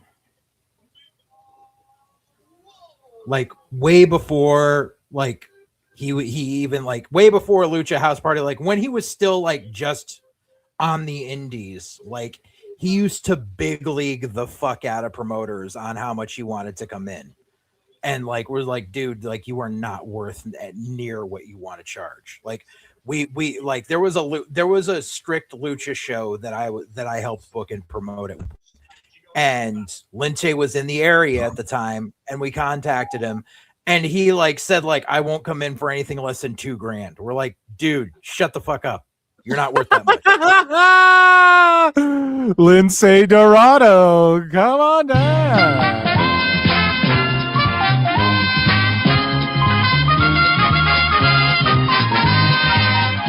So doesn't he make gear for some of the boys too? He might. Like he might. I think he might have been doing that for a little bit. I'm not sure if he still does. Oh shit. Well, he's flying around, dude. Who are the Tokyo Bad Boys? I love that shit. I think one of them's got a Lucha mask on. No, he doesn't. Okay, that's fine. I was looking for some Ultimo Dragon type shit.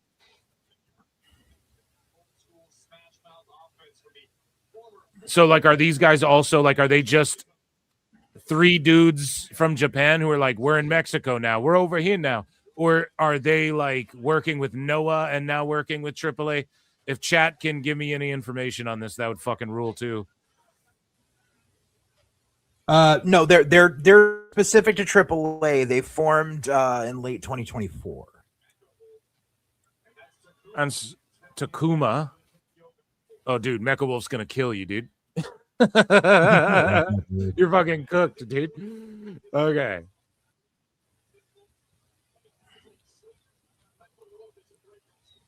Oh, bicycle kick. Yeah, Mecha Wolf and Messiah should just like be a thing. They should just like stick together in make a faction, dude. They look cool together. Lince in their group, I don't know. He's just there, but yeah, as far as like looks wise. Yeah, the Tokyo Bad Boys are Kento, Nobusan, and Takuma. Let's go, dude. I like this Takuma kid, dude. He's fucking he's fired up, man. Okay, listen to the crowd react for Messias. Messias. JBL says Messias. Which is it? Is it Messias or Messias? It's Messias. Okay. I'm calling him Mil Muertes, dude. You're fucking Muertes to me. Dude. Yeah, he's Mil Muertes. He is. He's Mil Muertes. Yeah. Yeah, dude. So the crowd just going off. Yeah, I was such a mark for this guy in the Lucha Underground days. Oh, yeah. Such a mark for him. And I was like, he could go to WWE and shit. Like, I was so like, he should do it, man. And yeah, I guess, yeah, it was just gimmick. Wasn't there like something holding him up with his gimmick, right? Like he didn't own it. Yeah, because the Lucha Underground, like Rodriguez owns all those gimmicks, so that's why no one could win. And that's why, like when MLW was doing Aztec Underground, they all had to kind of change their names a little bit, and so that's why he was King Muertes there. But yeah, he just he got tired of wearing the mask, like and they have fucky contracts there too, didn't they? Yeah. What were you saying about him in the mask though? He just got tired of wearing it. That's why like he was happier like when he was in TNA doing the Judas Messias gimmick because he didn't have to wear a hood. Right. Yeah. Oh yeah, and he was Messias in TNA. Yeah. Yeah. Yeah. Oh. Mecha Wolf just splatted that dude. Takuma or Takumo? Takuma. Takuma. It's Kento. Yeah. Takuma. Kento. Takuma. That Takuma kid fucking is awesome. He's just selling his ass off.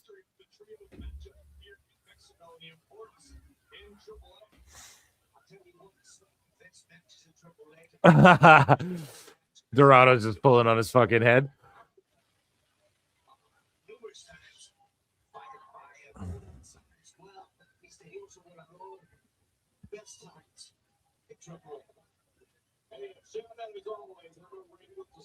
Oh, Messias. Oh.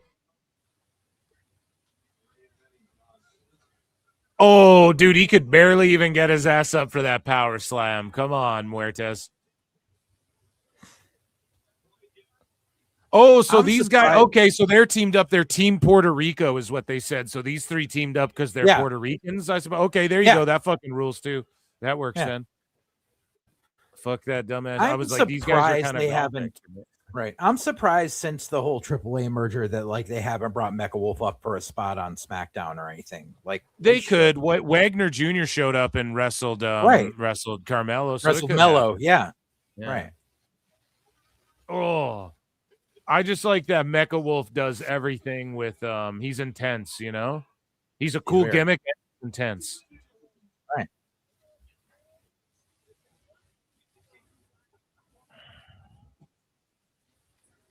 Oh, come on. Oh, come on now, Phil. That's not very fair. Mil Muertes, a legend. Let me chat you up about him being a legend and how there's a lot to unpack about him being unmasked now. He's 50. A healthy Mil Muertes is good for the pro wrestling business, Eric. Oh, come on now, Eric. Oh, come on now, Eric. That's not very fair. Yeah. Lindsay Dorado made this in 3 and no sleep. You're welcome. He made the Rayo and Bravo gear. Okay. And that's him in this match.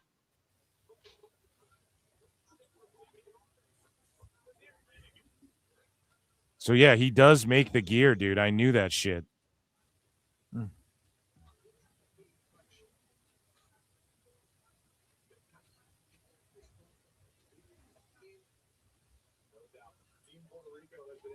To their strategy. It's the opening bell. It's been extremely effective as a unit. Got a pro wrestling version of the World Baseball Classic. Ooh, big back elbows. I feel like it's sacrilege that one of the sponsors for AAA is Frank's Red Hot. Like, shouldn't it be like Cholula?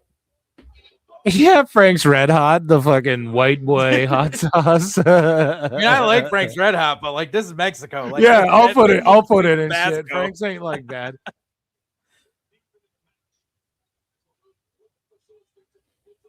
No, that's for sure. But yeah, I'm definitely I mix it up. I get shit I can't pronounce and stuff. You know what I mean? Those are the best sauces always. Yeah, Tapatio. Stino knows what's up. Tapatio, yeah.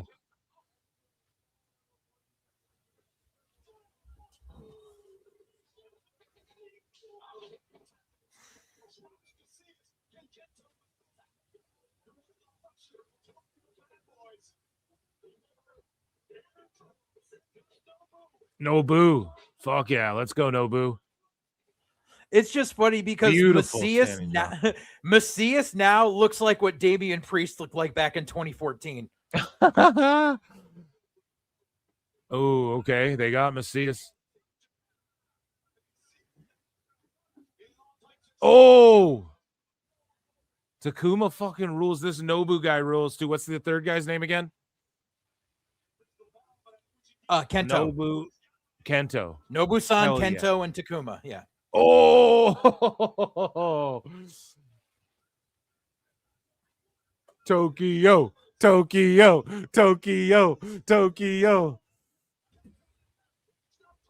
Boing.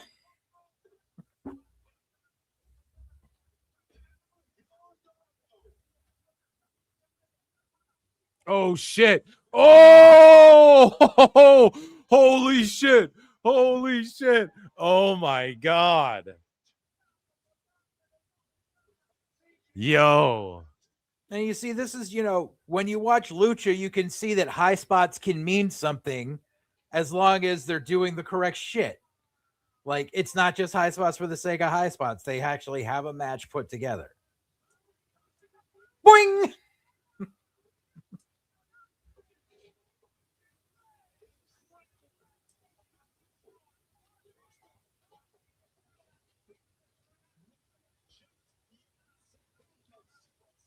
Oh my God.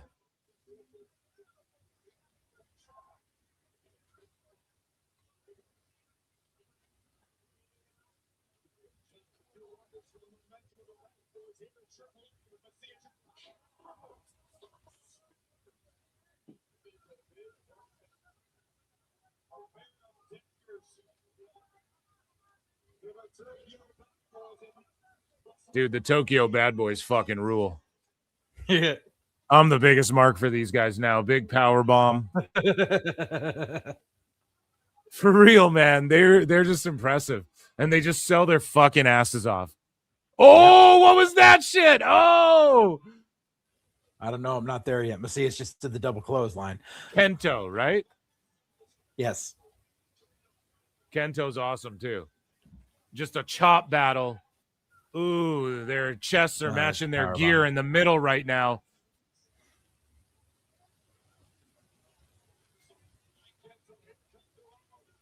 Oh, yeah, let's go.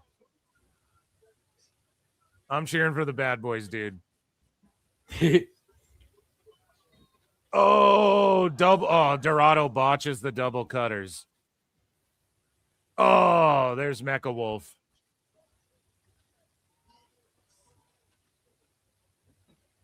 Oh. Oh, holy shit. Holy shit. Oh, Macias in the ring. Oh, and there it is. The flatliner. Flatliner face planter. Now, when he was Muertes, did he just hit them with the flatliner, right? Like he didn't fucking it was just hit them with the end of days. It wasn't like an end of days, right? Where he like that was just that basic was flatliner, yeah. Yeah.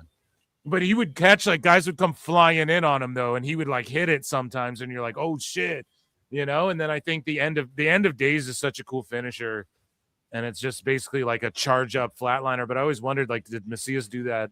Did Muertes do that before Corbin ever did? But that was sick. He just planted him. That was a great match. That was better than anything on fucking Stand and Deliver. Stand and Deliver. Yeah. Yeah, I'm It not was. even joking. Right. I'm not even joking. That was so good. Right.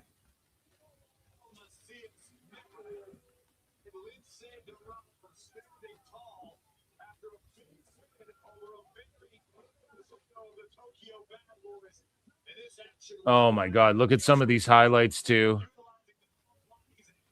Oh my God. That he just did the Logan Paul thing. Logan Paul's like, no one can do this. That fucking guy. Who what's his name? Kento? Which one was that? Takuma? Yeah. He just fucking jumped up there and fucking did it. So what are you talking about, bro? That was crazy. What a great match. Holy shit. I'm glad we stayed and watched AAA. Happy Easter, everybody. Sending Easter love to you and yours.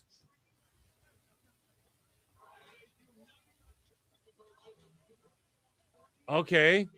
So now we have the United Kingdom. What is this? Like a trios global world championship? We have Dempsey, Frazier, and some like pretty boy versus LaFleur. What's his name? Axiom. So he's going against Nathan Frazier. And I didn't see the third gentleman. And are they from Spain? They must be. A trio tournament? I don't know, guys. Someone fill me in. AAA fucking rules. So I don't think it's a tournament. They're just having these trios matches. The World Cup. Just the fucking World Cup of trios. Who's got the nations tournament like they do in hockey? Just fucking trios in and up. So Axiom's on one side, but Frazier's on the other side in this match. Yeah. That's fucking cool, dude.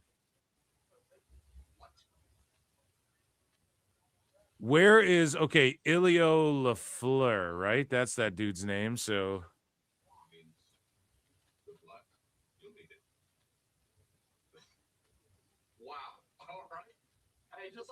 or Ilio, I'm just making shit up here. Ilio.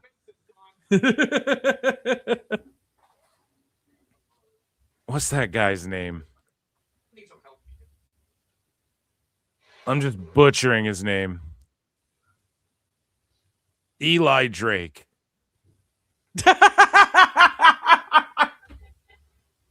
No.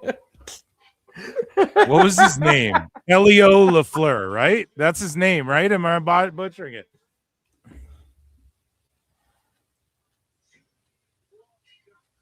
Here's Susie Love.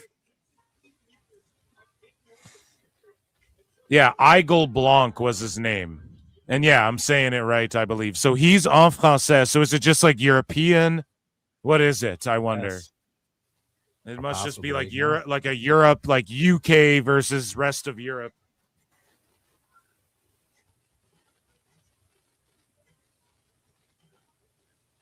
Because where is Axiom from again? He's from Spain, right? He's from Spain. Yeah. Yeah. Okay. So what it is? Yeah. So it's the UK, I think, versus just like 3 guys from Europe. You know what I mean? But it's like a European, because UK's in Europe, obviously. So it's like a Europe on Europe violence.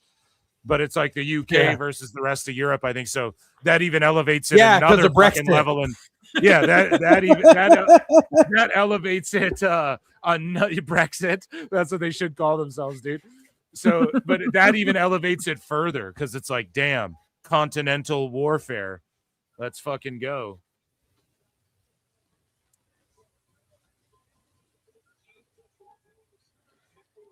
Okay, so we have Flamer versus Susie Love.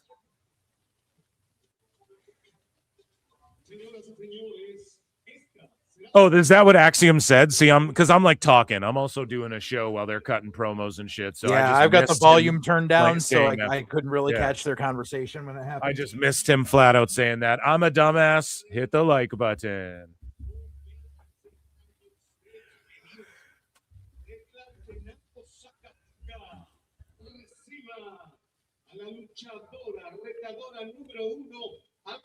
Ilio Lafleur, yeah. Ilio Filio. Triple Cup is his name. Igel Blanc, yes. Lafleur. You're not going to win this one, Lafleur. Lafleur. Taking your gym and turning into a parking lot. Fucking Chuck Norris.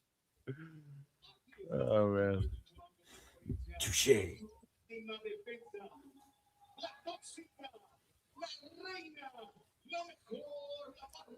So this is for the Reina de Reinas, Campeón.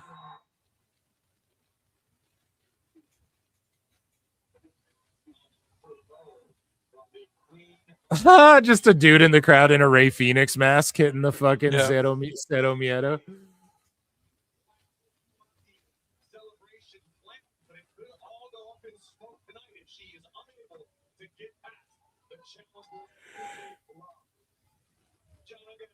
And so isn't Flamer on like a like historical run as far as like she's about to break the record within like the next week or so, I think.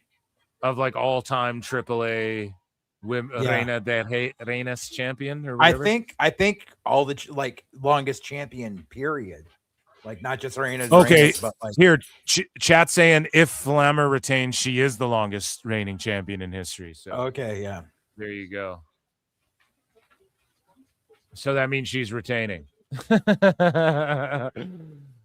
Oof. Good Lord. Damn, she's throwing stiff shots, man. Yeah. She's fucking crisp, though. Oh, yeah. Flamer ain't fucking around. Ooh.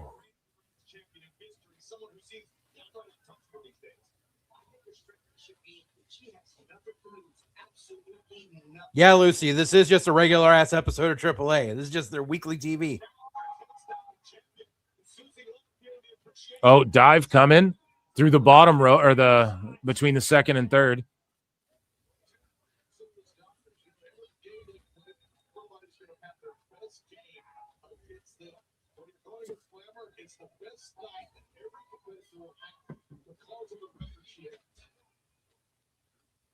Flamer moves out of the way of the dive.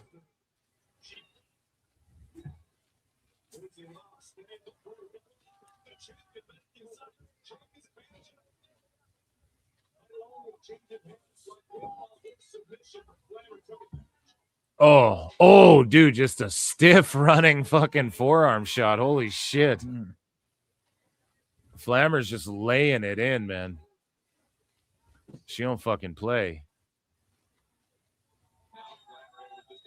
Oh, man, she's working stiff. What is this? I wonder why she's... Damn, man, she is fucking... just being a fucking heel, dude. Yeah.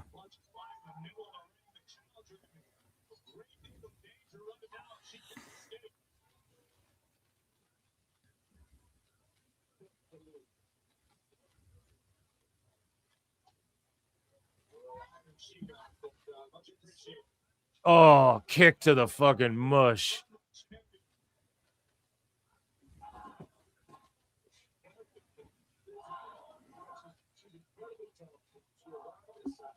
Oh, Susie Love is flipping around and shit. Sidekick on the second crossbody. Enziguri. Oh, big German. Like a fucking, she landed on her knees German. That was crazy.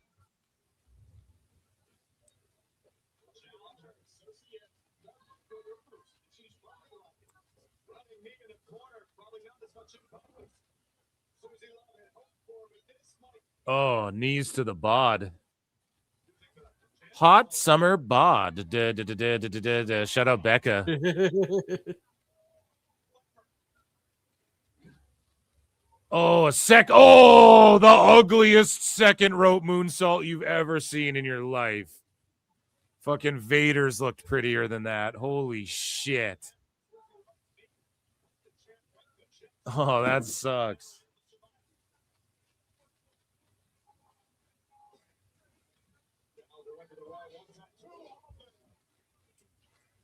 Damn, Susie loves working this match like it's a WWE tryout. Well, it is, amigo. Oh, just beat her with the double knees to the fucking... Wow. Talk about putting a champion over strong there. Like, she ate some moves and shit, but dude, she just hit her with that running flying knees, and that was it. Yeah. Ring the fucking bell. Over.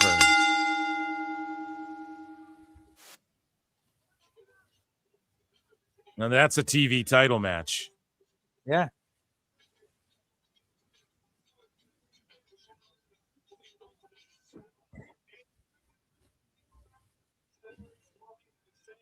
Oh, yeah, the running. Oh, it was just the running drop kick. Yeah. Even the double knees. But you just watched her bounce off of the freaking, her head bounce off of the freaking middle rope. It was just violent. All I saw was fucking violence, man. That's amazing. Yeah. See, Flammer in the game, I don't think that's her finish either. Because I've only, I'm last toxic because I'm new. I'm a newbie. And it's like, I played as her when I unlocked her in like the AAA pass. Used her a few times.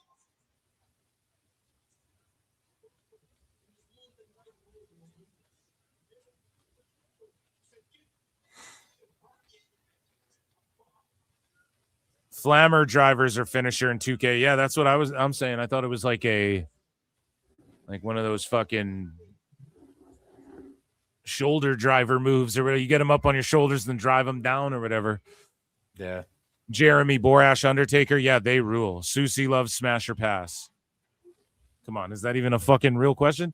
30 minutes, 2 match done and dusted. Who booked this? Yeah, JJ's like, right? Are you serious, buddy? Just not there to play games, Phil. Yeah, dude.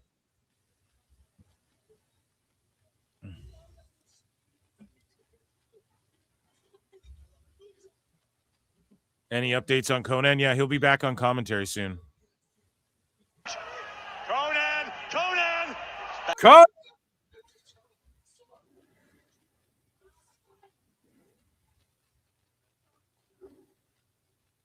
Yes, that is Omos, Lucy. He's Vikingos heavy down here in AAA. Hell yeah. Is Penta fighting or is he just coming to talk shit? I think he's just coming to talk shit, but they're going to be doing Penta versus Vikingo.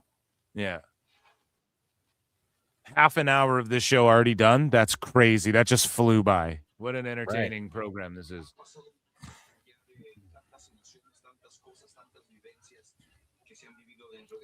Penta versus Vikingo next week for the IC title in AAA. Whoa. Yeah. Phil, did Nathan Frazier get a name change or it's a character change? Both, but I have no clue. I have no clue. Someone educate me on that. Is his name different in Mexico?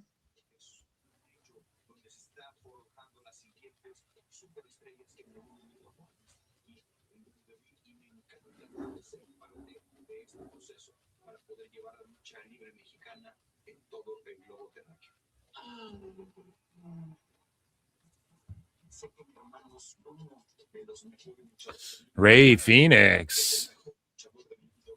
So Penta's talking about his brother. So are they just going to do Lucha Brothers reunion in AAA? Like they got to do that on the main roster. They were supposed to do it like a few months ago, but then Penta fucked up his shoulder, so they had to hold it off because they had like advertised it. They did a vignette for it, and then they had to hold off because Penta got hurt.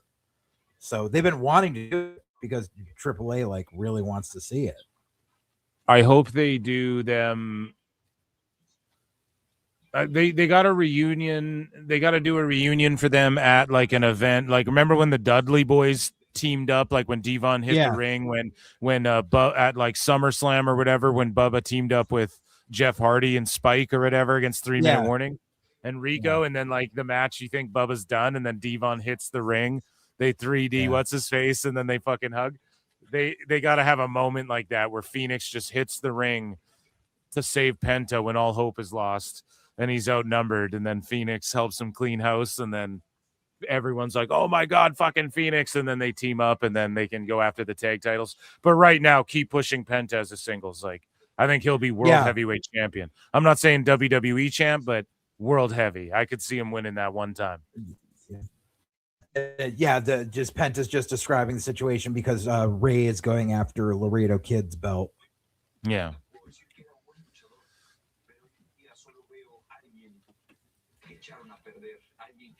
Quiere ser rudo, alguien que quiere demostrar esa maldad cuando realmente no la tiene. Y si de maldad se trata, Penta es uno de los mejores en el mundo.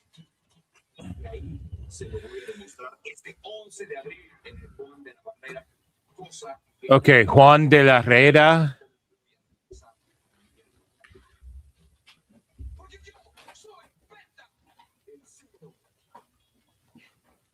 Okay, yeah, so he's going to be taking on Vikingo for the IC. That fucking rules. Yep. And, like, that's awesome. Yeah, that's just awesome. Because people are like, what's Vikingo going to do? And it's like, well, dude, the IC title's, like, almost bringing, like, a world... It's like a world heavy title. Like, it's a fucking major title you're bringing. The IC title's actually getting defended in, different countries. Yeah, it's awesome, man. Triple A's the shit. So Tristan Angels, Nathan Frazier, and Charles Dempsey. Team UK taking on Team Europe. We saw Team Japan take on Team Puerto Rico.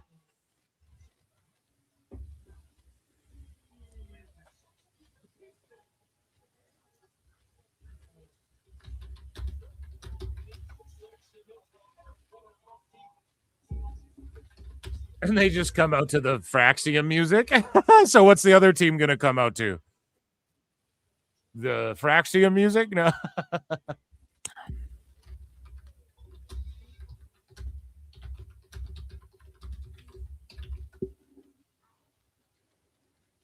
Dorian Van Dukes, Axiom, and Elio LaFleur.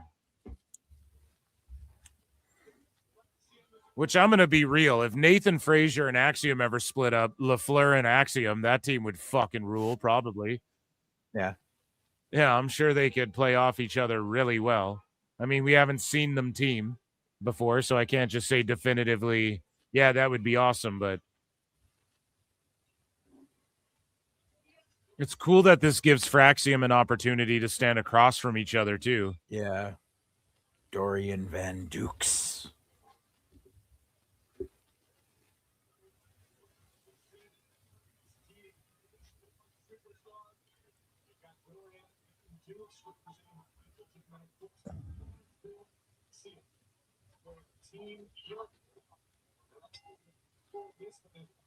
What do you expect to see in this matchup? So wait, Nathan Frazier's just Nathan Frazier. So what was all that shit about a name change? I don't know. Yeah, I don't know.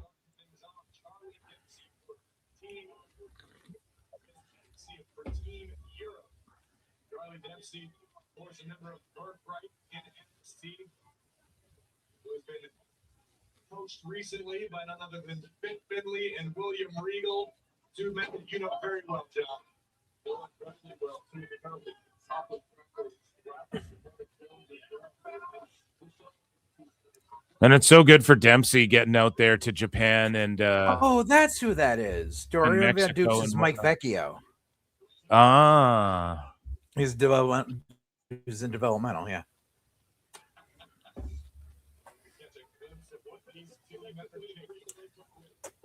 Which that's a hell of a glow up on a name. This is good for Dempsey though, getting all over the world too. You know. Oh yeah, absolutely. Do you think that his name should just be Regal? Like, do you think it's bullshit how they fuck around with people's names and stuff, or is it like whatever? No, it's fine that his name is Dempsey. Like, I would prefer if it was like something Regal, but like I don't like. It's all good. You want to make it yourself, right? It's like some actors will do that. Just ask the Sheens and the Estevezes, right? I mean, right. Poor damn, Joe these guys are Estevez. just like fucking. These guys are just fucking grappling here.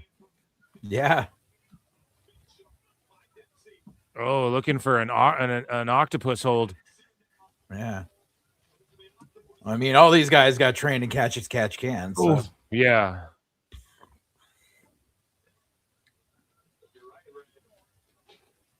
Oh, kip up. Misses the chop. Okay, just a Northern Lights fucking toss right there. And you see, this is the beauty of this match versus the last trios match we saw. Because the last trios match we saw was pure lucha, and this one is way more catch as catch. Yes, they're mixing it up. Here we go, Fraxium.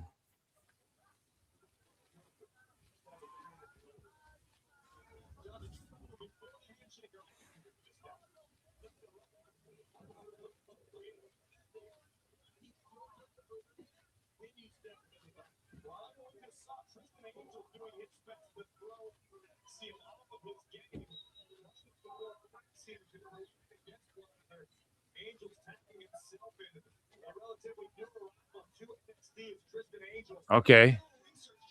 Okay, so this Angels guy has like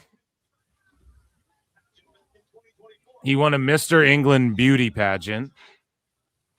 Hurricane Rana. He had like a misstep when he first came in, but oh shit, and then this Le Fleur. Pop up belly splash.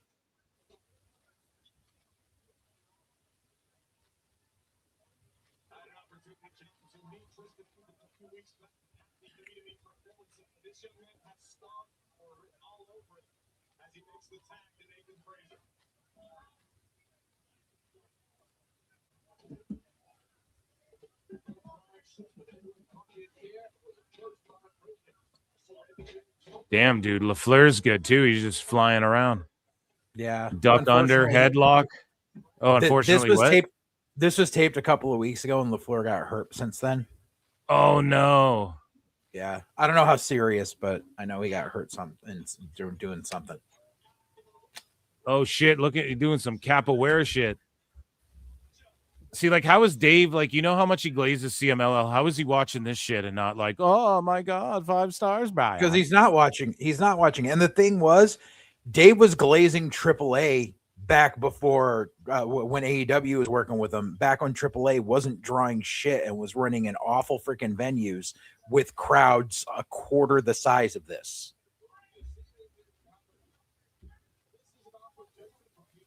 Damn.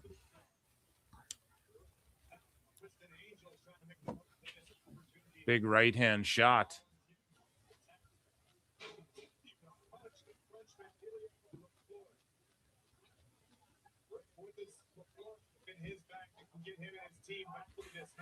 Middle buckle bash.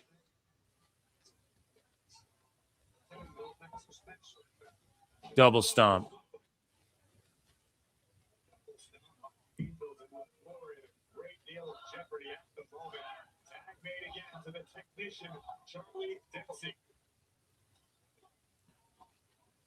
You mentioned Marty Jones, John. Dempsey has been trained not only by Marty Jones, the legendary Johnny Singh, of course, Dave Taylor. It's got him in like a cravat. Shots to the bod.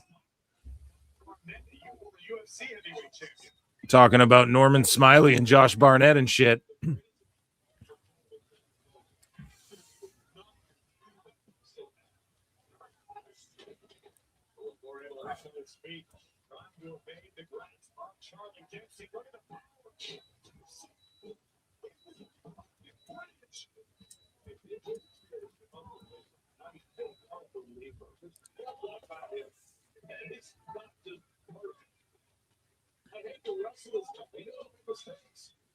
Doesn't fall too far from the tree, John, as we've seen many times in this industry.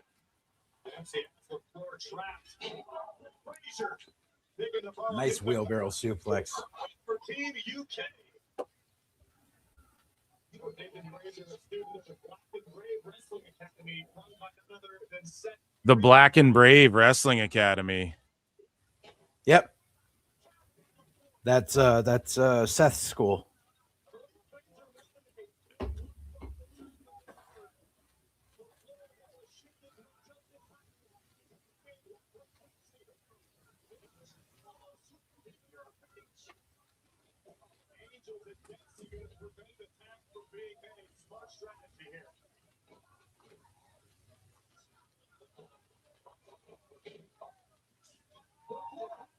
There's a tag. Dorian Van Dukes. Yeah. So he's just like a little pit bull, one of these powerhouse little pit bull guys. Not little, he's like stocky, but he's like short. Yeah. But he's like stocky and jacked. Yeah. Moonsault. WXW. Oh, dude. Oh, he just okay. So he just tricks him, then hits him with the cutter essentially off the top.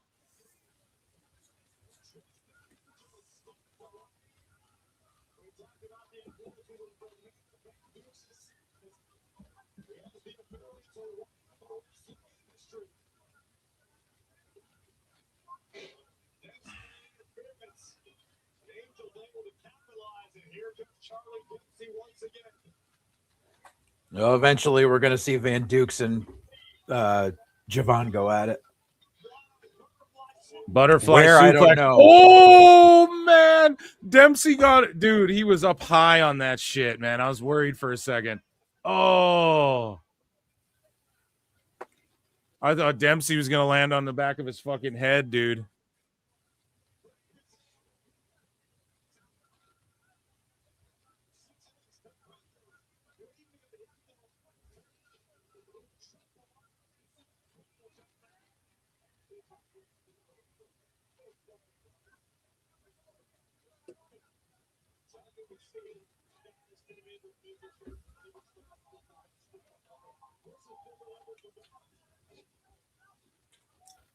Okay, now it's Fraxium about to fucking throw down again with each other. Yeah. They wore matching gear for this shit, bud.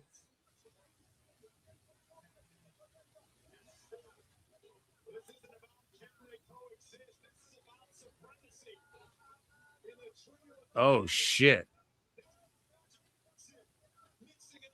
And they were opponents as well. Like in NXT before they teamed up, remember they had like that series of matches and then so they've got chemistry for days. Right. Yeah. Oh, the super kick moonsault spot.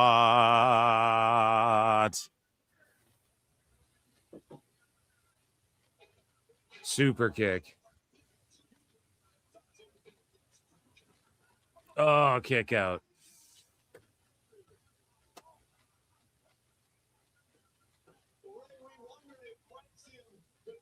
This shit rules. This shit rules. This shit rules.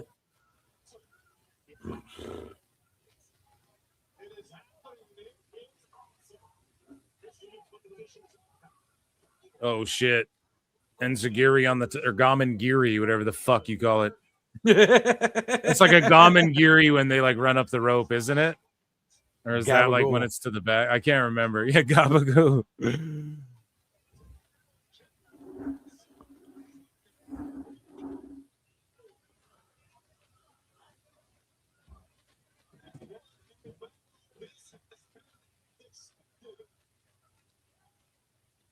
Oh, that's like a buckshot lariat right there, dude. From that angel guy. Oh no, I just saw the what do you call it? I just saw the Spanish Fly. Oh yeah, I'm like a minute ahead of you.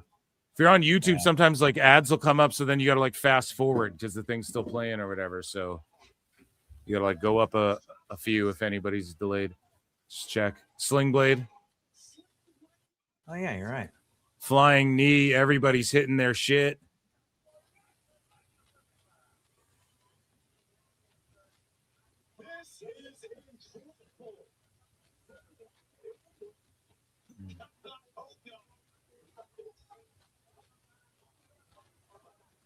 Van Duke's just being so 55% of chat said that B.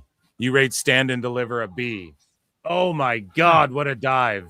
This match is a fucking or this show has been an A for me so far.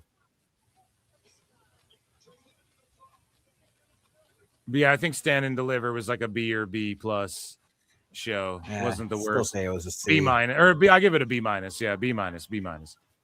Oh wow! So was that like his finish? Like a flipping leg cutter? I don't know what you call that, but that's something like that. Because they did the reverse Okada roll, and then leg scissors thigh cutter, box cutter. Oh shit! So I think there'll probably be one more fucking match as well. 613-805 has been a member for 15 goddamn months. Acknowledge me. I appreciate that. So Team Europe took out Team Brexit. Yeah. So it's much like real life. Yeah. That was a beautiful springboard cutter. Dude, absolutely. Everything, this whole match. I mean, this is what I mean. Dave Meltzer, he's glazing CMLL all the time, glazing AEW. Yeah, so it's like a flipping head scissors drop. Yeah. But yeah, and then like you never hear him talking about AAA when they every time I turn on a AAA show, it fucking rules and the crowds are white hot. Oh, that was the end of the show too. Wow. Round of applause, ladies and gentlemen, for that amazing show. That was like, hey, what's Latopsica saying? Next week will be the biggest celebration in Lucha Libre as I become the longest reigning Reina de Reinas champion in Glamour celebration. Yeah. History. So her celebration is next week. Oh shit, this is every Saturday, dude. I got to start throwing this every on Saturday, dude. Fucking Saturdays, man. That fucking rules. That was amazing. Guys, we've been on the air for like 5 hours. It's Easter tomorrow. Happy Easter to everybody. And JJ, you can check him out at JJ_Alexander on X. You can check him out at Full Circle Radio on YouTube as well. Anything else you want to plug, bud? No, that's pretty much it. I just put it in the chat. It's this is our channel. So please go like and subscribe to that. Phil just did an episode of White Heat with me the other day. You can watch it and watch me lose my shit on Phil because he doesn't listen to what I'm saying. And the season 3 finale of Wild Card Cinema is getting recorded on Monday, so it should be out on Tuesday. And I think I am bringing back one of the other series that I haven't done an episode of in a few months, sometime next week. So yeah, stay tuned to the Full Circle Radio Network for more content. Okay, guys, patreon.com/Pro Wrestle Times. And yes, check that out. And I got a bunch of videos to drop on there, and I got a couple pods in the bank as well. So I'm gonna be dropping content. I'm gonna be streaming a shitload WrestleMania week. I can't wait for it. And so stay locked in. Appreciate you guys for being here. I'm Phil S. Marks. This is JJ Alexander. You fucking Mark! And this is PWT Live Show. I'm going to leave you guys with some of this good stuff, okay? Peace and love, guys. Be good to each other.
booking is golden, you see. Perfect cards crafted for you and me. Yeah, the best guys, Tony Khan, it's true.